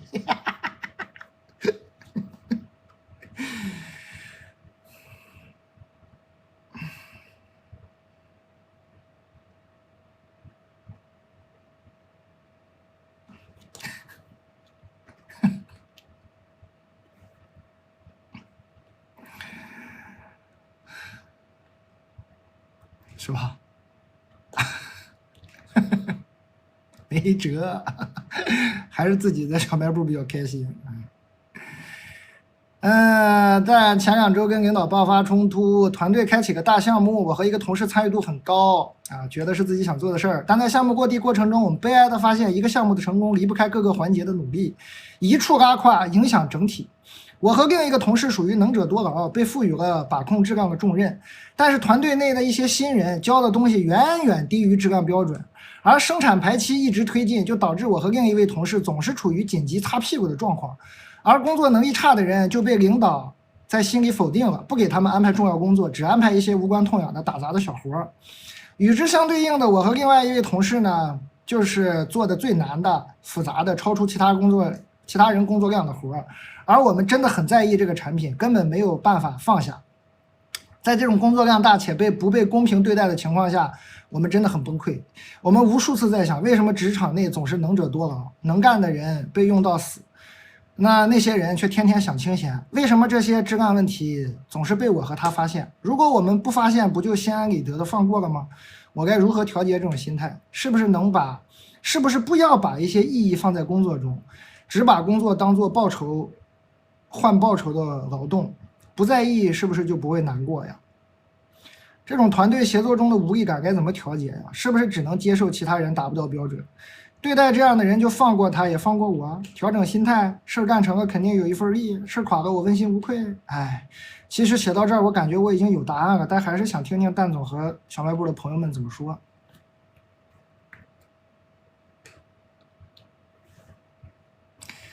责任心，刚情爱的有一个给我念头疼了，念点这职场，看朋友们说啥。多关注下班后的生活，有没有能者多得？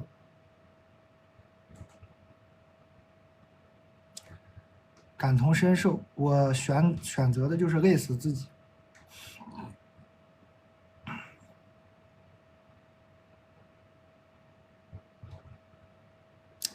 基本不会多得。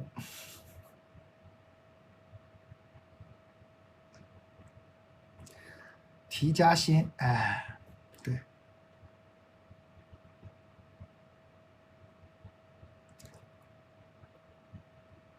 不要完美主义，对。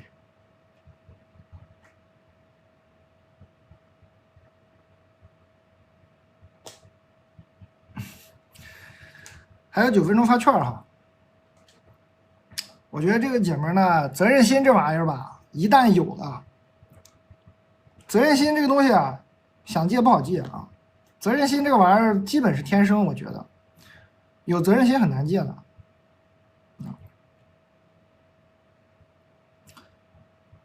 这是好事儿，其实有责任心是好事儿，只是你看能不能换成钱啊。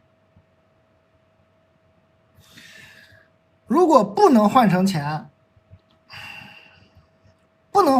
呢，你就做一件事，就不管一次，就是下次再有这种项目的时候，你试一次不管。我说的这种不管，可不是说你说哎呀这个事儿就是睁一只眼闭一只眼，不对，你是2只眼都闭起来，你试一次。所谓的带团队嘛，你试一下，你把俩眼都闭了，就不管了，都不管了以后呢，你看看能不能好，大概率啊不会太差。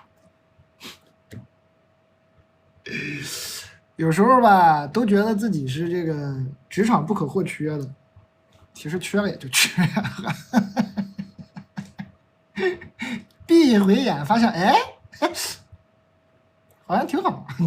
那时候可能会更焦虑，那个时候比现在还焦虑。那个时候说哦，原来没有啊，项目也能推进啊，更焦虑了是吧？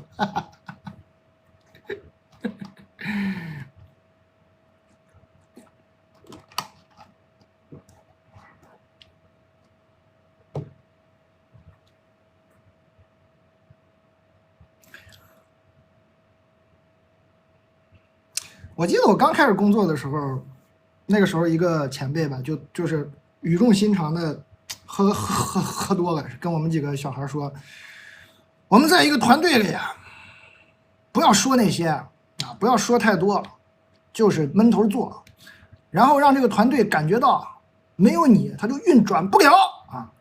我当时觉得很有道理。但我觉得呢，职场嘛，你做一段时间就发现更成功的是没有你啊，它也能运转得了。然后呢，然后你心态摆得正，你就觉得哦，挺好啊，这不是你的成功吗？没有你也能运转得了，这不挺厉害的吗？对吧？哎，就这么点事儿。那别人不用成长吗？别人也要成长。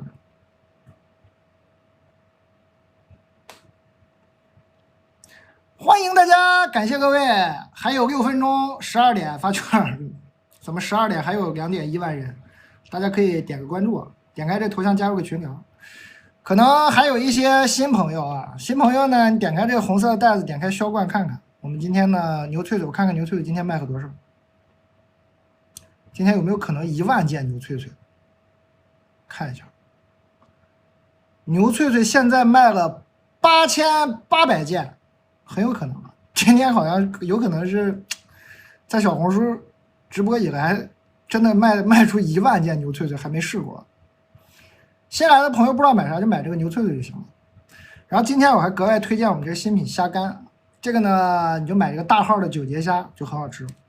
你要送礼买那个特大号的，送朋友那个特大号的那个，送长辈啥那个特大号的那个大虾干，视觉效果非常冲击，买那个特大号送礼就行了。新来的老朋友啊，老来的新朋友啊，就买这俩东西就行了。今天不会出错，不会出错。这是你无论啥口味，除非你是一点咸吃不了，它就不会出错。然后今天新品嘛，老朋友们，你们可以点开这个新品啊。今天有刚我一直在喝的这个茶呀，还有这个酸奶，云朵丁丁的酸奶啊，认养一头牛的牛奶，还有我们这个玉米，这啃的有点难看啊，很好吃啊，可以连袋煮的。那萨琪玛我就不展示了，那萨琪玛展不展示都卖的很好。还有我们这牛轧糖，牛轧糖啊，牛轧糖啊，人家说叫牛轧糖。看看今天新品，也都卖的很好啊。还有这个只有这个杯子是我们连咖啡新送的杯子。就这个杯子更好看了一点，大家看得到吧？这是冰川杯，还有一个火山杯，你已经看不到了。火山杯被我倒上咖啡了，淹没了。这个是冰川杯，一个火山杯，一个冰川杯。就是你上次买杯子跟这次不一样，所以你补货这个咖啡液呢，你就可以得到一个新的杯子。然后这里面这个液体是只有黑枸杞的黑枸杞，就是水都没加，只有黑枸杞。这都是今天新品，大家随意挑选，还有4分钟发券，感谢啊！手机壳又卖完了吗？今天说人家这个手机壳把货都给我了，卖完了我也没辙了。嗨，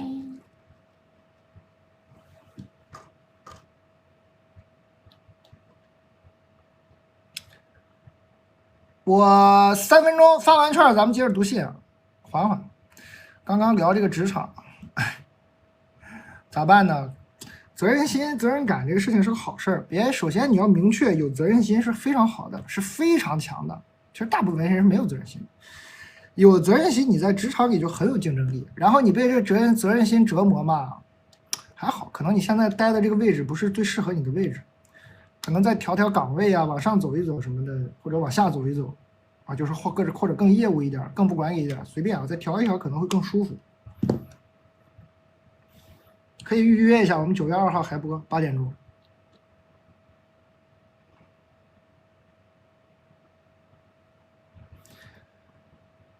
有啥好吃的推荐？虾干，买这个大号的虾干，还有牛肉干，牛脆脆，还有2分钟发券。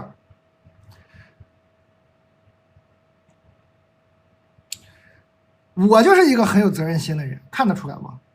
是不是都不太信？我其实是个很有责任心的人，很头晕啊。最后就是负责，把自己弄得头特别晕，就自己弄个小卖部挺好啊，不用太为别人负责。其实，那最后看个人选择啊，看个人选择。那我就不愿意了，最后太累了，给别人负责，算了吧，那我就自己干嘛，我就自己在小卖部，我就很开心了。那你就是你如果很有责任感，结果你最后训练出个很好的管理团队，你能带团队呢，那未必不是一个好事儿。有的人很享受，那种管理激发一个团队一起成长的过程。其实我也很享受，但是就是有的时候真的很累，很头晕，那就最后算了，自己待着挺好。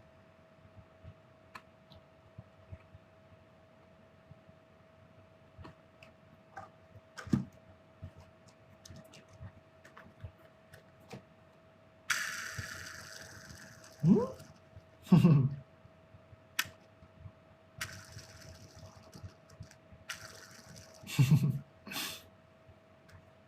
还有1分钟发券啊！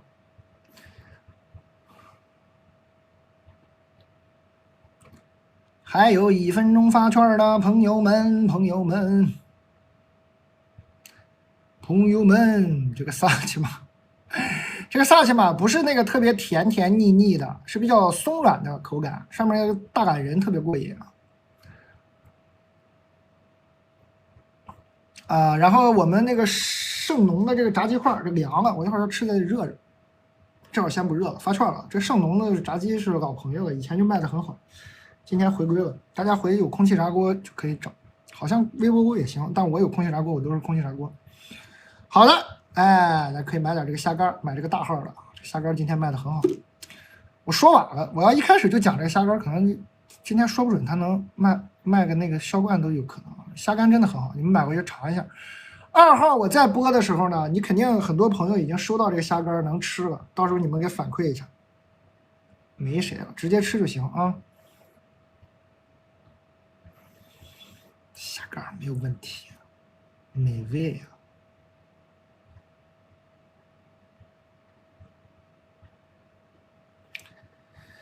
咸啊，它就是本身虾嘛，它本身海虾，然后又加了一点盐提鲜，烤的，所以它这个壳是特别好扒的，壳肉分离的啊。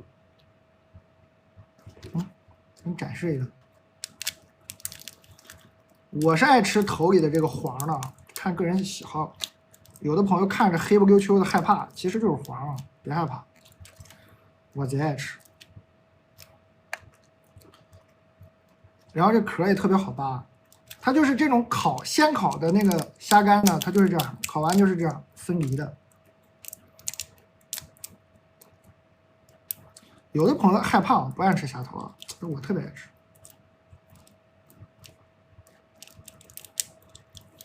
扒开给你看看。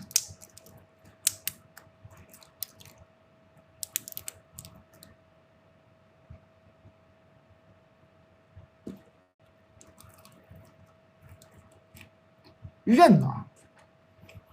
哎，不是说扒开看看吗？我怎么又吃了？吃了，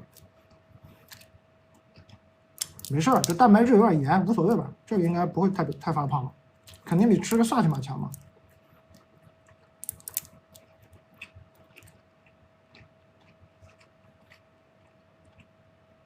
贼香！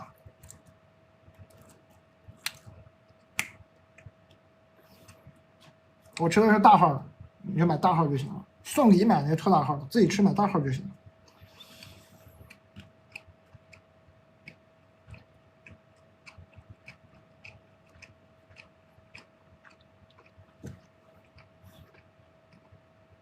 这玩意儿太香了，控制不住啊！想看 T 恤的背面，我 T 恤难不倒我，我现在都准备俩 T 恤，我也不用转身 ，T 恤背面长这样，正面就我身上这样。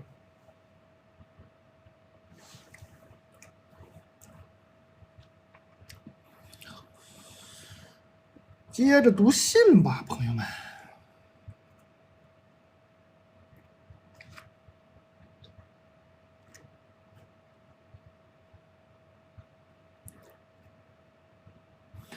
刚有问那个虾干的啊，再说一遍，我刚吃那个大号的九节虾是半斤，19到20只左右，特大号的对儿虾是12到13只，啊，中号的对儿虾呢是半斤，22只左右。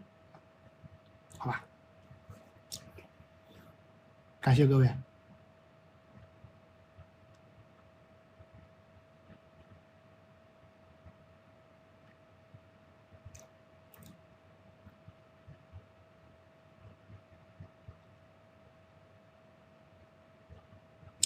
赞，咱们可以情情爱爱一会儿了吧？情情爱爱一会儿吧。我今年27了，我非常想要爱人，不结婚的那种。啥呀？后面是啥呀？我一共谈过3次恋爱，第一次是初中，哎，这初中就不想念了，初中就别讲了。这第二段又是这隔壁班的体育生，这有没有点这个离开校园的事儿啊？好了，最后又爱上了一个舍友的高中同学，是隔壁学校的。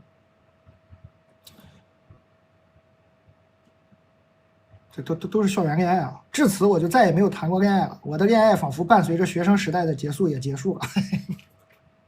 没念是对的，全是学生时代的。回顾到这里，我还是很感激我曾经遇到的这3位，他们的出现加持了我考试的运气。哇，后面还有这么长？哦，不是他啊，后面是别人。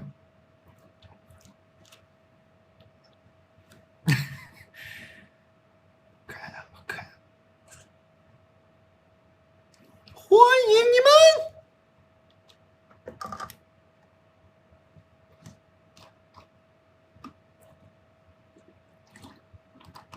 推荐一下酒啊，黄酒啊，探天黄酒，配合那个虾干。那虾干就是我们探天的下酒菜系列推出的第一个酒，你就喝这黄酒。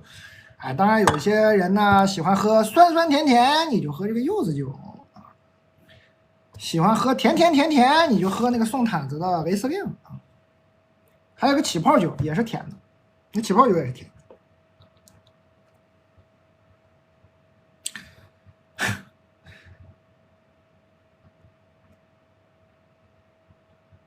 但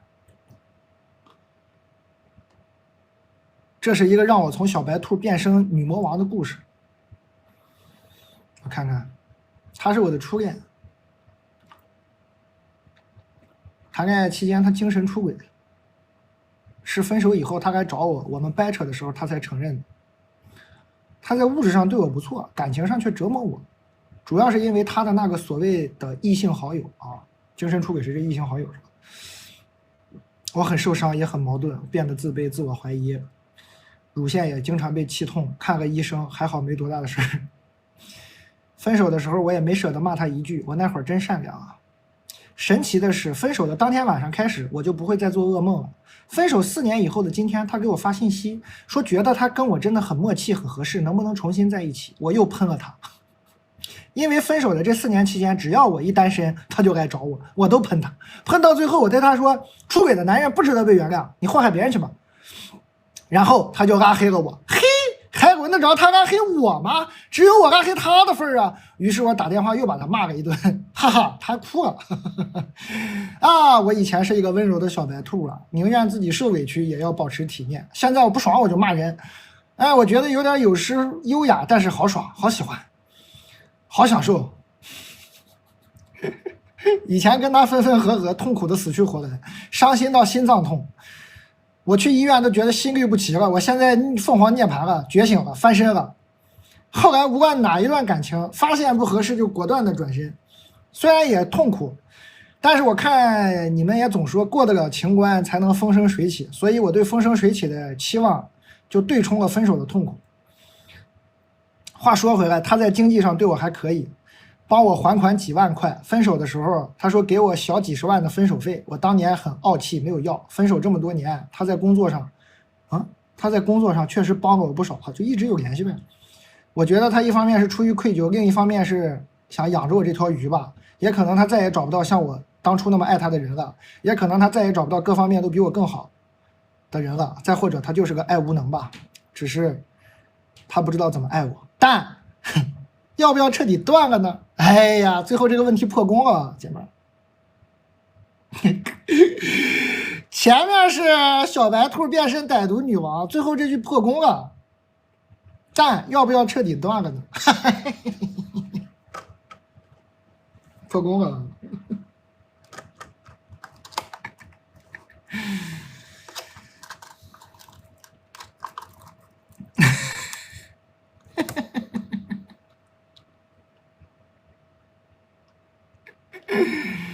没放下，还是没放下，没放下。涅槃进度条99%，最后一哆嗦，涅槃失败。下载过看过吧？下载进度99%，但是没下载下来，那就等于跟1%没啥区别。99%还是失败，涅槃失败啊，没放下。清零了，完了，全完了啊。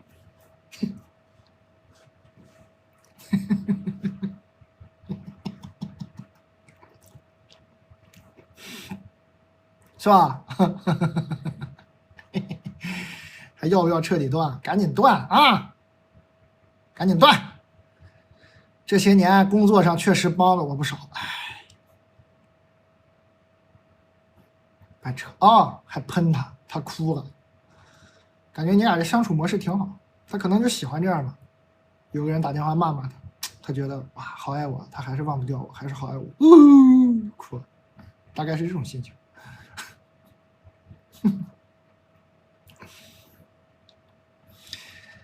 我已婚出轨，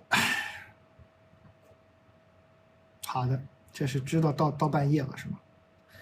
我的信快念完了，我伟大的同事，再整理点吧，整理点今天新投的稿，整理点吧，大家还可以投给蛋的小卖部普通店员。今天念完了，我已婚出轨，出轨对象我没有隐瞒，啥意思啊？你没有隐瞒你出轨对象，你已婚是吗？你是在骄傲吗，朋友？这你是骄傲起来了吗？说出轨对象我没有隐瞒，怎么读出了一丝骄傲的味道呢？他清楚我的情况。22年我们在一起，今年分开了。说分手的是我，纠缠不休的也是我，是我还是我？因为今年开始他对我不一样了，我就找他聊了聊。他说呢，是因为他父母不同意他跟我在一起。啥意思？他父母也清楚你的情况啊？这搞得人尽皆知了吗？他本来是一直没想清楚要怎么样，但是因为我的一个强烈的不安全感一直逼迫他，他提出了1个月冷静期。这光听说离婚有冷静期，你们这个已婚出轨也有冷静期啊？啊！我在期间害怕不安，他觉得我烦，拉黑了我，我就微信跟他说分手，我又删了他。事后我放不下，想挽回，他现在完全不给我机会，回复的都是无所谓，不想继续了，没意思。我在这个过程中已经要看心理医生了，反反复复拉自己出来，反反复复的陷下去。我心里知道挽回不了他，我也想自己好起来向前走，可是老是反复的陷下去，我该怎么办？我想救自己又无能为力，是我自己让自己陷下去的，我放不下。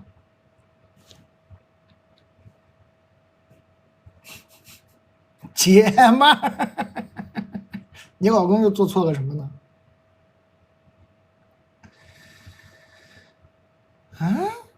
你要不顺手咱们这个出轨冷静期体验过，要不你也体验一下离婚冷静期？好像说现在离婚也没有冷静期了，那你，哎，哎，姐妹儿，我不懂呀，我不明白呀。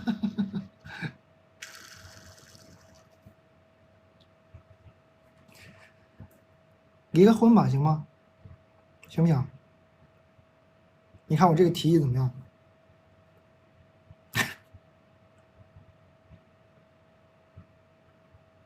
有没有可能把婚离了？哎，发现一切都好了啊？可不可以？怎么样？你这个感觉不是，主要不是说跟他这个爱情的事儿啊，是你这个还有一段爱情的事儿，不是？可能爱情已经没了，还有一段感情嘛，那就先把婚离了吧，行不行？啊？虾干已经2000件了，感谢大家支持，买这个大号就行，自己吃买这个大号就可以了。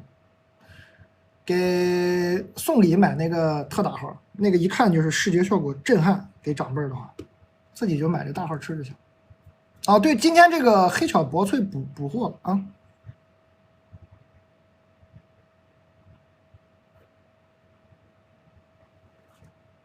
酒推荐哪个？都推荐，但是看你个人的口味是吧？你喜欢酸酸甜甜，那你就喝个柚子酒。我这现在推的都是入门款，不会出错的。你想配点这个虾干呀、泥螺吃，就是黄酒啊，配点这下酒菜，配点这种咸的东西，吃这种喝黄酒特别来劲。葡萄酒配这种有点会有点腥啊。然后呢，白葡萄还有那个起泡酒都是偏甜，你看你个人需要啊。这个酒嘛，我肯定我卖，就是因为我都推荐，但是看你个人需要啥。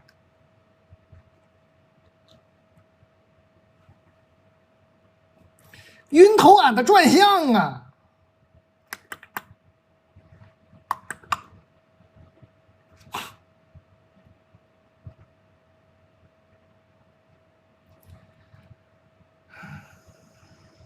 互联网知己蛋总，我没什么具体的事儿，我人生也挺顺的。当然，我对顺的定义就是乐呵就行。哎，但是我要说，最近唯独能让我略微发点愁的小事，就是咱这30多岁的年龄重看了一遍《包法利夫人》，感悟大不相同。但是才疏学浅，没在网上看到任何一篇读书笔记感到共鸣。这会儿也读了那么多具体的事儿了，想聊一聊100年前的这些往事。往事咋聊呀？这怎么还有这？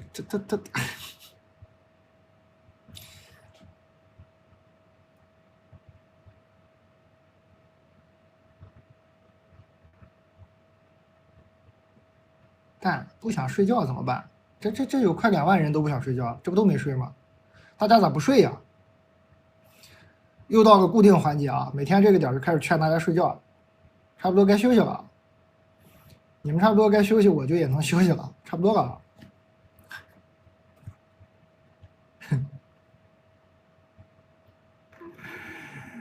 我们再谈一些卖的比较好的，大家随意挑选，随意购买。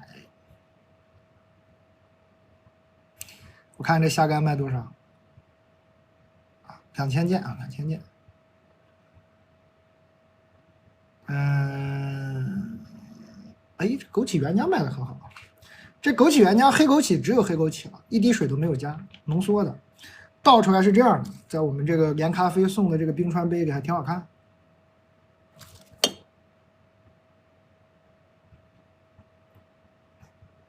哇，这手机壳也卖这么好吗？哇，感谢大家支持，谢谢你们捧场。好的，今天牛脆脆肯定要突破1万单了。现在牛脆脆已经卖了9500件了，还差500件就1万单了，这可以庆祝一下了。这第一回牛脆脆也不是光牛脆脆吧，在我们小卖部第一回有一个单品，是第一回吧，有一个单品卖到1万件，快了啊，还有500件。这可以喊阿蒙来安排点抽奖啥的，这不庆祝一下吗？马上给他发个微信。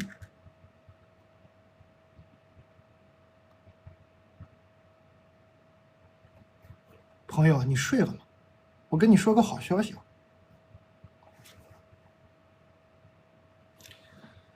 就是这个牛脆脆啊，好像马上就快卖到1万单了，咱们要不要庆祝一下？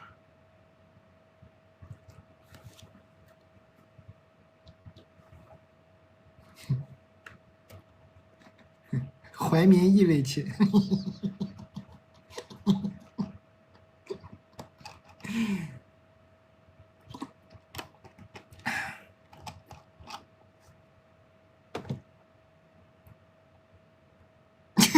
对，阿蒙回了我一个说睡着了，兄弟。那你睡着了还能碰上这么好的事儿，那不那个庆祝一下？一来庆祝牛脆脆马上卖1万单，二来也庆祝你睡眠这么好，还可以发微信。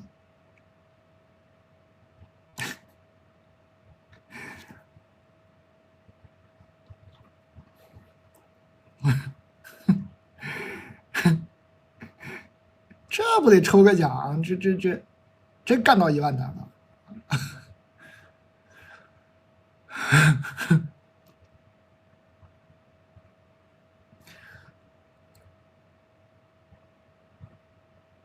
我们加送20罐牛脆脆，感谢阿蒙，感谢哈尼牧场，我们在买牛脆脆的朋友里啊，加送20罐，嘿嘿嘿，感谢。给大家快速过一遍今天卖的最好的10个东西，然后我就接着读信啊。第10名，我今天真的是一嘴没提，有没有从头看到现在的？不可能吧，这么无聊。有没有从头看直播看到现在的？扣个1，真有吗？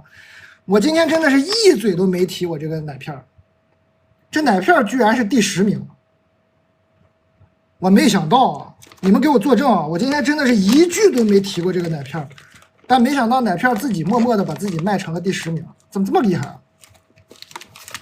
肯定是有人在回购，就是你小时候偷吃奶粉、干吃奶粉那个味儿，非常好吃啊，甜的。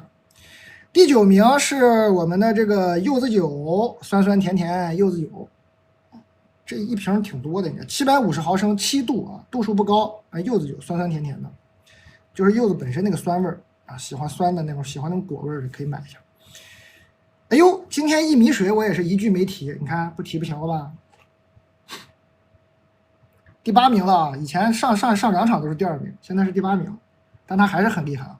它配料表就是水、薏米和无脂毛桃，喝起来不甜，有一股奶香味儿，就无脂毛桃本身那个奶香味儿。这很多朋友买的很猛，广东的朋友对无脂毛桃比较熟，可以说一说那个为啥喜欢无脂毛桃啊？这卖的现在是19、8、7，第7名是我们的毯子酒啊，就是买个送毯子，一瓶100出头，2瓶170出头，2瓶比较合适。第6名是我今天一直喝完了一瓶的这个栀子乌龙和我们的这个生茶，这生茶买回去有点沉淀正常，摇晃摇晃，都好喝。我个人更爱喝这个，茶多酚含量是一样的。第5名是萨琪玛，这萨琪玛我真的就讲了一回。我有时候觉得这些东西吧，跟我讲不讲没啥关系，这萨琪玛我就讲了一回，他就把自己卖的这么好啊！大家还是爱吃这玩意儿。很大，但它吃起来是松软的，上面这个大大的懒人啊，这广东的朋友更熟悉一点。这个无脂毛桃和懒人都是广东啊会喝汤的时候经常会放的东西，好东西。用的是西山懒人，市价差不多要600一斤，然后里头用的鸡蛋呢是黄天鹅的那个生食级别的鸡蛋，而且只要蛋黄不要蛋清。哎，这得赶紧拿走，这一个不留神就得塞嘴里一口。控制不住，这玩意儿太馋人。第4名是我们的超干条啊，硬啊，牙口好买，牙口不好就别买了，好吃啊。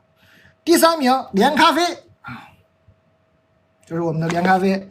上次买过的朋友在补货，应该是这个冰川都不酸，但冰川更加不苦，火山有点苦，买回去你都可以自己调配了。杯子送的不一样，冰川杯还有一个火山杯，火山杯被那个咖啡给盖起来了，跟上次送的杯子不一样，你补货可以买。你看这虾干，我是后半场才讲的，也干到第2名了，虾干第2名。大家买虾干买这个大号啊，自己吃，送人买那个特大号。第1名啊，牛脆脆1万单，买个牛脆脆的朋友，我们现在哈尼牧场再抽20个朋友加送。好了，过完了，开始读信啊！感谢各位。猪肉脯怎么样？能吃甜口你就可以买。猪肉脯一般都是甜口啊，好像这就是广东的朋友会吃的。用的是猪里脊肉，吊龙就是里脊，整片的，不是碎肉啥的，用的整片的，有点甜口，咸鲜回甜，你能吃到甜口你就买，非常好吃。当然有的朋友受不了，我有一些北方的朋友，他吃不了这个广东的这个口味，我是觉得很好吃。这个就是看个人了。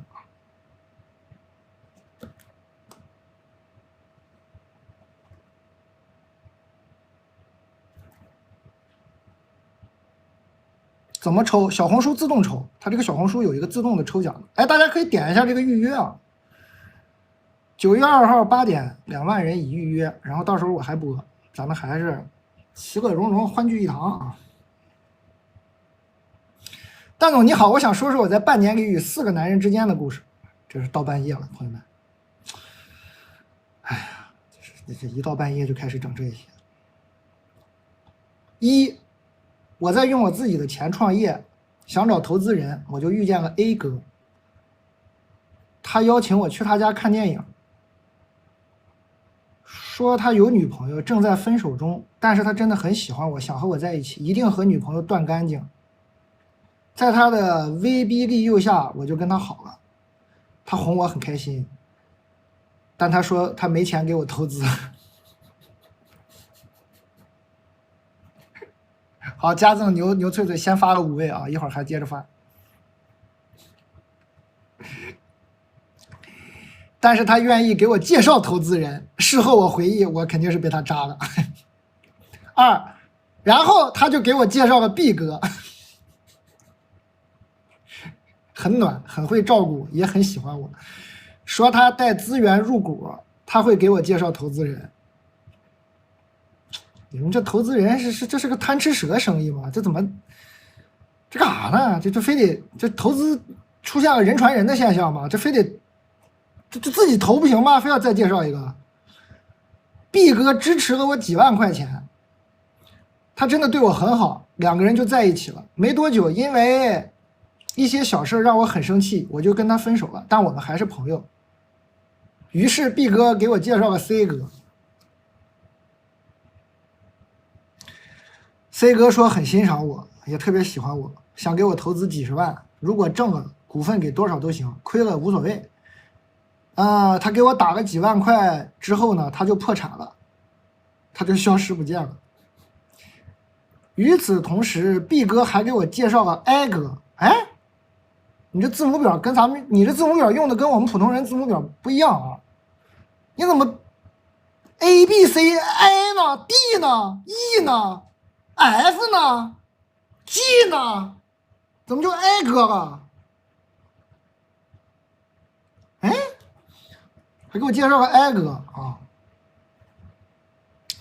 ！B 哥当时跟 I 哥介绍说这是我女朋友，那时候我们已经结束了，我一开始不知道，是 I 哥后来告诉我的。I 哥是高富帅加创一代。I 哥以为我是 B 哥女朋友的情况下，居然对我非常热情体贴，还很主动。哎呀，这个糊涂姐们儿啊，这么糊涂吗？还没反应过来呢！哎，我的妈呀！我俩异地那段时间，我们每天都会聊很多，见面的时候也很开心，很甜蜜。于是我沦陷了。这恋爱脑就别出来创业了啊，行不行？妈，他有过2次很不明显的表白，但我婉拒了。我给I哥写了2次小作文，信里大概的意思是我很喜欢他，但我非常没有安全感，且很敏感，以及我的原生家庭带来的心理疾病，我已经预料到我们在一起不会幸福，我很痛苦。我婉拒了哀哥以后，哀哥就停止了对我的热情，对我爱答不理，有时候几天才回我一句。现在我们聊天次数越来越少，可是我越来越想念他，经常内耗。关于创业，你别创业了啊！哀哥也没给我投过资，给我介绍了几个人，也都不是投资的。哎，你少出去见人吧啊！之前经常教我一些创业心得，我婉拒后也都基本冷却下来了。我在外面创业，如果有个男人愿意帮助我做我的保护伞，我会很有安全感。哎，可是我现在越发没有安全感了，总觉得自己在任人摆布啊！行，你还是反应过来了，没有遇到过一个真正愿意投资我而又不对我起歪心眼的男人。行，你醒过来了，我是很美，可我是真的很想好好搞事业，同时也希望自己遇到一个真正爱我的人。可为什么每次遇到的男人都这样？你没发现他们是一个圈的吗？但总我该怎么办？离这些人远点。我现在身边也没有愿意投资我的人，我喜欢的人也不理我，事业爱情都冷却了，我很无助。谢谢有趣又睿智的蛋总，你别创业了行吗？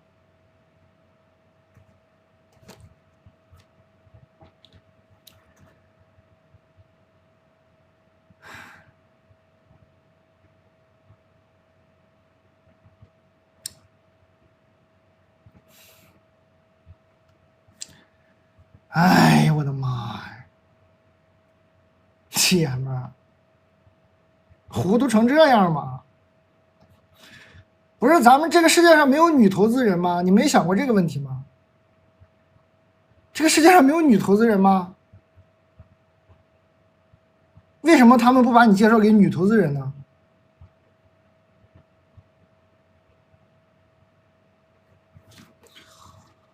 哎我的妈！哎我的天！啊！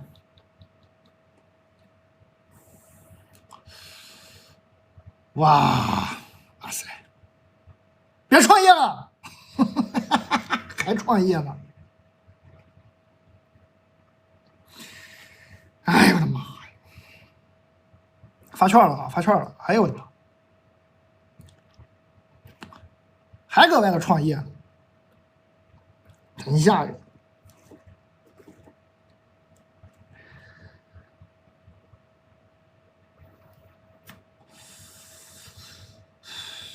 你呀，姐妹儿，哎，你现在呢？你非要创业呢？我知道，我劝你，你也不听。你拿着你的项目去联系几个女投资人，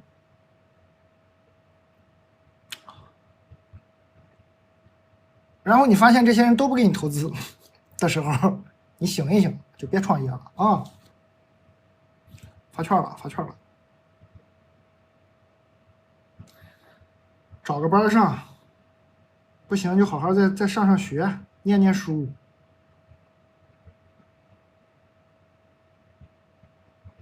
啊，找个班上或者找个学上，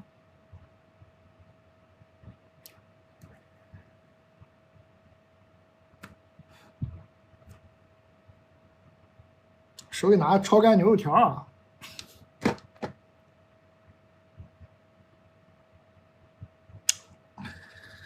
哎，很多人家这果蔬汁不太好。我们这果蔬汁呢，里头呢100%的果蔬汁，也没放水。它里头东西是啥呢？黑莓、蓝莓、西梅、苹果、红甜菜根、胡萝卜、沙棘、红枸杞、黄瓜。它里头还有一个配料没写，是什么？健康。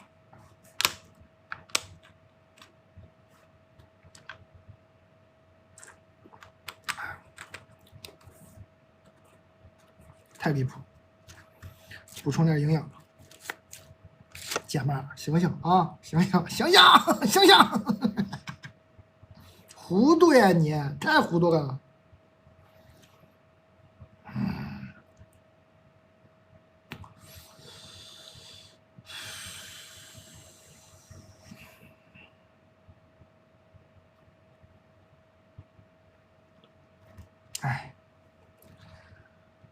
恋爱脑，完了呢又遇上坏人了，这坏人吧一来还一窝一窝的，哎我的天，遇到一个坏人小组，本来就糊涂，就恋爱脑，哎，找个地方上学啊，找个地方念念书，或者找个班上，别创业了啊，别创业了，你可真不能创业了。你非要创业，就像我刚说，你找点女投资人，你聊聊项目，你看看，人家愿意投吗？当我没说是吧？当我瞧不起人了，对不起，我希望是这样啊，我会给你道歉的。真的还是有那个女生愿意给你投资，那我真的觉得那是非常好的，我给你道歉啊，算我那个瞧不起人了。哎，我希望能发生，但我觉得呢，以我对世界的理解呢，不会发生的，你就是会被拒绝，然后就好好找个班上，别创业。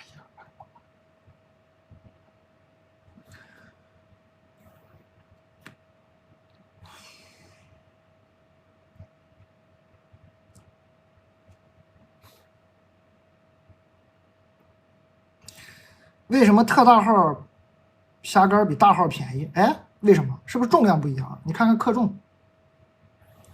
为什么特大号虾干比大号虾干便宜啊？我伟大的同事们，是不是克重不一样？自己买就买大号就行，送礼送特大号。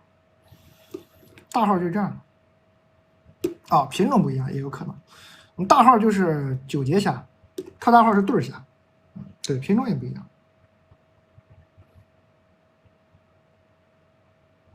这一口一个还割呢，哎呀，这帮缺德的。品种有区别啊，不是克重不一样。这个是九节虾，对虾视觉效果惊人啊！但我真觉得自己吃就吃这个大号的好，还割呢，别割了啊！改改啊，姐妹儿。第一呢，把创业戒了；第二呢，有些这个哥呀，不是说岁数大就得叫哥啊，不用啊，还哥呢，我的妈！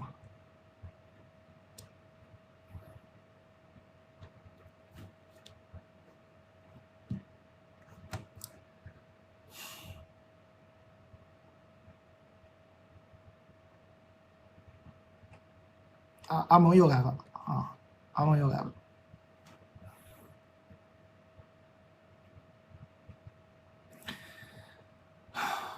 这个姐妹有储蓄啊，我真的劝她，你可以找个班上，我真劝你要不就上个学。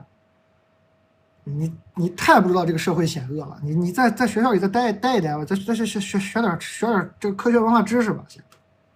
他有点积蓄啊，这个他有点积蓄，就是他在用。他说他第一句说我在用自己的钱创业，他有点积蓄，要不就是家里有点钱，别创业了，别创业。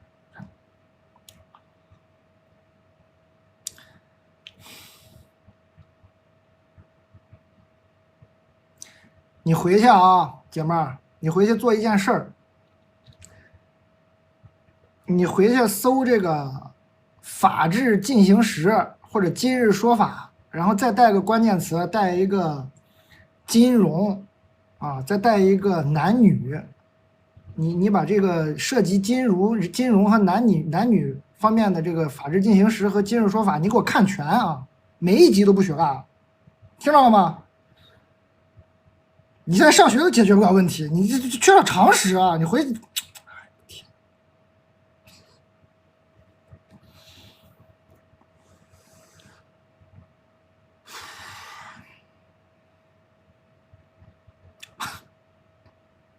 你们都不看法治进行时吗？我觉得想想我们这一代还挺幸福的啊，我们从小都是看今日说法长大的，我们每天中午都看今日说法，每天中午看看今日说法，然后有时候晚上看看法治进行时。所以对这些东西都特别警惕。你们小时候都不看这些普法节目的吗？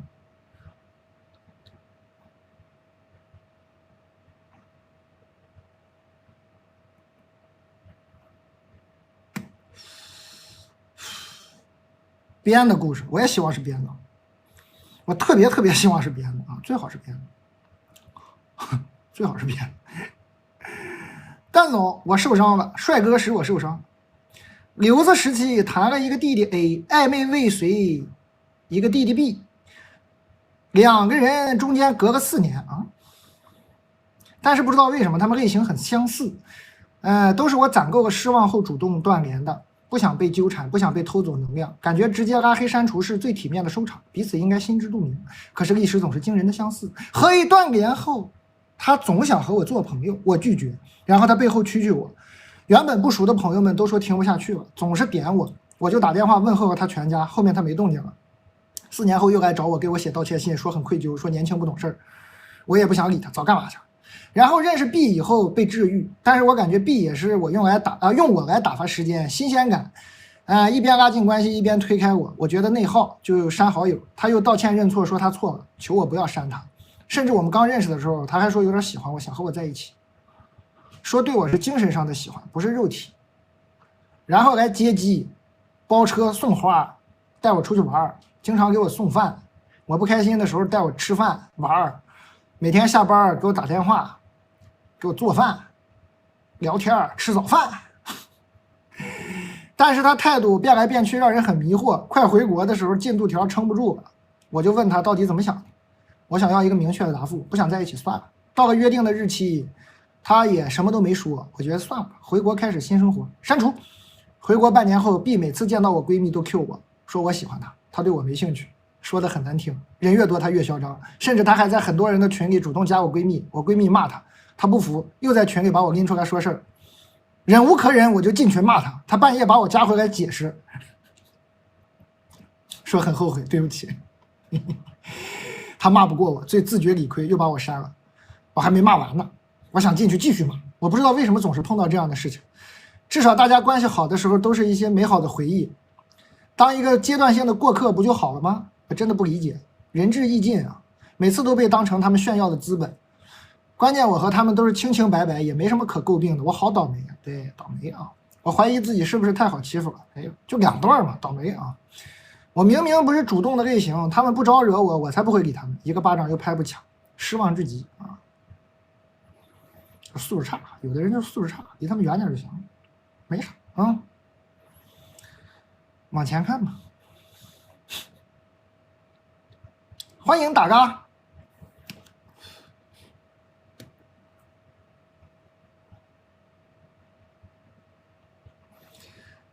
有些人就是素质差。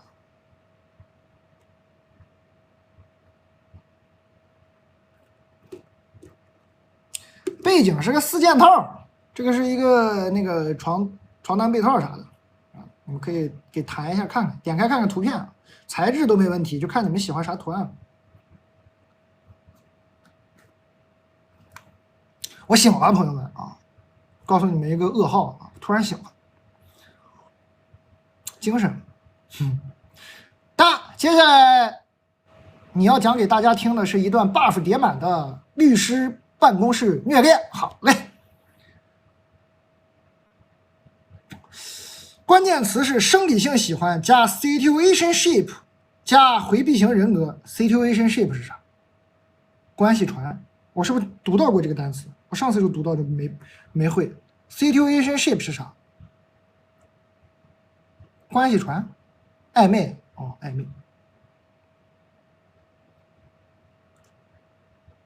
OK 好嘞，来吧。我和男主同在一个大楼的不同律所，机缘巧合，2个见色起意的人迅速走到了一起。刚开始很上头，这个人也的确是我的菜，我就感觉自己吃的很好。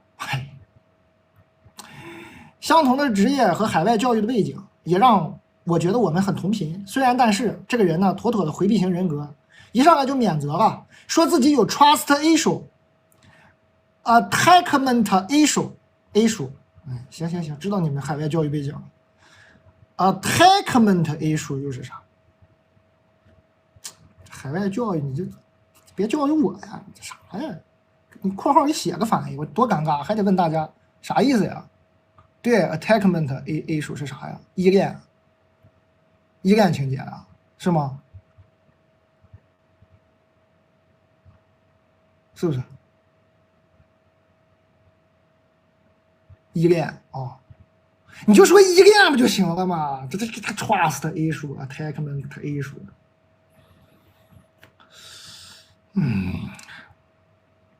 无奈当时我太上头了，忽视了这里面的危险信号。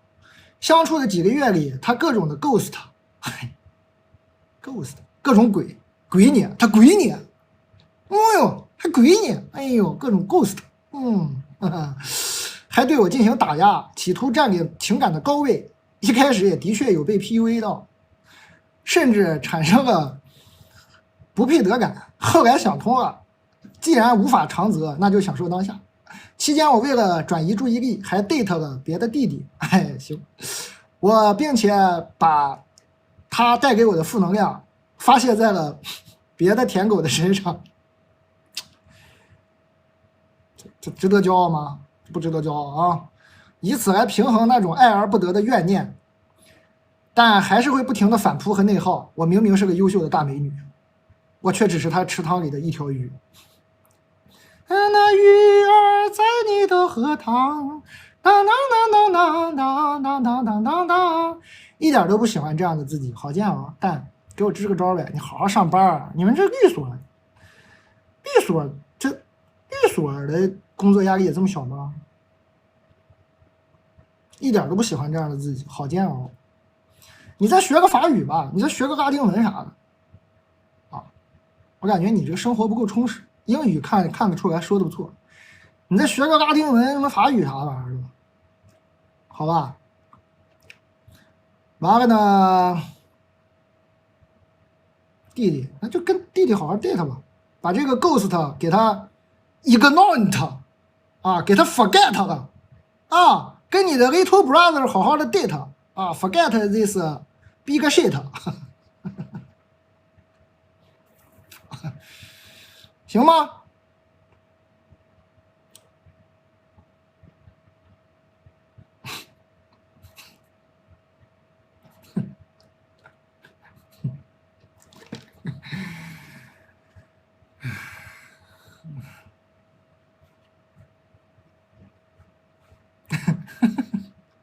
好吧，啊，给他那个什么吧 ，abandon him， 对 ，abandon him， 啊 ，forget，ignore， 哎，learn some French，Latino， 啊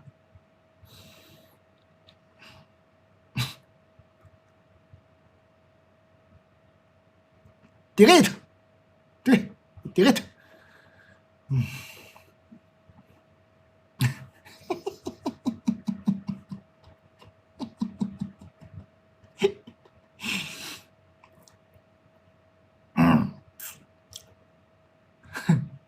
next，OK， 蛋总你好，我的故事很难很短的一段话介绍，我尽量简洁吧。首先，我是一名男生，好的，我和我前女友啊，是我初恋，也是我唯一谈过的女朋友，是大学同学，我追了她好久好久才同意在一起了，但是后面毕业因为距离的问题分手了。我承认那段时间自己的爱意也变淡了，所以也没有特别难受。隔了一段时间之后，我又开始疯狂的想她。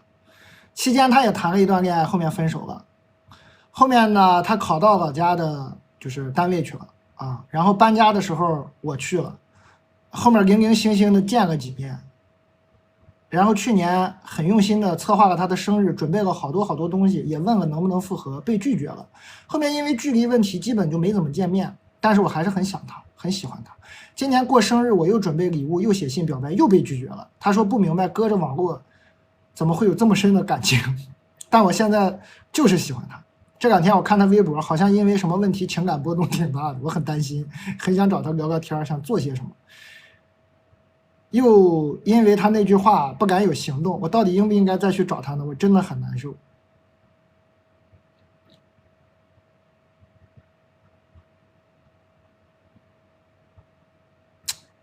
兄弟，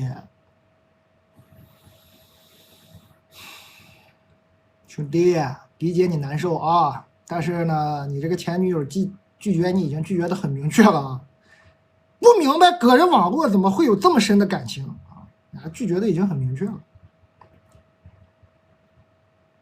啊！问个能不能复合，被拒绝了。很想他，很喜欢他啊！算了吧啊，哥们儿，算了吧，好吧，咱也努力过，咱生日呢是吧？又准备又写信，又准备礼物，又写信表白，又被拒绝了，是吧？策划生日又拒绝了，这下看人家微博情感波动大，你这一上去又会被拒绝一次，算了啊，算了，把自己日子过好吧啊，兄弟，缘分已尽啊，至少这一段缘分已尽，后面可能还有机会，但你现在别，你现在他只会觉得你是纠缠你只会引起他的反感，你先放一放。你先过一段时间啊，也说不准，人的感情很奇怪的，是不是？可能过段时间又好。你现在这样的只会起到反作用，哥们儿，别追了啊！现在爱情就像流沙，钻的越紧，流出的越多啊！不要钻太紧。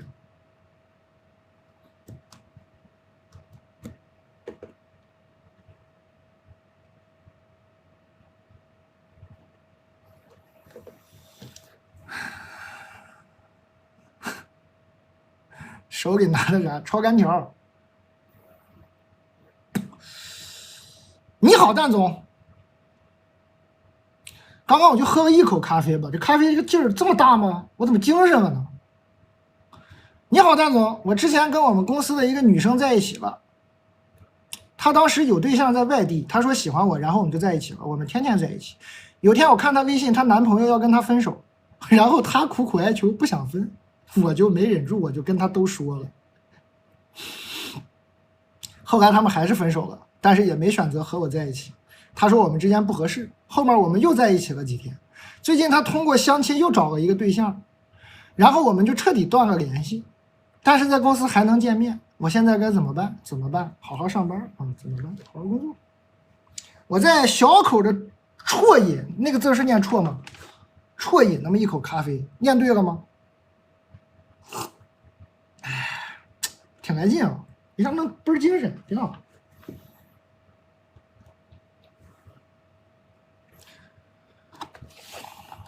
我喝的这个咖啡啊，冰川，然后我兑的是我们的这个认养一头牛的牛奶啊。我经常怕念错字儿，我念了一辈子牛轧糖，人今天告诉我这念牛轧糖，我都不敢念了。这是啜饮吗？我记得小时候说啜饮，小小啜饮一口。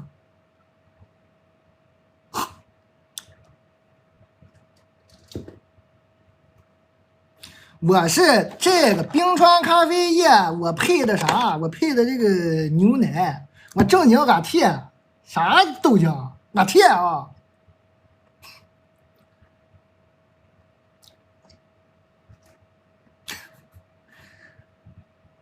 杯子，杯子送啊！杯子你买那个连咖啡就送你这个杯子啊！杯子送，这里头这不是咖啡，这里头是这个黑枸杞，原浆黑枸杞，只有黑枸杞配料表，水都没有啊。然后你买那连咖啡就送你这个杯子，刚那个杯子也送。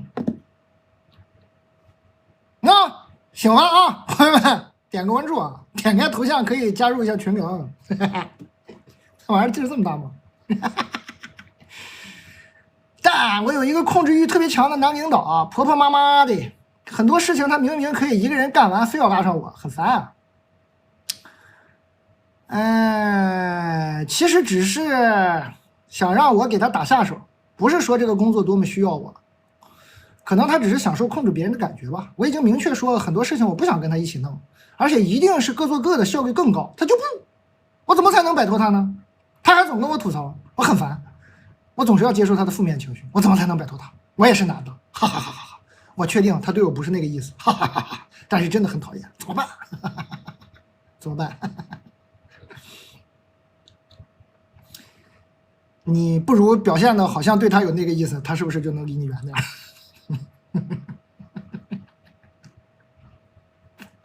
馊主意啊，别听啊，瞎想的，别听啊。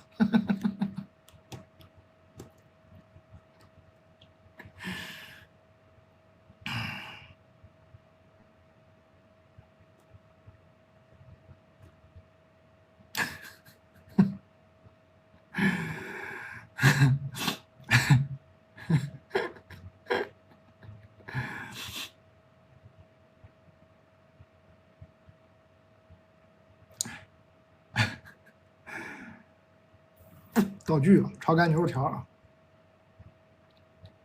道具啊，道具。大家可以点这个预约啊，我们2号还播，在其他平台你看到的都是假的，不是我。目前来说，我只在小红书啊，你们可能刚有一些别的平台看到了，那是有人在盗录，我们已经找人处理了啊。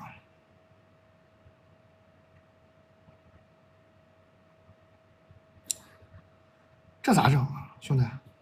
哎呀，离他远点。我刚那个主意你别听，你把自己弄得更忙一点得了。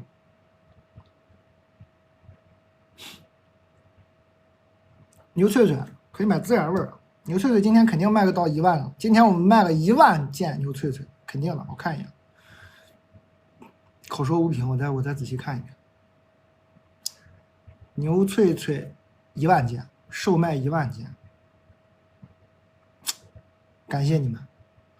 小卖部开播以来第一回有一个东西卖1万件，感恩大家，感谢。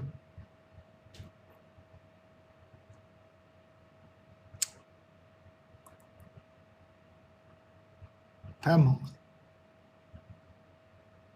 太猛了！这虾干也卖了2000多个了，2200多件，大家自己吃就买那个大号就行。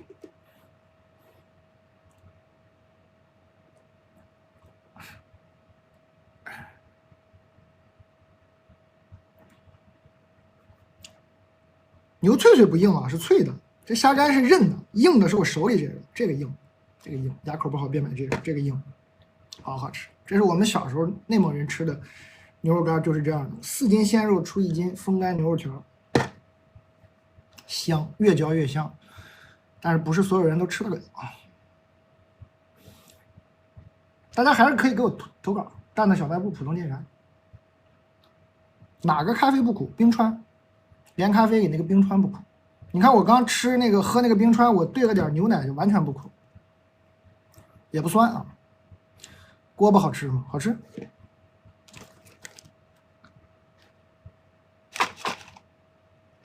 淘米水还在不在？可以给大家谈一下薏米水。薏米水的配料只有水、薏米和五指毛桃，它就是奶香味儿，不甜的。但怎么办？我感觉自己一直处于幻想型的恋爱，总是爱上不怎么熟的人，感觉自己总是脑补。还是说爱情的本质就是幻想？能不能让别人多脑补我呀？这我说了不算。难道要少说话多忙碌吗？我不想再脑补了，能不能清醒一点去感受爱？不要脑补了。对呀，为什么？我没法劝别人脑补你啊，我没这本事啊。我觉得你，哎呀，脑子里装点别的事儿就好。你脑补嘛，你脑补就是脑子里的这个材料少，信息少。往里塞一塞。爱情小说呢，别看了，看点那个，看点啥呢？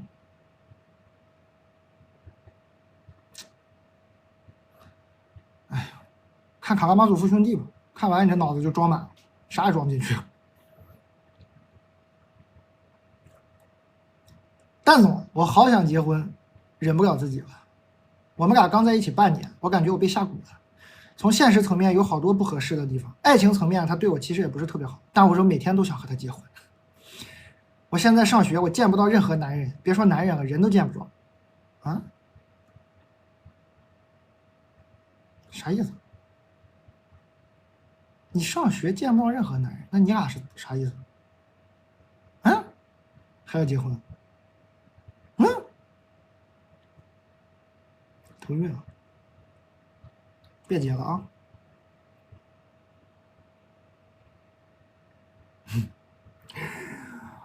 欢迎你们！为什么还有1.7万人？感恩，还有3分钟发券。感恩，为什么？出个什么事儿？火啊！虾干卖的非常好。火啊！哎呀，值得纪念的一天。哎呀，出事儿了！这个面包干我今天讲它了吗？哦，我蘸奶酪吃了一下，这怎么面包干讲不讲也卖1000多斤？出事儿了！感谢大家，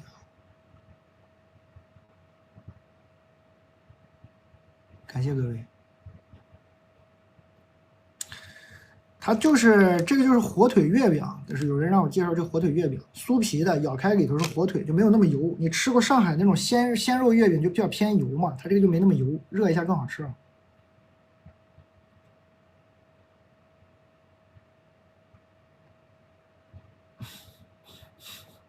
还有2分钟发券。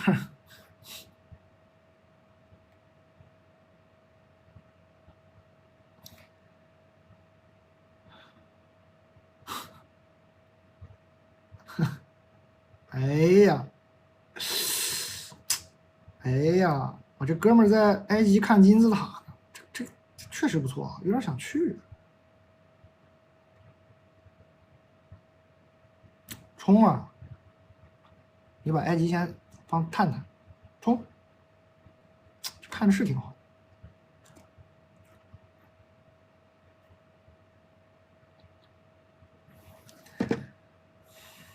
不是你不想去，好的，I don't want to go 啊。蛋总你好，我是一名大学生啊，不会要跟我要牛脆脆吧？我看看，哈，不是。然后听了你很多直播，真的太搞笑了。然后我也来投一下我自己吧。是这样，我是一个很容易喜欢上，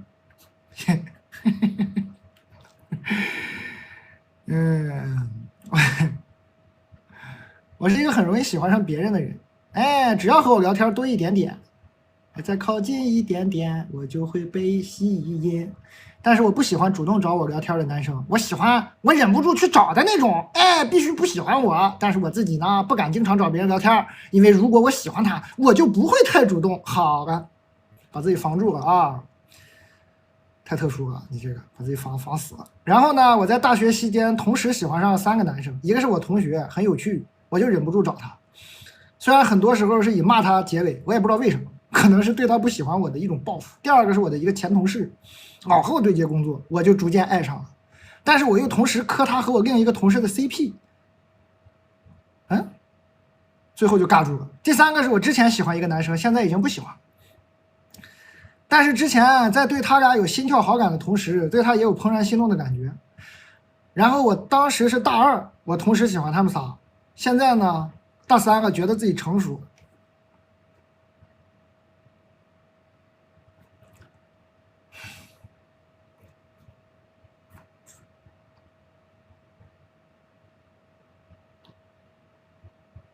太成熟了，肯定大3肯定成熟了啊，肯定成熟啊。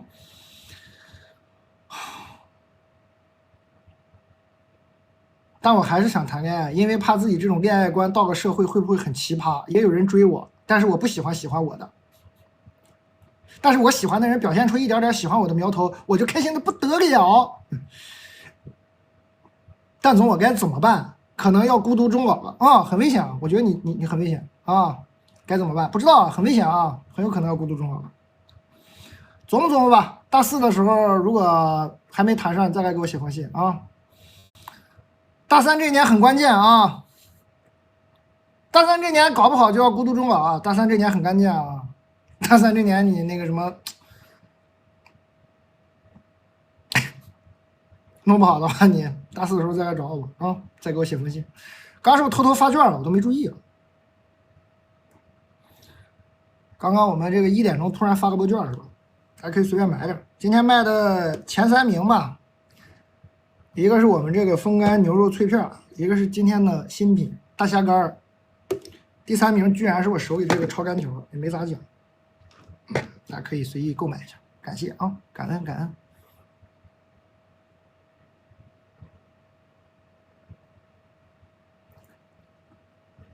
连咖啡好喝吗？好喝，我刚喝的不就连咖啡吗？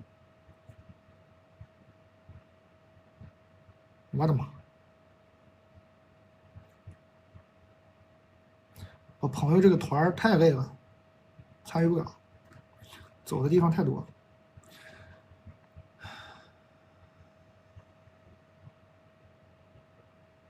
看，在公司分享牛脆脆时，公司里一个新疆来的同事大哥说你牛脆脆是边角料，我想问问是真的吗？你摸着良心说。对了，其他吃过的同事都说好吃。有一些新疆兄弟呢，这个也不能怪他，由来已久啊。这个新疆、内蒙、宁夏的人啊，有一种就是除了我们这儿的牛肉，别的地方呢就不能叫牛肉，很多人都这样。像我这么无所谓的内蒙人很少啊。其实我们很多内蒙朋友也是受不了，说啊新疆的肉能行吗？也是这样的，也这德行。我是觉得肉好都一样，无所谓的，是不是边角料你看就可以了。它是整块的牛肉，风干烤干的，这没法边角料。你看这个纹理，它没办法啊，它这么大块的肉，它怎么边角料啊？没办法啊。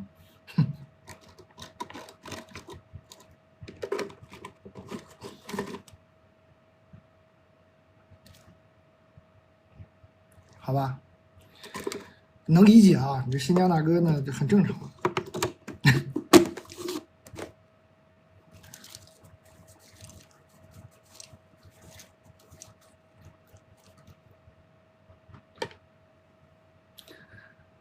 哪个味道好吃，你就买自然的呗，你最好就3个都买呀。今天卖了1万罐，可能现在都不止。我看看会不会已经超过1万件了，11000件了。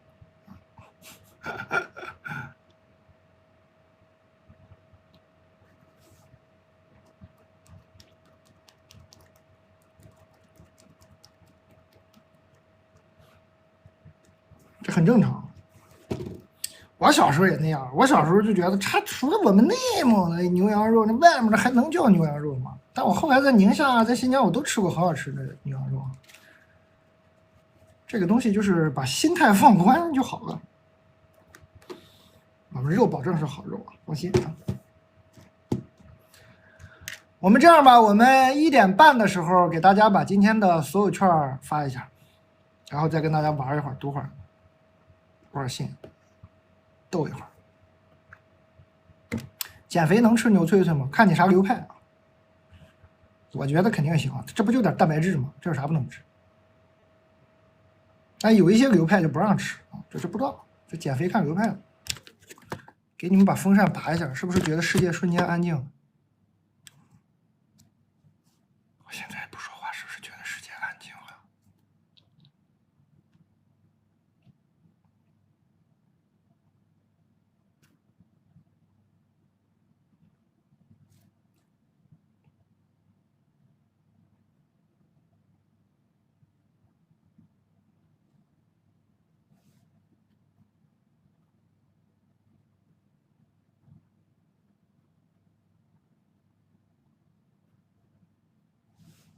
想看手机壳。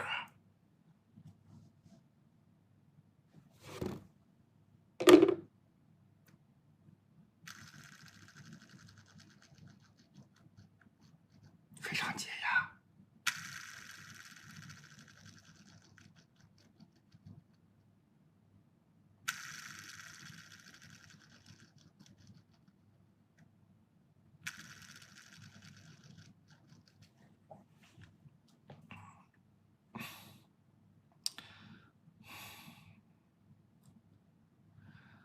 去剪头发，头发给我剪毁了，接受不了。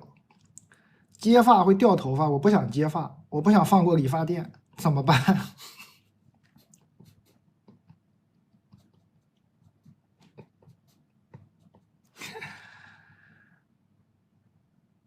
嗯，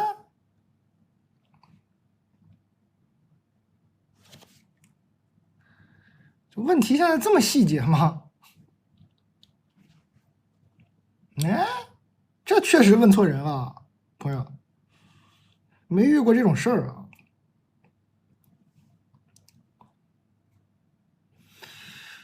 我觉得呢，学会跟自己的丑发型和解呢，是人生成长道路上必不可少的一个重要环节，好吧？我推荐你学会跟自己的丑发型和解，人总要碰到几次自己的丑发型的，和解一下就好了。你说吧，原生家庭你和解不了，哎呀，这个一个丑发型你再和解不了，还活不活是吧？我推荐你放过理发店，放过自己，跟自己的丑发型和解一下啊。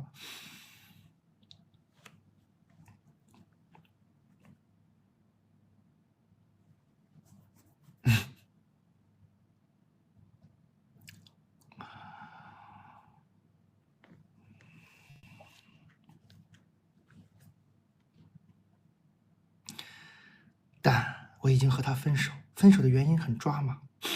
我没有想过我会遇上抓包这种事。事情的起因是我和他工作异地，周末碰面。但是7月底的一天晚上，他和一个女生逛街，被我朋友看到。我打电话问他，他不承认。他说自己去打球了，很理直气壮，还说我听风就是雨，谁看到了？让我把证据拿出来。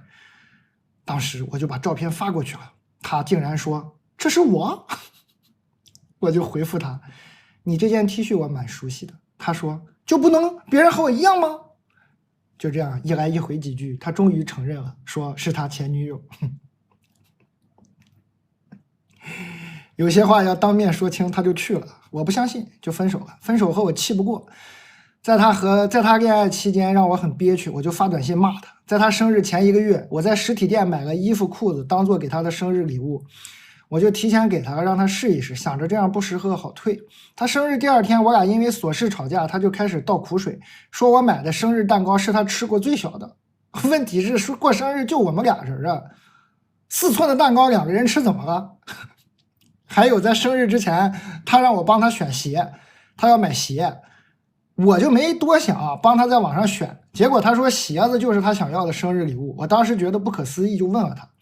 他说生日当天送礼物才是礼物。类似这样的事还有一件，就是他见我朋友拿酒，他说是1瓶600，他拿了2瓶，但是当时我没让他非要拿贵的酒。在这之后他就开始 PUA 我，说对我朋友他做的很好，很给我面子。我想起来很无语。后来分手半个多月，他突然发来消息说我报复他，报复的太猛烈，把他毁了。不知道谁在网上曝光他什么了。他说领导找他谈话了，让他干不下去了。现在他在我眼里彻底活成了一个笑话，不知道他想干嘛。我什么也没干，他扣这种屎盆子在我头上，也不知道欠了多少风流债。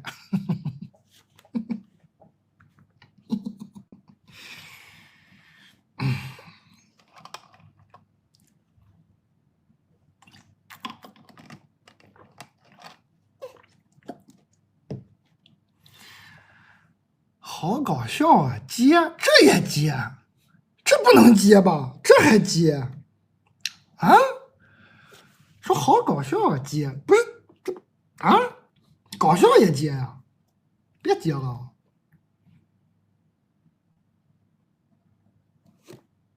怎么搞笑也接呢？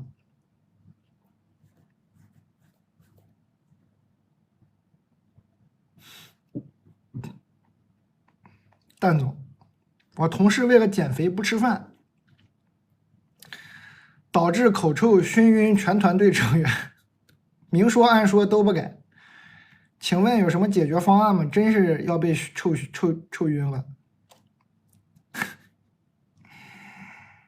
以后呢，你们组呢，所有向领导汇报的工作都让他去啊，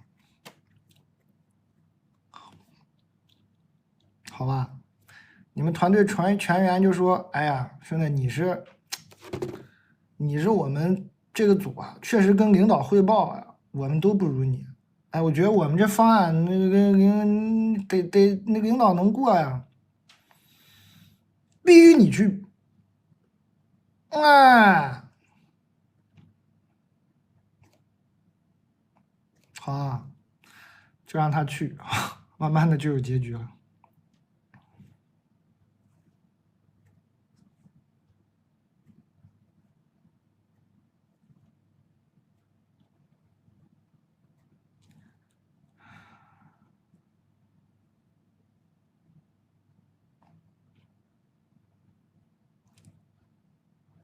嗯，但请问你知道地球上有什么地方适合退休的中年人走走停停边学习几年的吗？本人的妈妈还有2、3年就要退休了，想提前为她做一些规划。小城市中学老师，哈，我们那儿的，善良坚韧，非常好学，一辈子都在以自己能知道的最好的方式了解世界，向外拓展。他也很愿意退休后出去走走，但与其打卡式旅游，他可能更愿意在一个地方多待一段时间。所以想问蛋，此时心里有蹦出什么地方吗？哈哈哈，没有也没关系。祝你生意兴隆。太多了啊，太多了。先把国内走明白吧，也不用世界上，地球上，国内有好多地方适合啊，哪儿都挺适合的。小城市中学老师，善良坚韧，非常好学，太多地方了。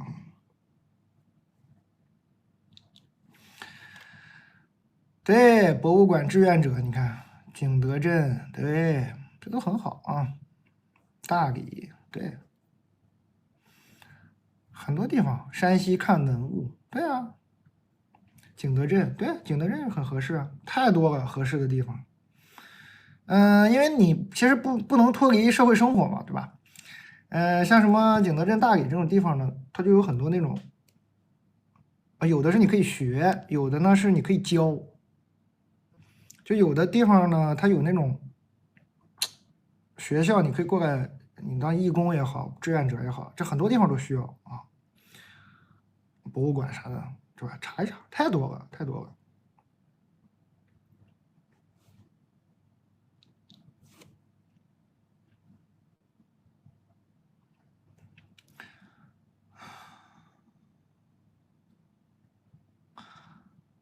蛋总这几天和舍友回忆大学有趣的事儿，想起来刚上大学那会儿，你刚红，晚上和室友吃冒菜。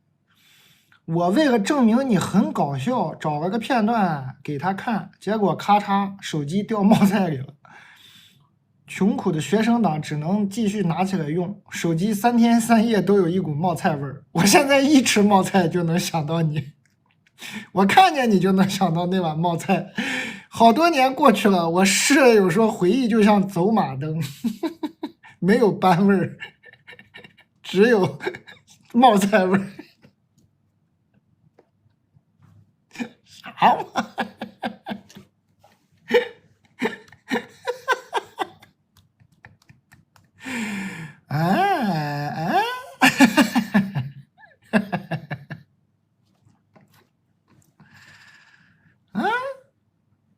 干啥？这什么呀？10年前掉在冒菜里的手机，终于击中了10年后的我吗？是吗？啥呀？哎呀，10年前的冒菜正中眉心。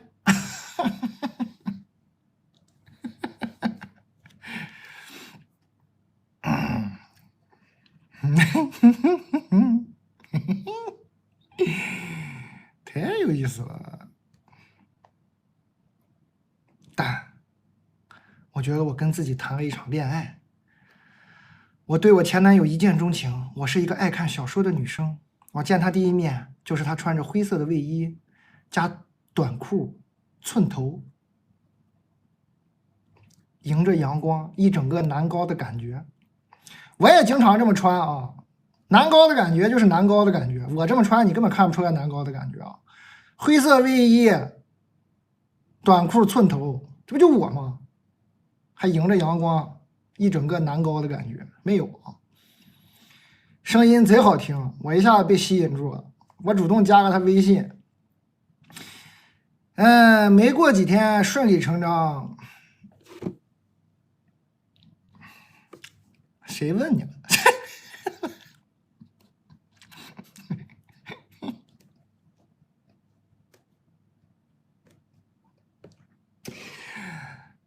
哎，我不是跟他分析，就意思不是说打扮的事儿啊。跟他在一起经历了各种美好，各种吵架。每次想分手的时候，我就想象我们认识的过程，哎，我就觉得太偶像剧了，然后就分不了。你看，他就容易弄得特别偶像剧，我就给他破除一下这个迷信，是吧？没有偶像剧。我们在一起快2年了，我一直认为他是那种我自己出轨他都不会出轨的人。我觉得他很恶，平常敷衍我就够了，他怎么可能有时间去敷衍别人呢？我想给他买个东西，我说我看看你手机，然后他支支吾吾的，我说哎，你是不是有别的小姐姐了？他就沉默了，我就震惊了，我说啊，这都被我猜到了。后来他说是他家里介绍了，他们聊了1个月，见了1次面，吃了1次饭，我震惊了。我看他跟别人聊天1个月我都不知道，然后我看了他和那个女生聊天的记录，然后平淡的说那我们分手吧。但是可能分手不在计划之内，我后来找他和好过，他说既然分了就分了吧。过了大概10几天，我发现他有女朋友了，我又震惊了，怎么可以这么快？但是我后来发现他变丑了啊！我拿他的照片跟我朋友说，他长这样吗？我朋友说对，是你的爱给了他滤镜。我们分手1年多了，但是我还没有男朋友，这是为啥？我想问你，蛋，咋找男朋友啊？你接着去啊！你这在哪碰着的？穿着灰色卫衣、短裤寸头，迎着阳光，你蹲点去啊！你可能还能碰着。这种打扮的还是挺多的。我不知道你在哪儿遇着的，你就还去你遇着他那个地儿就行了，守株待兔。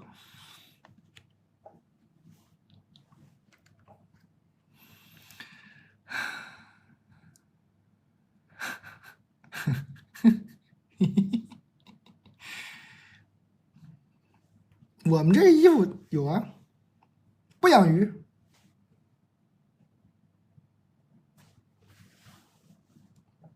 不养鱼啊，不养鱼。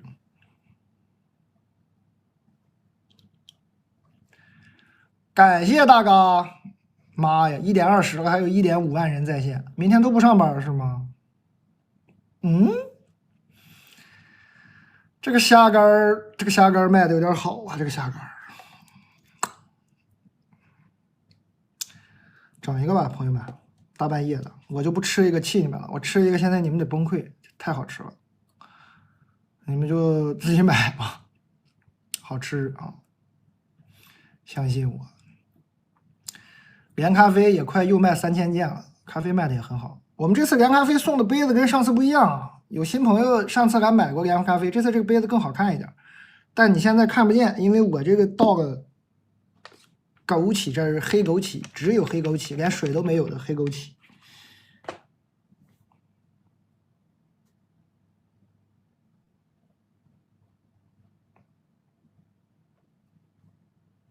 牛脆脆哪个味道？孜然味道。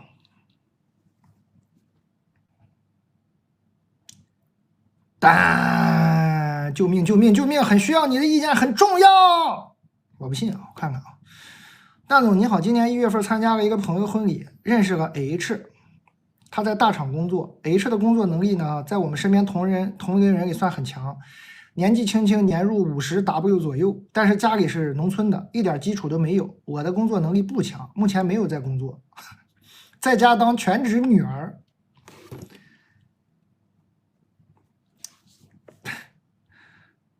家里有大概几千万资产，最近我意外怀孕了。哎，是这个 H 的吗？我很纠结要不要这个孩子，因为一我家里不同意我们在一起，如果我选择了他，家里不会再给我钱。2我们异地恋没有什么感情基础。3我现在没有工作，除了家里没有收入。4我们消费观不一样，我物欲很强，但是 H 是个没有什么物欲的人。5未婚先育很被动，彩礼什么的他估计他也拿不出，怎么办？我家里不资助我的话，他目前的一点点存款只能先拿来生孩子，请帮帮我，谢谢。帮不了，超纲了，这不是我，不是这题我不会答啊，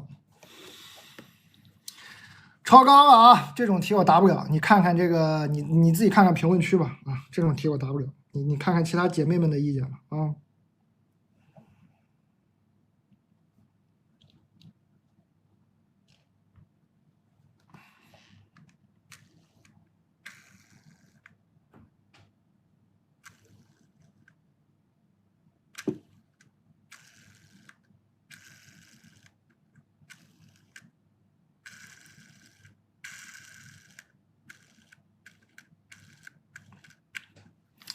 好吧，但是这个意见也不是很统一，反正你参考一下，这我真回答不了了。哎，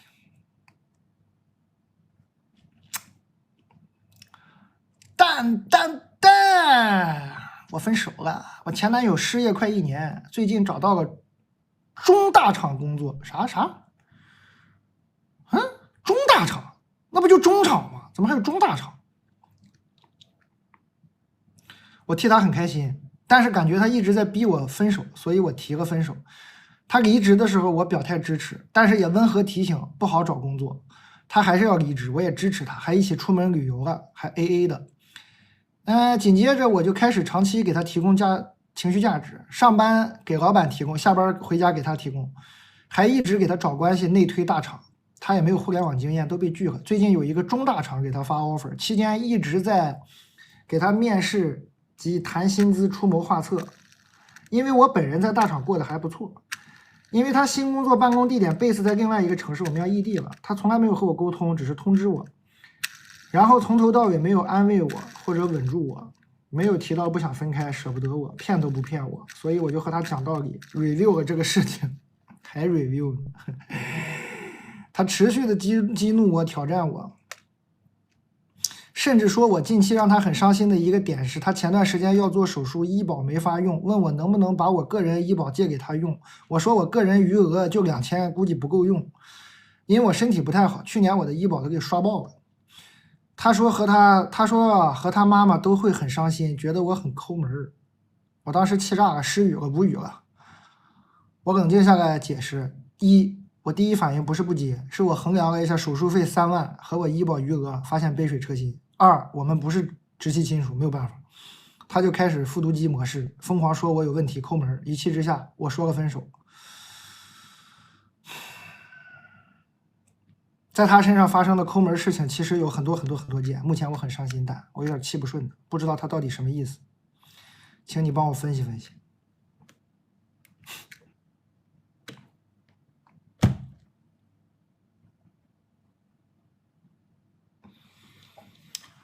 俗话说得好，听没听过那句俗话？斗米恩，生米仇，哪个大？是不是？斗米恩，生米仇，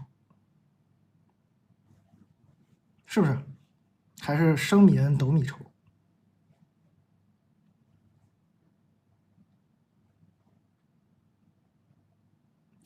生米恩，斗米仇啊，还是斗米恩，生米仇？反正就那么个意思啊。大恩成仇啊，大恩成仇啊，赶紧分啊！这个就是大恩成仇啊，这个有点社会经验就知道我在说啥。对一个人太好呢，他还不上你这个恩情，他就会恨你。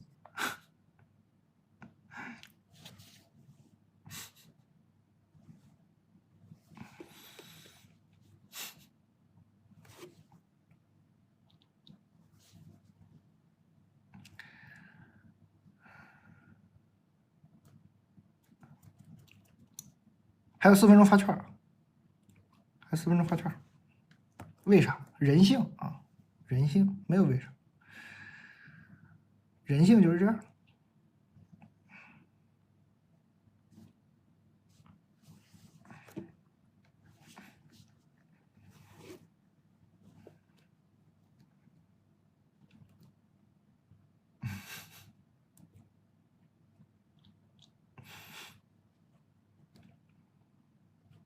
展开讲讲，不用展开啊，人性就这样，你经历多了就知道了啊。大恩成仇，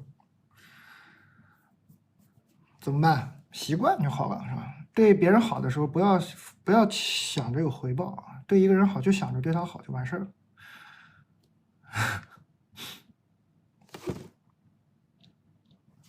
有回报呢，哎，当中奖了是吧？大概率是没有的。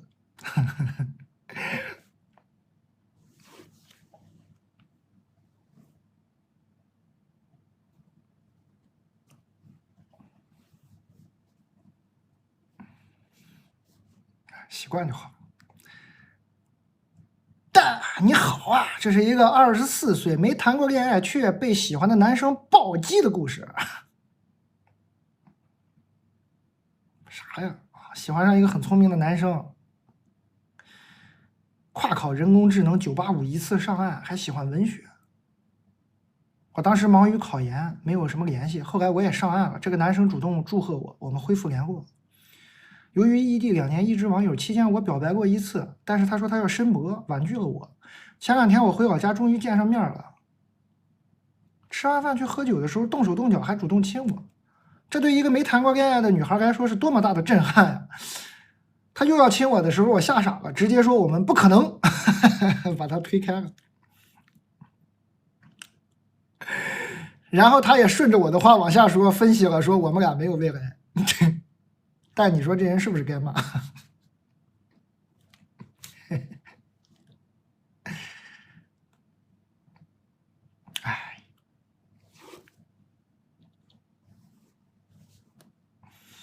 哎，啊！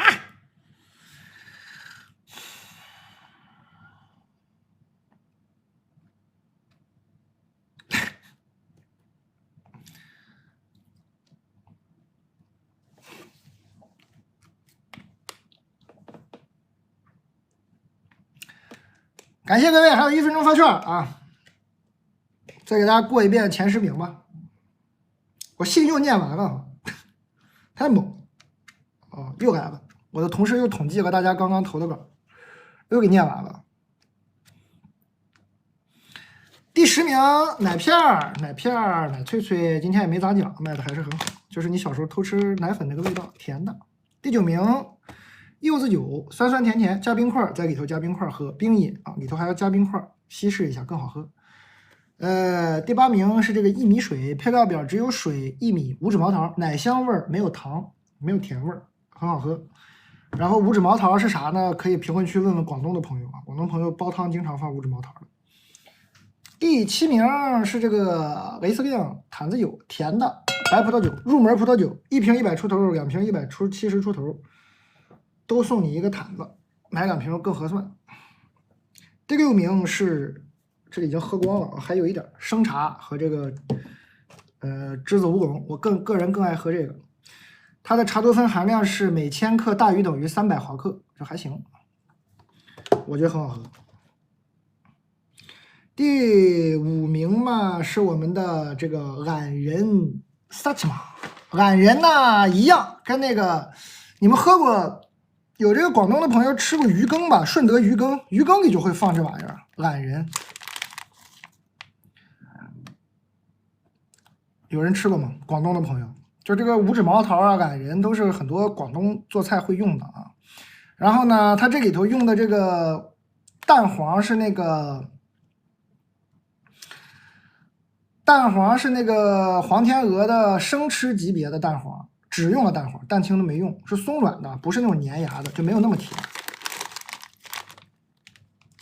萨奇玛，懒人香有回味，对，没吃过，但我就是懒人，哎，对，广东人果然吃人，广东人不吃人啊，不要造谣啊，广东人吃懒人啊，勤劳的人广东人不吃了。第4名是我们的这个超干条啊，嘎嘎干，牙口不好别买了，非常好吃。是我们小时候的啊，4斤鲜肉出1斤，风干牛肉条。第3名是这个连咖啡的咖啡液，然后它这个送的杯子变了，送的杯子变得更好看了一点，然后这里头是那个枸杞原浆的汁儿啊。大家可以补货，然后我们用了一种叫 Fresh Drop 的技术，就是把咖啡液呢锁鲜在里头，你就回去直接就像我这样倒在杯子里兑点牛奶就行了。我这儿有调了的，我直接兑的是我们认养一杯牛，认养1头牛的那个牛奶，就成这样了。第2名是这虾干，自己买这个大的就行了，9节虾好吃啊。送礼啊，你喜欢更大一点，送礼就送那个特大号，就对虾啊。第1名牛脆脆。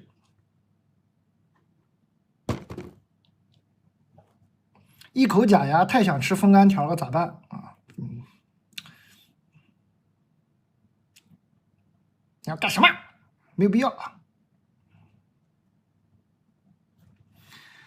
你最爱吃啥？哎，这好问题，真不知道。我今天没少吃这个虾干，这挺埋汰的，一堆壳，我刚扒了好几个这个虾干吃。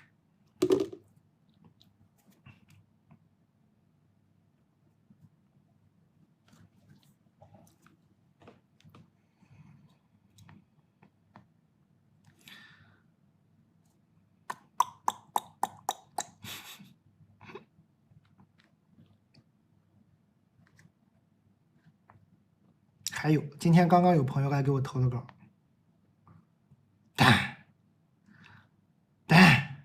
我和我老公在一起5年，结婚3年半，23、24年异地。刚在一起的时候，他刚去读博，今年暑假毕业。21、22年他也在国内，我承担家里的经济开支。23、24年他出国，他爸妈负责他家务活，双方都有承担。我性格不太温柔，偏强势，所以他有给我提供情绪价值，包容我。总体双方都有付出吧。他妈妈特别强势，所以一直都有一点矛盾，而且我感觉他有一点妈宝，很看重他爸妈。婚前我就说了不和长辈住，他答应了。但是今年年初他爸妈因为一些事儿说要搬过来过渡，但是住好几个月，反复推迟搬走的时间。我为这事儿经常和他吵架，我甚至提出我们出去租房买房。但是可能临近毕业的关键期吧，他一直逃避解决问题，冷战半个月甚至1个月不联系。他毕业回国后第一通电话就是约我去民政局离婚，我答应了。从他回国不告诉我，我就死心了。结果他又反悔了，我没看到他有任何行动，只是打电话跟我说他不想离了。过去的我挺恋爱脑的，如今的现实状况让我不知道该怎么走下去，但又不忍心主动提离，因为我知道他也包容我挺多的。我性格确实有点不太好，我也有不对的，可以指点指点我吗？谢谢你。哎呀，他要离，他又不离了，做了个假动作。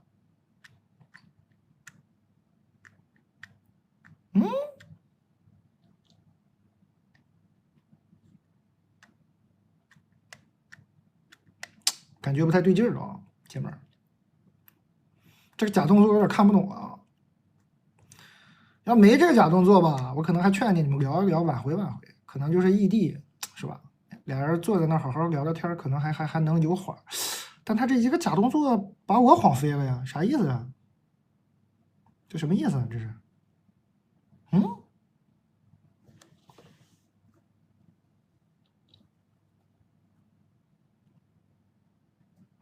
假动作看不懂啊。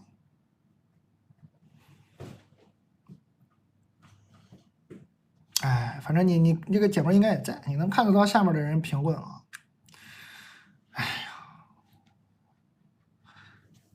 第一，保护好你的财产；第二，好好坐下来谈一次啊，就离你也得谈一次嘛，体面一点是吧？啊，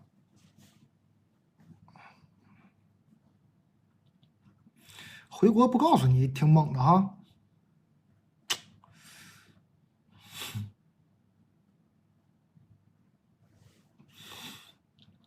我隐隐觉得他爸妈没起好作用，但我也不知道是发生了啥。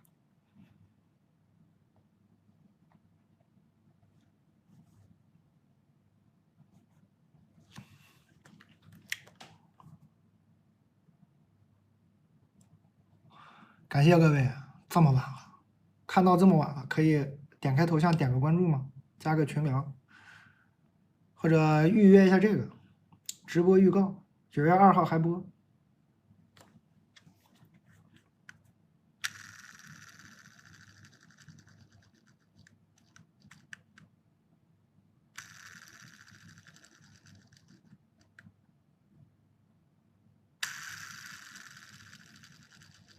火山更苦一点啊，火山和那个冰川，冰川没那么苦，加奶就完全不苦。7点钟看到现在，真行，真行。手机壳也卖啊，也有。牛脆脆常温保存就可以了。7点钟看到现在，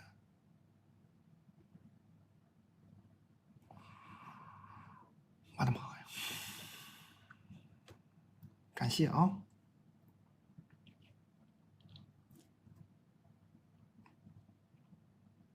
感谢各位。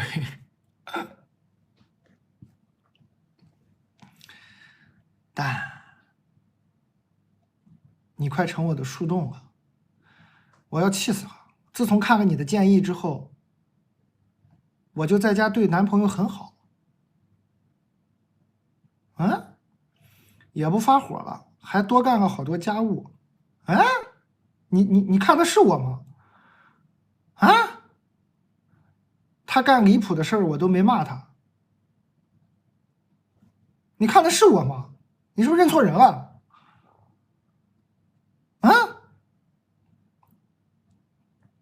我也不每天查他手机了，多好，是不是很大的进步？昨天他轮休，早上我没起床，他在沙发上抽烟，给沙发烫个洞，吓得那哥们儿一天在那个窟窿眼上坐着不起来做饭。我拽他起来的时候才发现，开始他还心虚等着挨骂呢，我忍住了说没事儿，以后去楼下抽，别弄得屋里这么大味儿。我是不是进步了？我是不是该感动的热泪盈眶？结果他给我发火了，哎呀，他说我最近干什么最好实话实说啊，装什么呢？肯定是外面有事儿了。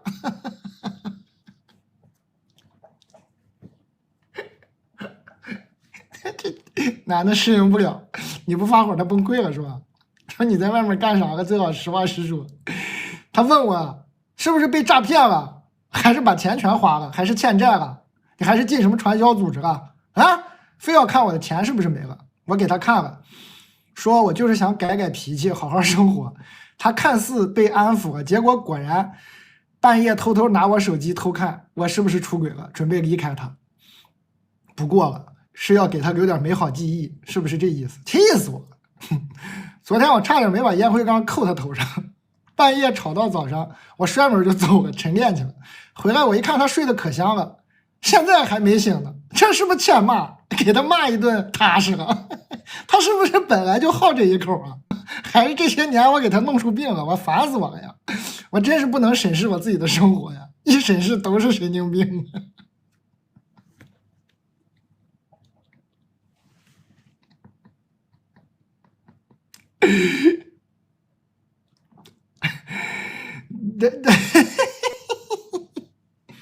看看猪肉脯，猪肉脯长这样，里脊肉，猪里脊肉，大片完整的猪里脊肉。能吃甜口再买啊，吃不了甜口别买了。它就是广东的那种咸鲜回甜的口。哎呀，笑死我！这姐们儿肯定是看我直播嘛，觉得反正不知道她怎么受到启发，说要好好相处，不骂人了。结果这男的崩溃了，这男的给那个沙发烫个洞，一直坐那洞上不敢动。然后这女的一发现呢，也没打他，也没骂他，说你下次抽烟别在家里抽。男的崩溃了，说啊，你是不是外面有事儿？你怎么回事？你怎么不骂我呢？然后俩人吵一架好了。只能说每个人有不同的相处模式吧。太有意思。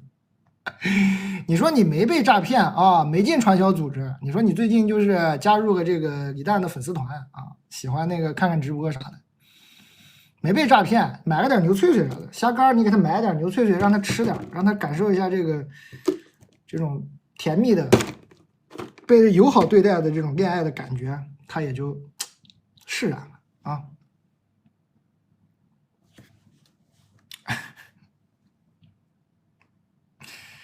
这是后续哦，我好像给过一个这种建议哈，是你吗？哦，对哦，我想起来了，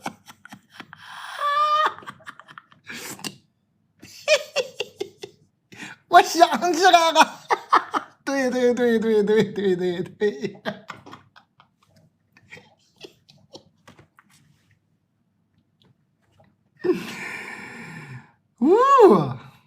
啊，这不挺好吗？没啥事儿，挺好。啊，你再给你对他好的具象化一点啊，慢慢就适应了，俩人和谐共处。你也不能天天吵架吧？你吵架你不也闹心吗？骂人不是个多快乐的事儿，有时候骂完人自己心情更不好。哼，太有意思。蛋，我看你直播1个多月，每一场都看了，我悟了。你悟啥了？我顿悟了。我现在就跟被下蛊一样。我只要我喜欢的人肯定不喜欢我，但我一直只要喜欢谁就非常的没尊严，知道对方不喜欢我，但对方跟我说一句我就能死灰复燃。我的单恋总能长达2到3年，就是等，怀揣一丝不存在的希望，干等。去年我认识了一个男生，他的长相是我喜欢的类型，我又上头了，对方也是一如既往的不喜欢我。后面就是咔咔咔咔咔各种难受。然后自从开始看你的直播，我就悟了，我现在心如死水啊！我本来还想给你投稿，让你给琢磨琢磨我和这个男生，我现在不用你给我琢磨了，我自己琢磨明白了，他就是不喜欢我哈。我现在就是一个大写的心如死水啊！我今天又碰到他了，我发现我也很平静，因为现在就是非常清楚他不喜欢我，我不要任何希望。所以今天碰到他呢，也聊天了半天之后，我非常的平静。我跟我朋友说今天这个事儿，我朋友说都是李诞的功劳，所以我决定给你投个稿，感谢你。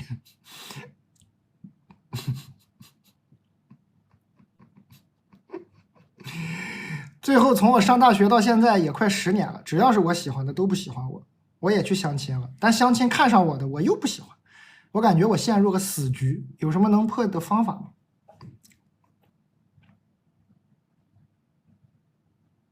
还没悟，你再悟一悟，不给你讲了，你再悟一悟，看你悟性不错，感觉你能悟。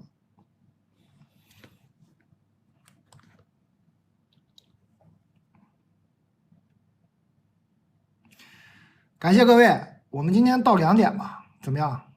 也挺晚的了，从7点到现在，还可以了，连厕所都没上过。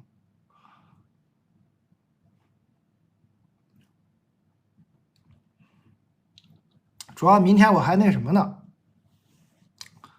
明天还参加个小红书的活动，有工作啊，有工作。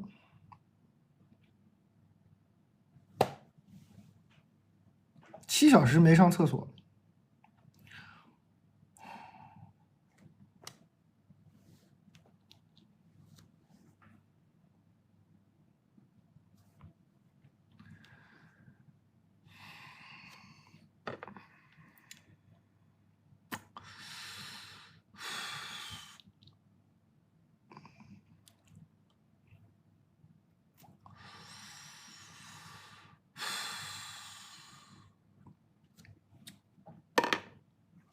我7个小时呢，我就喝了这么多水，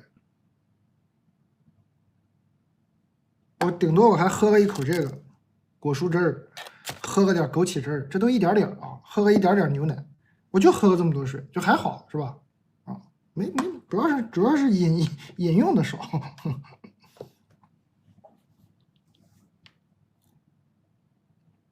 我们就喝了一点咖啡。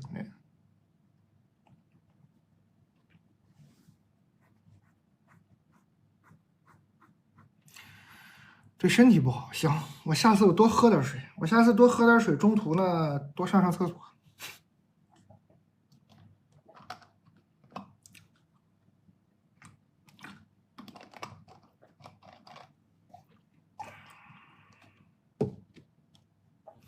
还发券吗？还有券吗？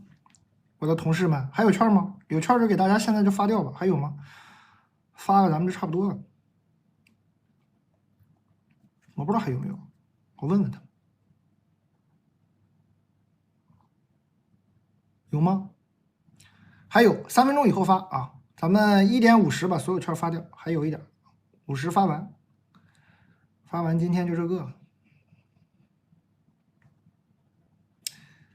但真直男投稿，好，你意思前面那都假的呗？就你是真的，行。但这是一封陌生男人的来信，无意中刷到你的直播后一发不可收拾，我上瘾了。这几次直播也是早早预约，按时观看，越来越觉得你的智商情商双高，堪称情感问题百科全书，所以我直接一个滑跪求助，本直男急需你的帮助。本人男，28岁，母胎 solo。去年经家里人介绍认识了一个女孩，女孩美丽大方、独立、高情商。第一次见面，直接给我一个美貌冲击，我直接是一个自惭形秽。吃过几次饭，聊过一些天之后，因为我不主动，慢慢就淡了联系。今年春天的时候，在朋友订婚宴上，我又偶遇了这个女孩的朋友，当时也没认出来，拍了我的视频发给了她，她又发给了我，借着这个契机重启了联系，直到现在。虽然她邀请我，或者我邀请她一起和朋友出去玩，或者单独吃饭什么的都没有拒绝，聊天也基本都是每天都聊。我送了她一些小东西，也没有被拒绝。虽然也不怎么值钱吧，但是我感觉我俩依旧是礼貌的聊天，礼貌的赴约。她给我的感觉像雾像雨又像风，捉摸不透，像空气一样难抓，像雾像雨像飞沙，三生三世十里桃花。我也是每次尽量礼貌，不敢逾矩。我的朋友都劝我七夕节给他送个小礼物表达心意，可是我知道我俩还没走到那一步。你不走你怎么走到那一步啊，兄弟？啊？最后只能看着你的七夕直播暗自纠结，期间也为姐妹们的精彩投稿拍案叫绝。真有这个事儿。后来有一次我的朋友见他的新好姐妹，通过我认识后，他俩一见如故，帮我旁敲侧击过女孩的想法，得到的答复是感觉我们是朋友，我也没有表明过追求她的心意。他喜欢被人坚定的选择，我是一个有些自卑的人，无论是外形还是内在，都自认为没有过人之处。唯一的优点可能是父母很优秀，所以家境不错。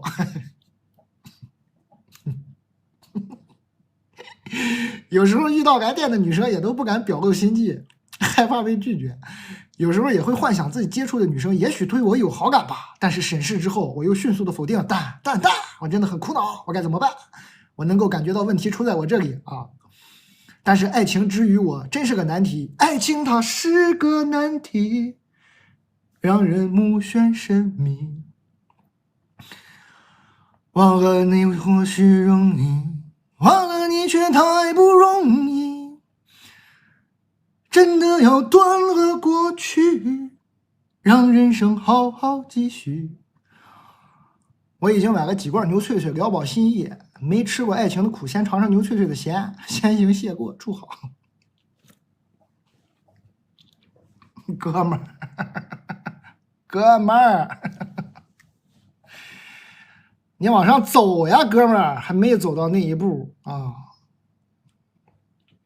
可是我知道我俩还没走到那一步，你不走你能到那一步吗？发券了啊，朋友们，哥们儿，兄弟，真直男投稿，看出来了。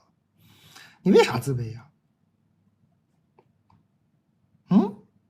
我看你这个给我写信，这不也挺幽默的吗？说话逻辑也很清晰，做人也很有礼貌，为啥自卑啊？就光读你的文笔就知道你肯定脑子不错啊。你咋了？你怎么自卑了？你这不情商也挺高吗？你怎么了？家境还好，咋回事？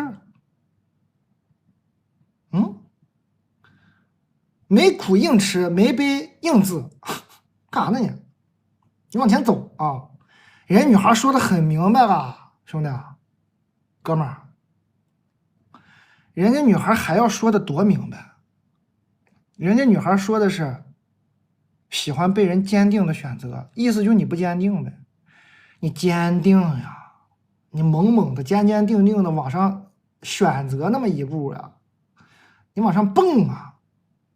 啊，你勇敢的蹦到他的面前呀，你冲起来呀！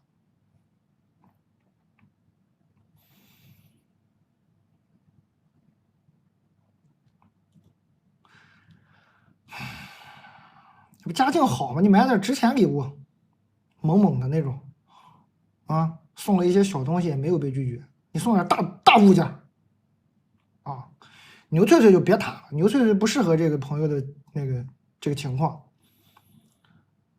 他得送点那样的，嘎嘎的那种，送点大件啊。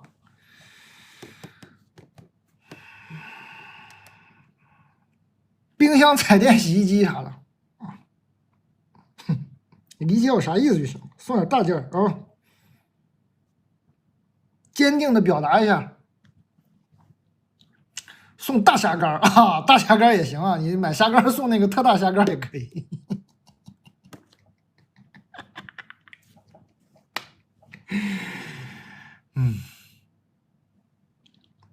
太幽默了呀，你们你们这么幽默真的好吗？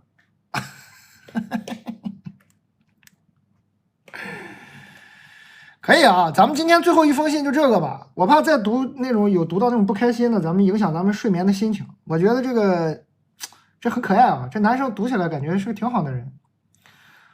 自卑不知道呀，没谈过恋爱啊，自卑啥呢？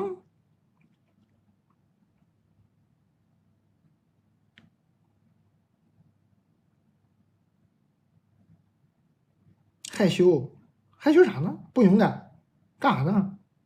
放不下啥？好面儿是吗？哥们儿，你是不是好面儿啊？有可能是好面儿啊，不是自卑，可能是好面儿。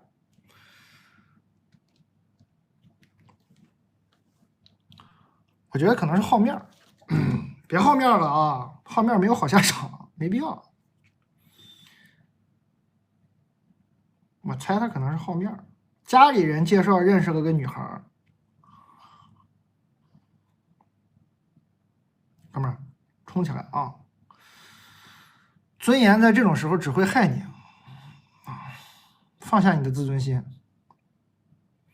勇敢的追求，坚定的选择，充分的表达，让对方感受到你的爱意。长相不行，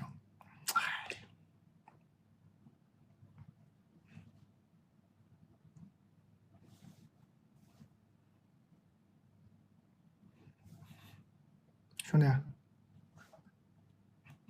再不行，再不行能有这么不行吗？不至于吧？不会这么不行吧？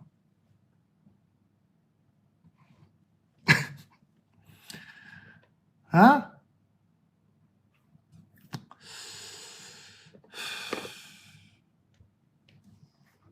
不是，人家那女孩说的很明白了，人家女孩都说了，说希望被坚定的选择，这也没嫌弃他，无论是长相呀还是啥，就各方面其实都没嫌弃，就是想要他一个勇敢，要他一个坚定啊。他现在就差一个坚定，哥们儿就差一坚定啊。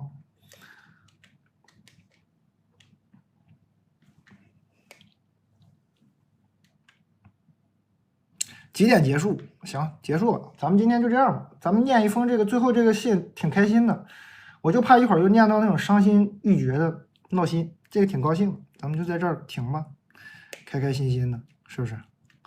感谢大家啊！大家下次还来的话，可以点这个预约，9月2号8点还播啊，9月2号8点，可以给这个预约一下，咱们到时候再见啊。然后没关注的朋友可以关注我一下。你们在其他平台看到的大概率不是我，大概率是有人在录播什么盗用啥的。你在那买东西你小心啊，这个是没有售后的，很危险。你可以关注我一下。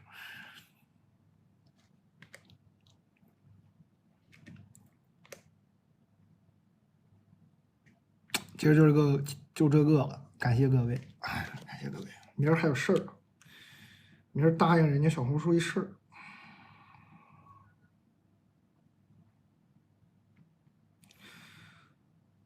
读书，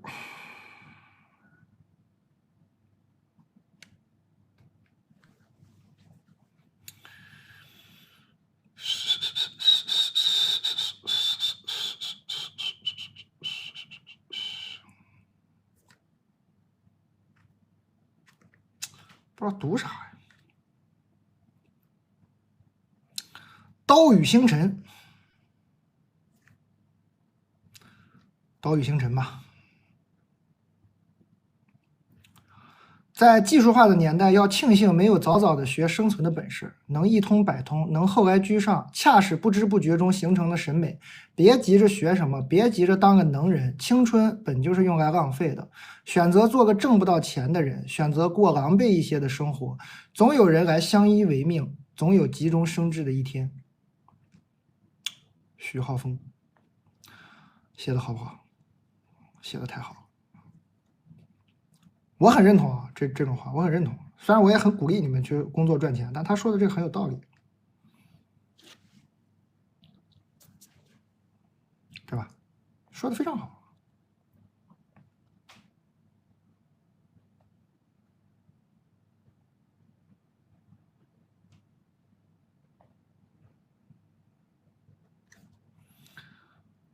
我觉得是很有道理的，有的时候就是这样的，很奇怪的，有的时候就是，哎，硬去要吧，要不到，哎，不要了他就来了。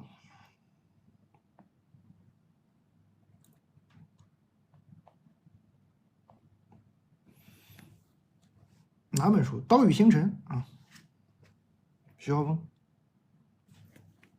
好吧，感谢各位。很晚了，很晚了，早点休息吧。大家可以预约一下9月2号的直播，也可以关注我一下。咱们2号再见，晚安。